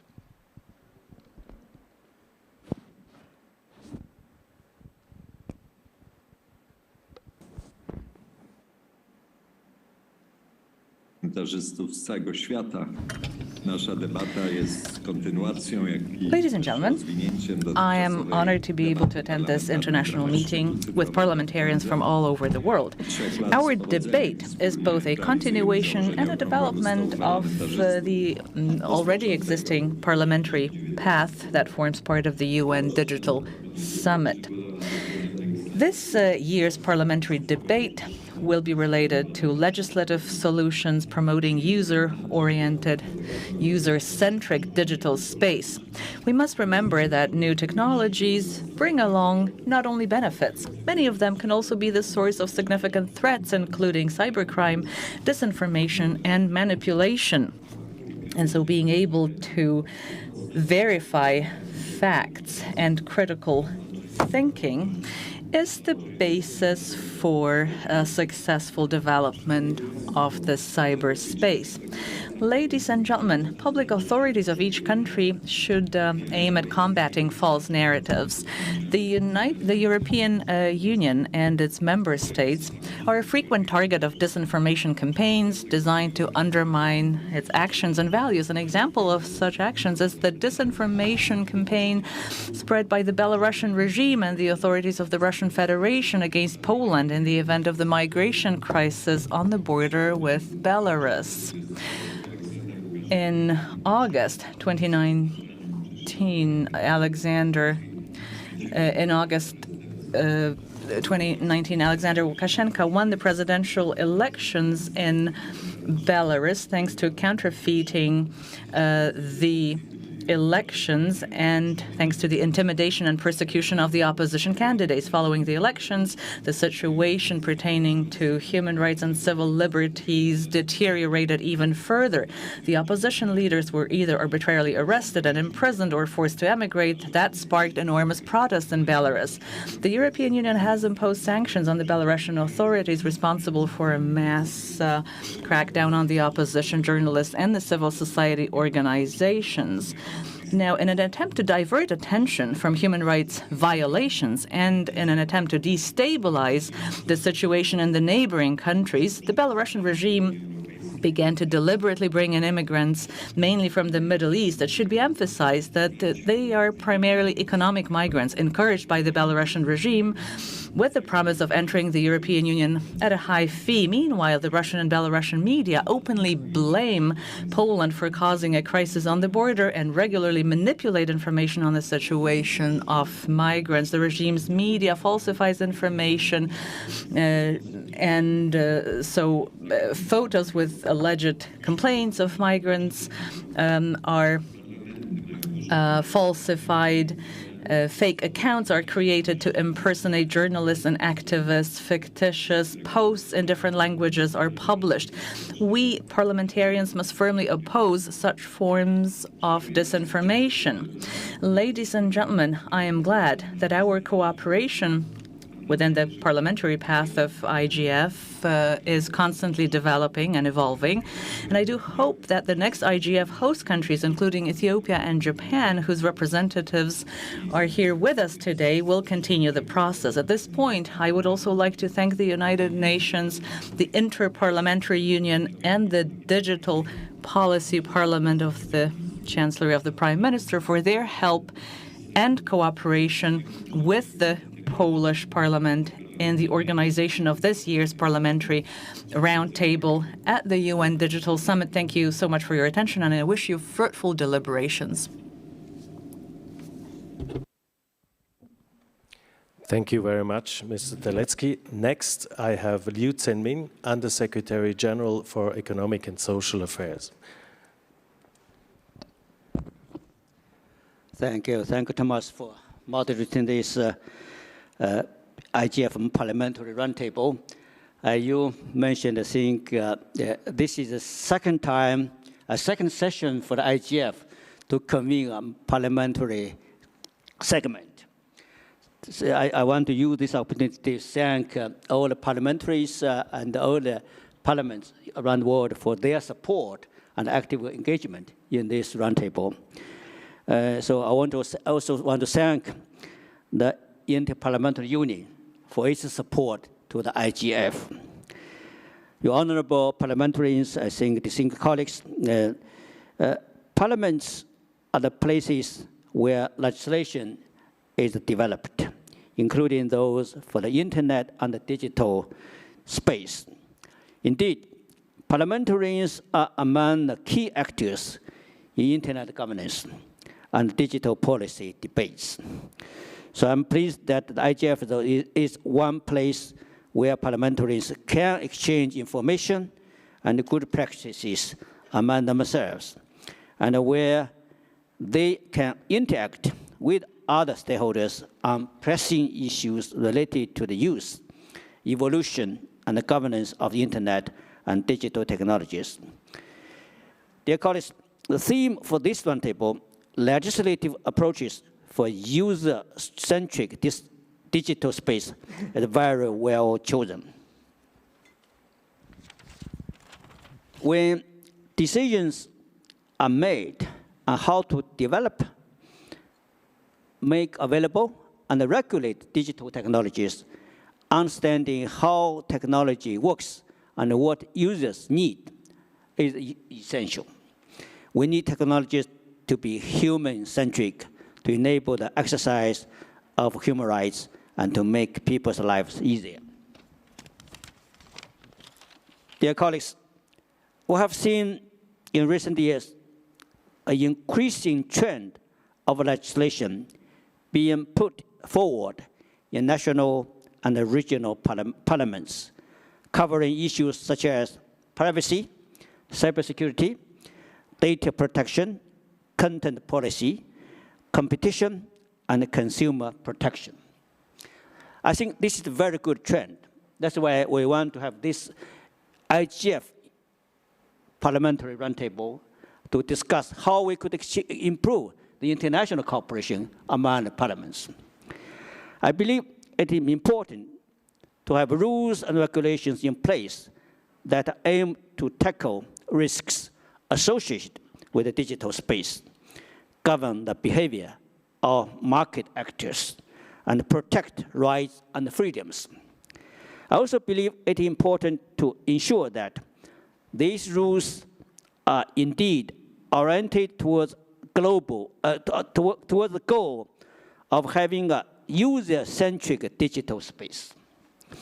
This is important, while balancing the various rights at stake and providing a predictable environment for the private sector to operate.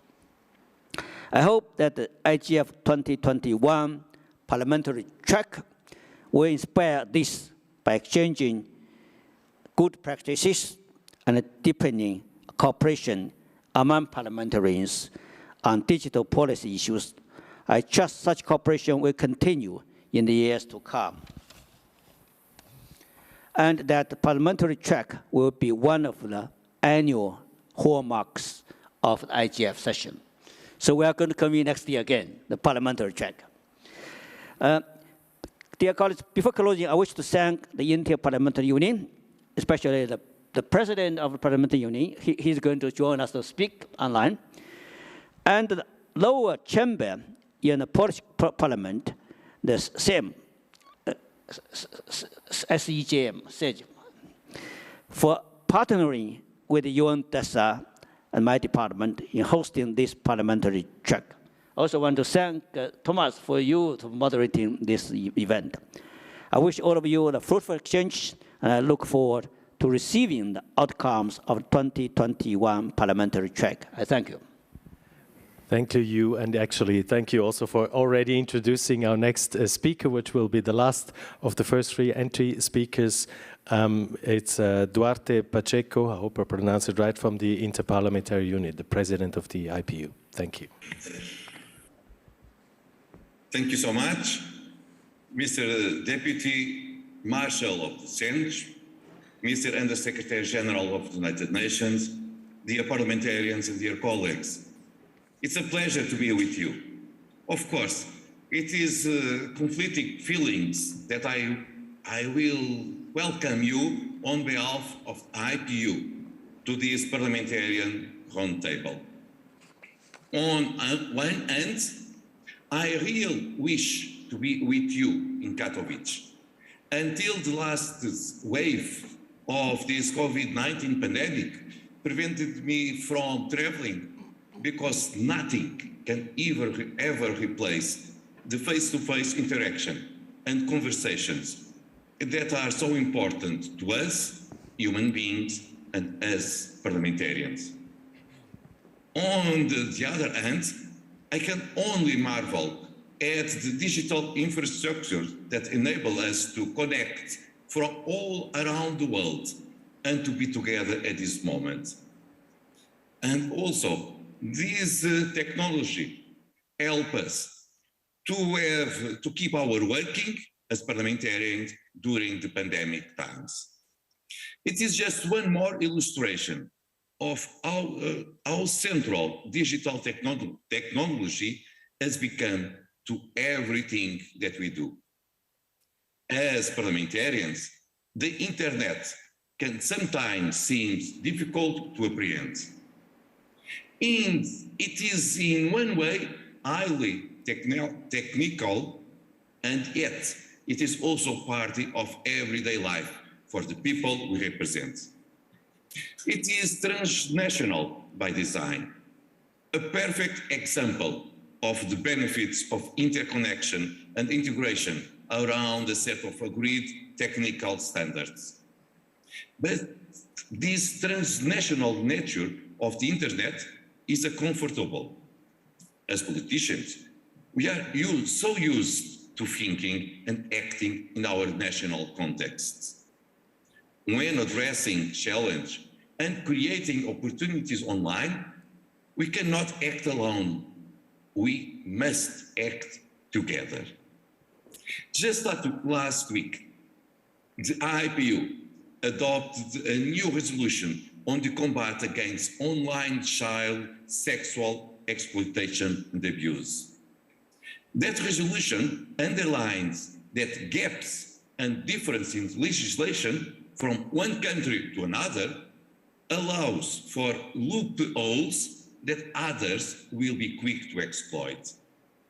Harmonized legislation and a high level of international cooperation are absolutely essential, yet we are only beginning to take steps in this direction. Even the issues that can appear technical have a strong political dimension. It is our role to continue to work together to guarantee the openness of the internet, to ensure freedom of expression, and to promote economic opportunities while combating criminality and disinformation. And allow me to talk, the hate speech that can also spread online. Underlying all of this is a fundamental consideration. Who sets the rules? And what should those rules be? In this area, it is every other political leadership is key. As the elected representatives of the people, we have a special role on this matter. Decisions need to be informed by the best possible advice from all the actors, grounded in the evidence and taking into the best interests of the community in mind. I welcome very much the desire to create a greater space for dialogue with parliamentarians at the IGF. The IGF is a available platform for multi-stakeholder dialogue with governments, civil society, and the private sector. We must continue to learn how to speak to each other, to understand each other, to respect each other, and make every effort to reach the best possible conclusions. I hope this IGF will help to reinforce cooperation at all levels around the vision for a user-centered digital space, of which we can all be proud as one of the great inventions of humanity. I wish you all a very productive work, and I will wait the conclusions that you will achieve. And please, keep safe, I hope to meet you in person very soon. Thank you so much. Thank you. That was Duarte Pacheco, president of the IPU. And just to pick up one word, or two words actually, that Liu Zemin mentioned this, that digital transformation should be human-centric. And given that worldwide it is the parliamentarians that are representing the humans in the countries on national level, on local level. So I think it makes even more sense to have parliamentarians as a core part of the IGF. And this is just one of the sessions of the so-called parliamentarian track. There are others during the week. So, of course, we're looking forward to allowing an exciting interaction among parliamentarians, but also between parliamentarians and other stakeholders, ordinary citizens, representatives of business, civil society, governments, and so on. And there is also, for your information, in case you do not know, there's they are working on an outcome document out of the track. So there's a draft that they will be finalizing and then issuing at the end of this track. So in case you were not aware of this, and this is also going to be an interesting document. With this, let me now turn to the parliamentarians themselves. Some of them are here physically, others are connected remotely. The first one is Abdullah Al-Tawadi, member of Council of Representatives of the Kingdom of Bahrain. The floor is yours. A very good evening to you all. مساء الخير. يسعدني المشاركة عبر الإنترنت. التكنولوجيا الرقمية تتسارع بشكل كبير جدا ونحن نعيش وقت مميز جدا. Digital technologies are undergoing fast-paced progress. The pace of change is unprecedented. We are becoming more and more dependent on new technologies. We can use modern technologies to share our thoughts, our views. We can live in the digital space, but of course this is also associated with threats such as cyber crime and possible violations of the most fundamental human rights, which are so dear to our hearts. Technology has recently been developing very rapidly. We are doing our utmost to tap into the full potential of such digital technologies as artificial intelligence, text-to-speech conversion software, and other applications. New technologies enable us to work closer together. We can see that every sphere of our life is becoming more digitized. I'm referring to education, legislation, and other areas of our lives. Digital technologies can also help to ensure that human rights are respected, but the same technologies can also be used against human rights. And that's why it's so important to create the right legal framework to ensure that human rights are protected in the digital sphere.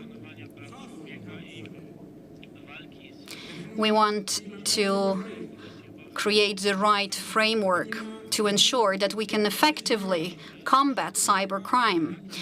In our kingdom, we have developed numerous legal acts that are intended to ensure the most fundamental digital rights and to ensure that we can fight against cybercrimes. We are true pioneers in this respect in my country.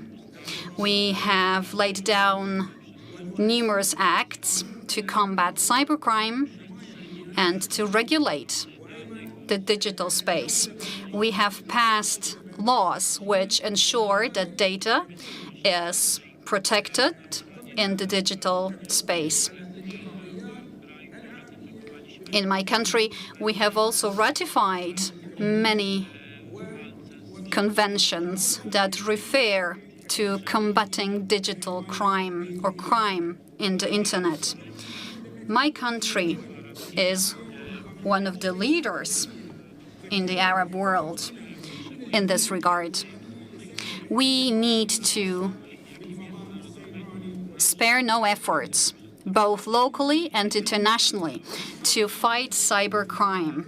We also need to develop an international legal framework to make sure that we can fight cybercrime and to make sure that we can effectively protect human rights. And that is a task for IPU and national parliaments as well.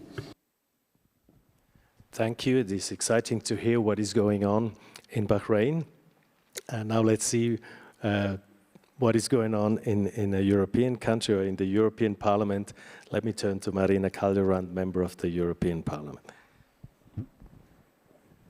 Thank you, Thomas. Thank you for the kind introduction. And yes, I'm representing here the European Parliament, and I'm elected from Estonia. So I'm really privileged. I come from a country which is very e-connected. We call it e-lifestyle. And I come from a region where digital topics are high on political agenda. To start with, I would also like to thank Under-Secretary General and the IPO for having this parliamentary track, for supporting it. It's now the second time we meet face-to-face. We meet some old friends. There are many new friends in the hall. And I think that finally, it's finally established. It's part of IGF, so I'm really looking forward to our closer discussions. And my third introductory remark, yes, I'm honored and happy to bring some gender balance to the discussion, but I'm not happy to see that I'm the only one, and unfortunately, when politics and digital come together, we still need more women speaking. So that's suggestion for the next year. But coming to the topic, we all use the right political words. We all speak about open, free, accessible, affordable, undivided, one internet. But then we look around and we see that the legal systems are different. Laws adopted in different countries are different. So we as politicians and members of the parliament, I would argue, should first of all take into account the international law, international principles, international core values, and build our laws on that. That will help us from dividing internet, from balkanization of internet, from different internets and different systems. That's not easy, but that's doable. I know that from my former lives in the UNGG and in the Secretary General's high-level panel on digital cooperation, it's doable with different stakeholders. Second, I think that we as politicians should also sometimes take leadership. Yes, we're talking to our people. I'm talking to my citizens on a daily basis. They're sending me emails. We are exchanging video calls. We're doing it constantly. But we can't follow them all the time. Sometimes we have to lead the process. And I'll bring you an example. In the EU at the moment, we are arguing about digital ID. My country did it 20 years ago. Kenya did it last year. In the EU, we can't agree. So I would also ask all politicians sometimes to reconsider the small benefits and to see the bigger picture and to lead some topics that might not be very popular at the beginning, but that are good, and we have to explain and talk more about them. We as politicians, we have a special responsibility for the protection of privacy, fundamental rights, and human rights. Yes, we all say human rights offline are equal to human rights offline. But are they really? I think there is a lot we can do much better in protecting our own citizens, our constituencies, our electorate. And that's without buts. Next, when we talk about digital topics, members of the parliament very often have to leave their comfort zone, because that's something that seems so difficult, so complicated. We need much more awareness raising. We need much more education.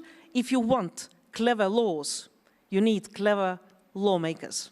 And that's why maybe we should also encourage more our other members of parliament in the European Parliament as well as national parliaments to come to meetings like this one, to talk to other stakeholders, to talk to other members of the parliaments and to see that we all have questions, that we all are learning from each other, we are all exchanging our best practices and best information.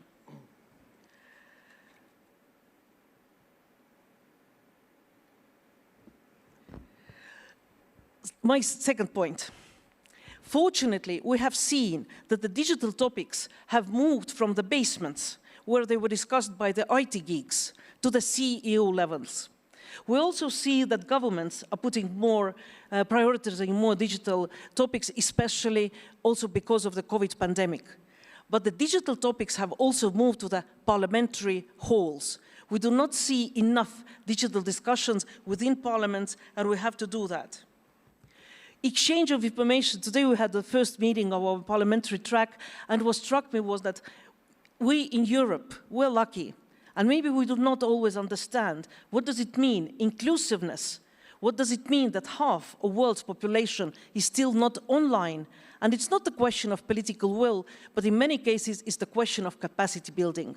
So yes, we, rich countries, have to be much more open to capacity building, to assisting, to development cooperation. And I'm proud that my country, which is, I don't know, one street in Cairo, is doing development cooperation projects with other countries, developing countries of the world. And my final remarks. I was thinking what we as members of the parliament can do nationally, regionally, universally, because I think that we can do it together. Nationally, I think that one of the first steps can be introducing support groups, interest groups. I think all parliaments have them, if not committees, commissions, then at least support groups. We have them in the European Parliament. Trust me, they are horizontal, they work very well, although we have different political views. Regional cooperation, crucial, because regionally we come more together and we meet more each other, we can exchange information. For me, it's EU and NATO. For other regions, other regions. And on global level, I would urge us all to consider very seriously the proposal of Secretary General on Global Digital Compact. That should be one of the next steps of our cooperation. Thank you. Thank you, Marina. And in particular, I think we should take note of the gender and other balances that we still have to improve. Just one word about the EID, because this is something that in my country, Switzerland, we also had a proposal, and everybody, or most of the people, were convinced that we need it. But there was a referendum, and the people turned it down because they didn't trust the governance model. They thought it was too much based on private sector, and the state should have a more active role. Just to say that legislation is fine, but you need to be connected to the people. If you legislate against what the people expect you to legislate, even simple things as an EID may not be acceptable. With this, I guess that will be part of the discussion later. With this, let me go to our next speaker. It is Mr. Alexander Kinstein, Chairman of the Committee on Information Policy, Information Technology and Communications from the State Duma, Federal Assembly of the Russian Federation.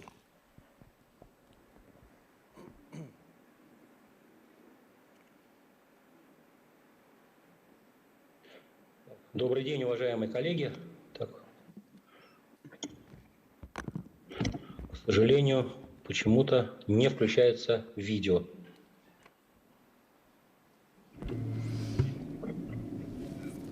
Так, прошу прощения, коллеги, но почему-то I would like to ask for technical help because we seem to be having problems switching on the video. So we can hear you, but apparently there's a problem with the video.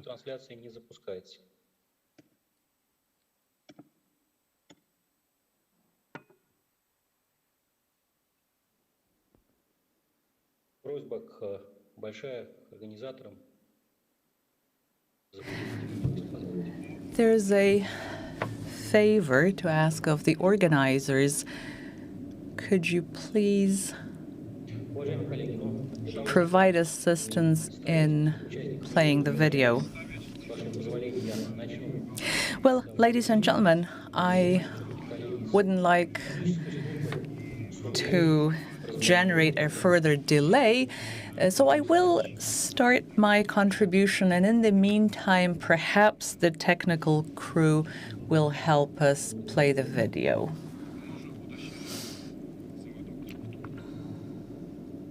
Let's see what happens. Коллеги, тогда, если позволите, 5 секунд, я перезагружусь в вопросах в качестве работы. Please bear with me, dear colleagues. I will now try to restart my presentation.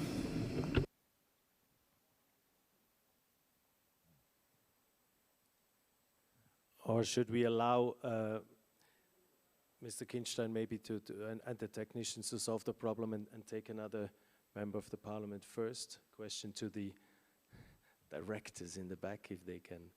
If this was a movie, or a TV show, I would ask the directors in the back. So maybe, now we seem to have an image. Уважаемые коллеги, прошу прощения, технические палатки завершены. Спасибо за то, что подождали. Thank you very much. There has been a small technical glitch, but you can now see me. So first of all, I'd like to say hello to everyone. Thank you so much for giving me the opportunity to present my contribution during the parliamentary roundtable. I'd like to discuss the changes that are now happening in the Russian Federation.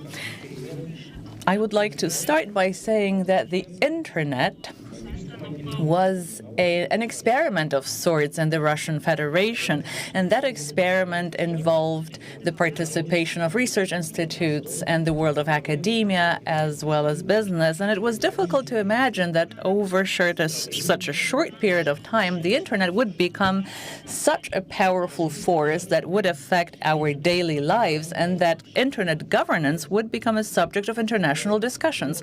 In our country, we realize it very well what digitization is. There are special departments affiliated with different ministries that specialize in digitization, and President Putin has also envisaged a development strategy with respect to digital transformation. And so a lot has been changing in terms of our legal framework. We have also been training human resources to equip them with new digital skills. In our country, there have always operated very powerful technological companies. Russia is one of the countries with their own internet services, with online trade that is very well developed. There are companies that develop software. There are Russian social media networks, and there are numerous internet users that live in Russia. So the internet realm has been developing very fast. There are over 5 million domains now operating in Russia, and Russian, mind you, is one of the most popular languages on the internet. It is important to bear in mind that we have made a lot of accomplishments as part of the free market economy, and this is what we would like to protect in the future.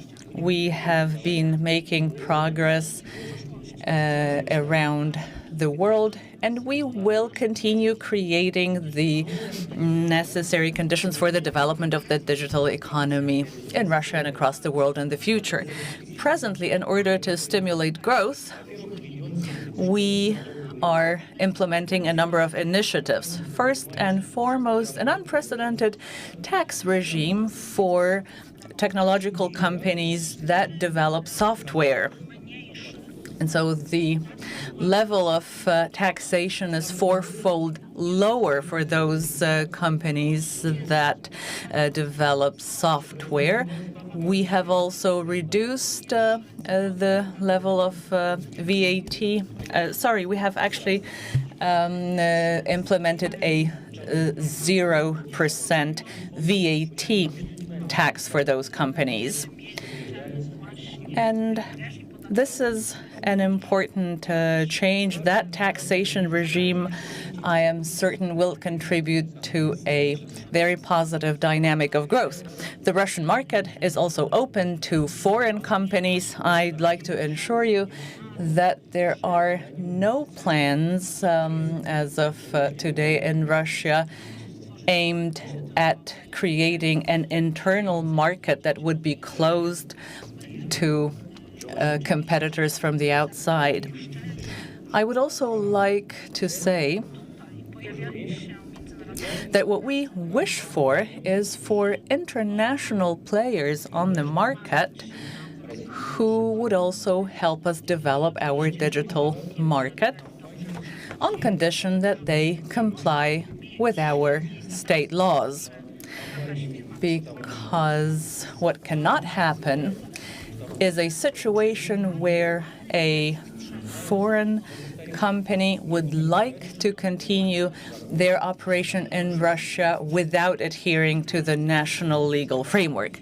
And so regardless of whether we speak of national or foreign technological companies, all of them need to adhere to the same rules and regulations, and all of them need to pay taxes in line with the national legal provisions. We would like to build an international dialogue involving big tech companies, and we believe that it would be very beneficial for those companies to have their branch offices in Russia.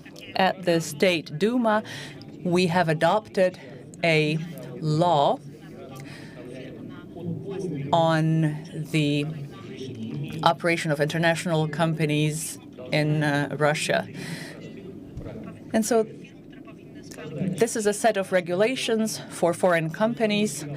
Those companies who wish to operate on the Russian market need to establish a legitimate branch, be it an on-site one or an online one, on the Russian market. They also need to register with our regulatory authority, and they need to have an email inbox that makes it possible for the Russian users to be in contact with them. These are the requirements for the international giants, so I do not think that they are too stringent. But often we still face problems due to the fact that those large international companies have failed to establish legitimate offices in Russia. I would also like to refer to the digital rights of the citizens, and in particular to the personal data protection of citizens. It goes without saying that citizens themselves cannot protect their personal data. And we have seen many examples of how the internet giants have opened their branch offices in Russia with no problem. Quite to the contrary, they can extend their business operation and generate profit. Just to give you a few examples, AliExpress or Huawei Technology could be named amongst the many technological companies that operate in Russia. I do hope that more companies will join in and will become new players on the market. The internet space in Russia will always strive to be equal. Speaking of the digital giants, I believe our conditions are not overly rigorous, and we are willing to cooperate with those who are keen on a constructive cooperation. As I've said, the international giants, those whose number of users is up to 500,000 users per day, should register an official office in Russia. Still, the Russian government has not introduced any rigorous sanctions, but this may change following the 1st of January. And so following the 1st of January, big tech will need to adhere to the new regulations. Russia is one of the countries that are the leaders in terms of internet regulations. Dear colleague, could you please start to... So it would be good if you could come to the conclusion, otherwise we will run out of time before all parliamentarians have spoken. Thank you very much. Хорошо, я постараюсь тогда близко к завершению. Yes, I will try to wrap up now. Dear colleagues, the COVID-19 pandemic has adversely impacted our reality, but it also brought along a few positive changes. Namely, it has accelerated digital development in Russia. As of today, we find it quite difficult in Russia to ensure cybersecurity. What we've been observing are incidents of cybercrime on the internet, and so we would like to introduce new legislative initiatives in order to prevent cybercrime, in order to prevent the rights of our citizens, in order to protect them against cyber terrorists. I would also like to say that for Russia, that spans the largest territory across the planet, the problem of internet stability and stable connectivity is a priority. And so we've been working intensively across the country to ensure stable internet connectivity. Ladies and gentlemen, Russia has always been open to international cooperation with respect to cybersecurity. And so for us, the international dialogue is of utmost importance. Thank you very much. I do hope that this exchange of international experiences will be beneficial for all of us. Thank you. Thank you. Next is Alhaji Bow, Member of Parliament from Gambia. Please, the floor is yours.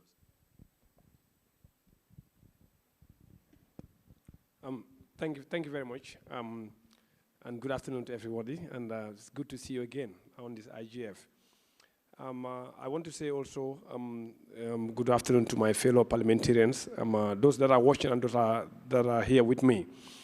Now, when we are glad, or I'm also glad that now we have a parliamentary track that actually ensures that we have parliamentarians who are the servants of the people to also ensure that they understand what they are legislating. Because the fast pace of technology, in terms of the way it is moving, also calls for parliamentarians to also understand what they are actually legislating. And I think this is a forum that we should encourage all other parliamentarians across the world to be able to attend, to be able to share ideas with their colleagues, just to ensure that when we go to legislate, we know exactly what we're going to do to ensure that we help our people in ensuring that they are part of this digital world. Now, as the world moves faster in terms of connectivity, in terms of really bridging that gap between sovereignty nations, I think it's essentially important that we have laws that would protect our people. And I think it's also equally important that we encourage our members of parliament to be deeply engaged in the digital world. Because I'm also a member of the African Parliament, that's the Pan-African Parliament in South Africa. But you also see that we have very few parliamentarians actually that are engaged in the technology. So I think it's quite important that in our respective countries, we try to encourage and we also try to bring them on board just to ensure that we have wonderful legislations. Now, if you look at the African continent, especially at the level of the AU, we are developing laws, or we are developing some conventions, like the African Union Convention on Cybersecurity and Personal Data Protection. Now, where we are coming with this is to ensure that countries actually take a copy of those areas and then design or legislate laws. Because right now, when you look at the continent itself, even though we are moving we are really playing a catch-up game in terms of technology. And in doing so, we must act fast, just to ensure that we have the requisite legislations in place. Now, personal data protection is equally important, because when you look at the medical area, you look at the financial industry, it's equally important that data has been collected from our citizens, but no one tells you really what they do with the data. So I think it's important that the African Union Convention on Cybersecurity and Personal Data Protection is actually adopted across the continent, just to ensure that we really protect our citizens in the continent and also outside the continent, and just to ensure that we live in a world that is really well protected. Now, if you go to the other area, in terms of data protection also as well, you have data being stored across the continent. We have data that's being stored outside the continent. But countries really have no legislation to ensure that some level of security actually are done. Like when you go to Facebook, you go to your banks, for example. Some of them, they store their data outside the continent or outside your country. But if you checked, most of the countries also, they do not have legislation to ensure that their citizens' data actually are well protected. So I'm encouraging all legislators, especially those from our continent, to ensure that they do more in terms of protecting their citizens' data, to ensure that whenever we have legislations, they really do public hearings to ensure that those that actually well-versed in the area of technology actually are contacted. Those that are well-versed in technology also have a say to ensure that we have a very good legislation. Thank you.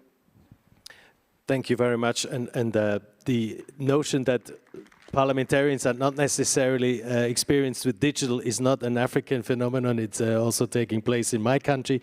Although, and I hope this is the case for many countries, the pandemic, one of the good effects is that it has helped people, including parliamentarians, that digital is an important issue, and they are waking up, probably not only in my country, hopefully in others as well.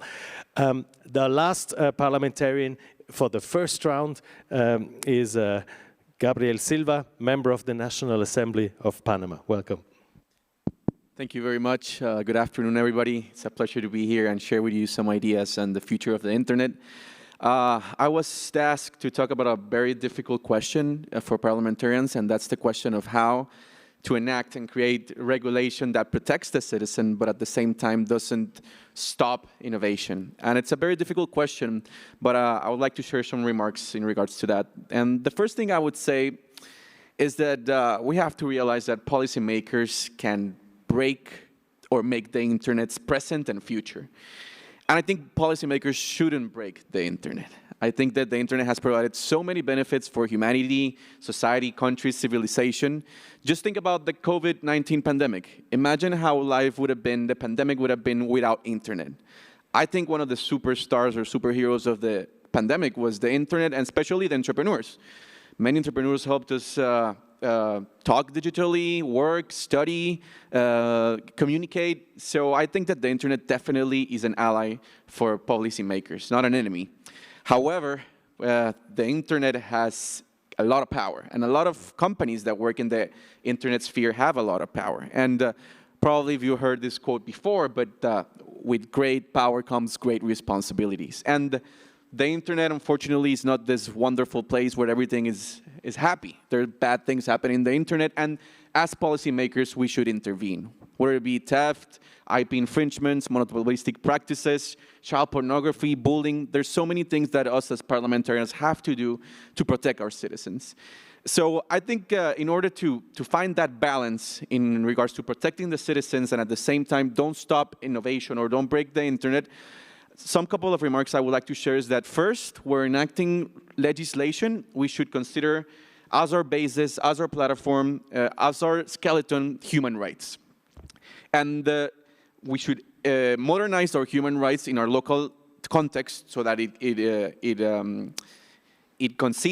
applies to the digital economy in the 21st century, but also we should provide more resources to our local infrastructure, local personnel, and local capacities to be able to defend those human rights, to be able to go to courts, to be able to follow up on what's happening in the internet. So we must provide governments with more capabilities to be able to defend people in the 21st century. Second, even though human rights are a priority, we should also consider, when legislating, the fundamental priorities or principles of the internet. And there are a bunch of different principles that we might find online. I think, for example, that it has to be decentralized, doesn't have a government, open infrastructure, so that innovation doesn't require permission, no restricted access, so everybody could have access to the internet, global connectivity. And there's a list online that we can find different properties of the internet that are natural for the internet. I even know that the IGF in past discussions have elaborated on a very interesting and powerful document that's called the Charter of Human Rights and the Internet, which can, I think, work as a very important guiding tool. The challenging question then is what happens when you have a conflict between a human right and one of those basic principles of the internet. And I think that us as parliamentarians have to do then a proportionality test, a proportionality and balancing test to see, well, what human rights are being infringed and if this new policy or issue can provide important setbacks to the internet or can actually be good for the internet. Just to finalize, a couple of additional remarks. When members of parliament do this type of pondering and proportionality analysis, I think it's key that we seek advice, we seek help, we work together with the different sectors of society, academia, startups, big tech companies to be able to create those policies. As I mentioned before in the other session, the internet is changing every day, and members of parliament don't only look at the internet. We have to deal with education, with infrastructure, and with health. It's very difficult for us to be updated on the latest trends, and that's why we need you. We need the technical people, we need the academia, we need the startups to help us and guide us and work together to consensus on regulating the internet. Second is that I think that many members of parliament, and I include myself in this, are very proactive, and we like to legislate a lot for the future. But sometimes I think it's better to not be so aggressive, and let's see how technology can evolve. Of course, there are things that are no-brainers and we have to protect our citizens. But on some technologies, for example, Web3 technologies, blockchain technologies that are creating and giving power back to the people, maybe it's more important than establishing specific regulations to establish principles, guiding principles. And we can come up with those principles, obviously, with the academia, non-profit organizations, private sectors, and so forth. So in conclusion, I would say that, yes, the internet requires regulation. I think it should be a calm, evidence-based approach. But we must find the priorities in the human rights and also in the basic properties of the internet. I think that will be a very effective tool to guide us as legislators. Thank you. Thank you, Gabriel. Actually, unfortunately, time is almost up, but we are allowed a few minutes to run a few minutes over. And I think this has just shown how difficult, how challenging it is for parliamentarians. And basically, if I can get just one or two quick remarks on some of the issues. One is how to deal with your national competencies and global developments and global facts that you cannot really change or only moderately influence. The other question, of course, would be, we talk about representing people, how to make sure that you actually represent the people on issues that neither all parliamentarians nor all people do really fully understand. And the third question is one that we are also asking ourselves in my country, given that you have a very rapid development in technology, in the use of technology, and we are living on beta version, beta 0.2.0 B, blah, blah version and we have parliamentarian processes that take years, 5 years, 10 years, sometimes in my country, to come up with a new law. How can we also evolve into going for a better version law and then version 1.0, 1.0.12 update type of, how do we have to modify the legislation system in order to cope with the development of technology. So these are just a few points thrown out in the room. I hope they will be followed up in the later sessions, but maybe a few very short remarks from one or two of you. We can afford this still. Thank you. Just speak up, I think, also those that are connected online.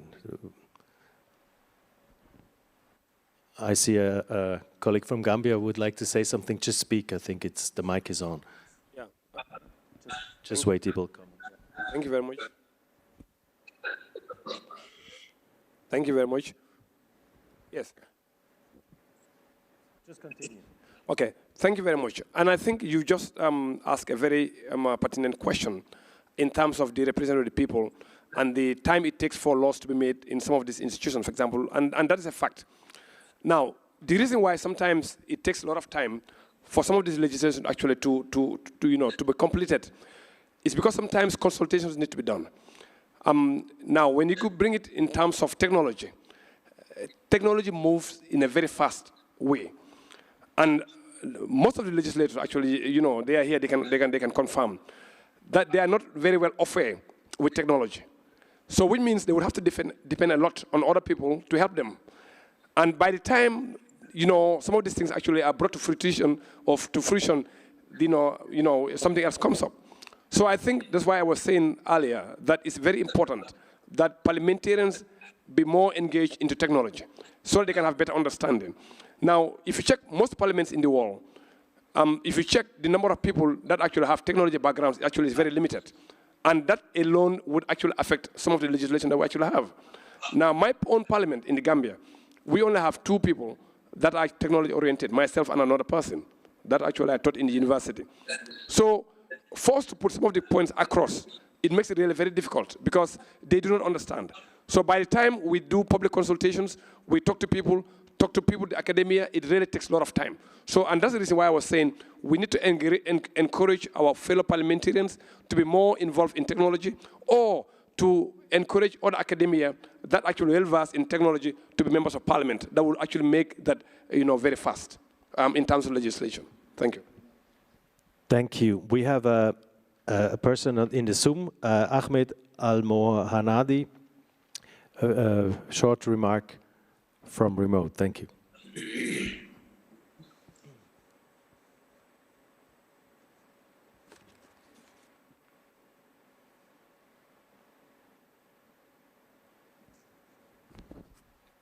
We cannot yet hear you. You may have to unmute yourself.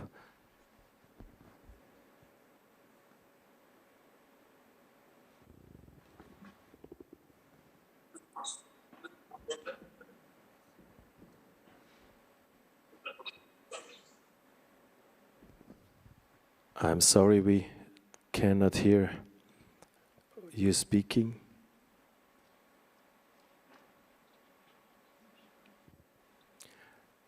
Unfortunately, this does not seem to work because we don't hear anything. Now I hear something.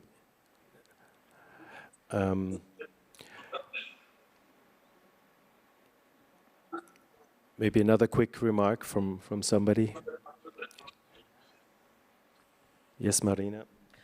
Thank you. Yes, we all know in this room that European bureaucracy is very slow. Sorry, guys, to say that, but that's the thing. So sometimes maybe it's better to react on a national level, but the basic values, the basic laws, the basic principles are in place. So my advice to national parliaments, that what we're trying to do at home, is to be smart, to be quick, to be flexible. And of course, as you all know, there are sometimes executive orders that might be taken more quickly if it's needed. And I think the COVID pandemic showed very well what can be done globally, what can be done regionally, what has to be done nationally. So many people have suffered, many people have died, but we'll be really stupid if we do not learn from the COVID experience. Thank you. Thank you very much. I think we have to end this session, but again, this is not the end of the parliamentarian track. As a bureaucrat, allow me, we are not a member of the European Union, but we are still bureaucrats. On the other hand, it is sometimes useful if the parliament does not try to legislate too much on technology, but the laws stay on the principle levels so that you can actually then adapt them to the development of technology, and you do not have to recreate too detailed technology, unusual laws all the time. So this is something that from the bureaucrat side would be a wish to the lawmakers in the countries, that the more you stay on the principle level, the easier and the faster you can actually adapt as bureaucracy with implementing the laws. So thank you for this discussion, and again, I hope this continues physically here in Katowice, virtually, hybridly, and also, of course, for the next IGF that will come in 2022. Thank you all, and see you soon.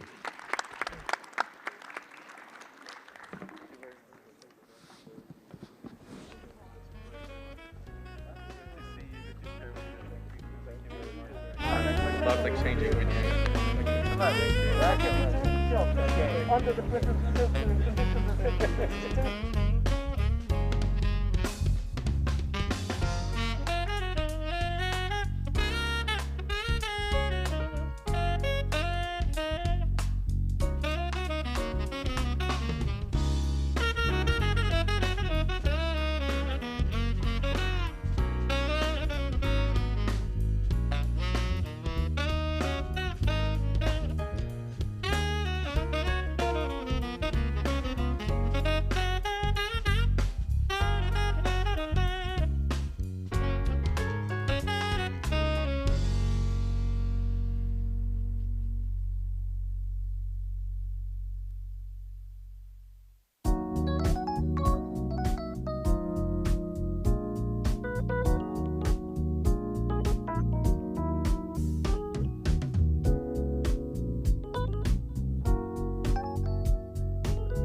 The COVID-19 pandemic has highlighted the life-changing power of the internet.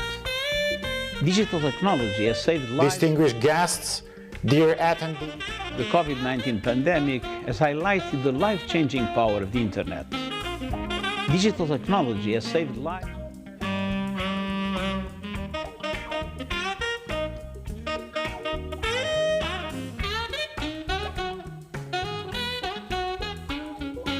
Distinguished guests, dear attendees of the 16th UN Internet Governance Forum. It's my great pleasure and true honor to distinguished guests, dear attendees of the 16th UN Internet Governance Forum.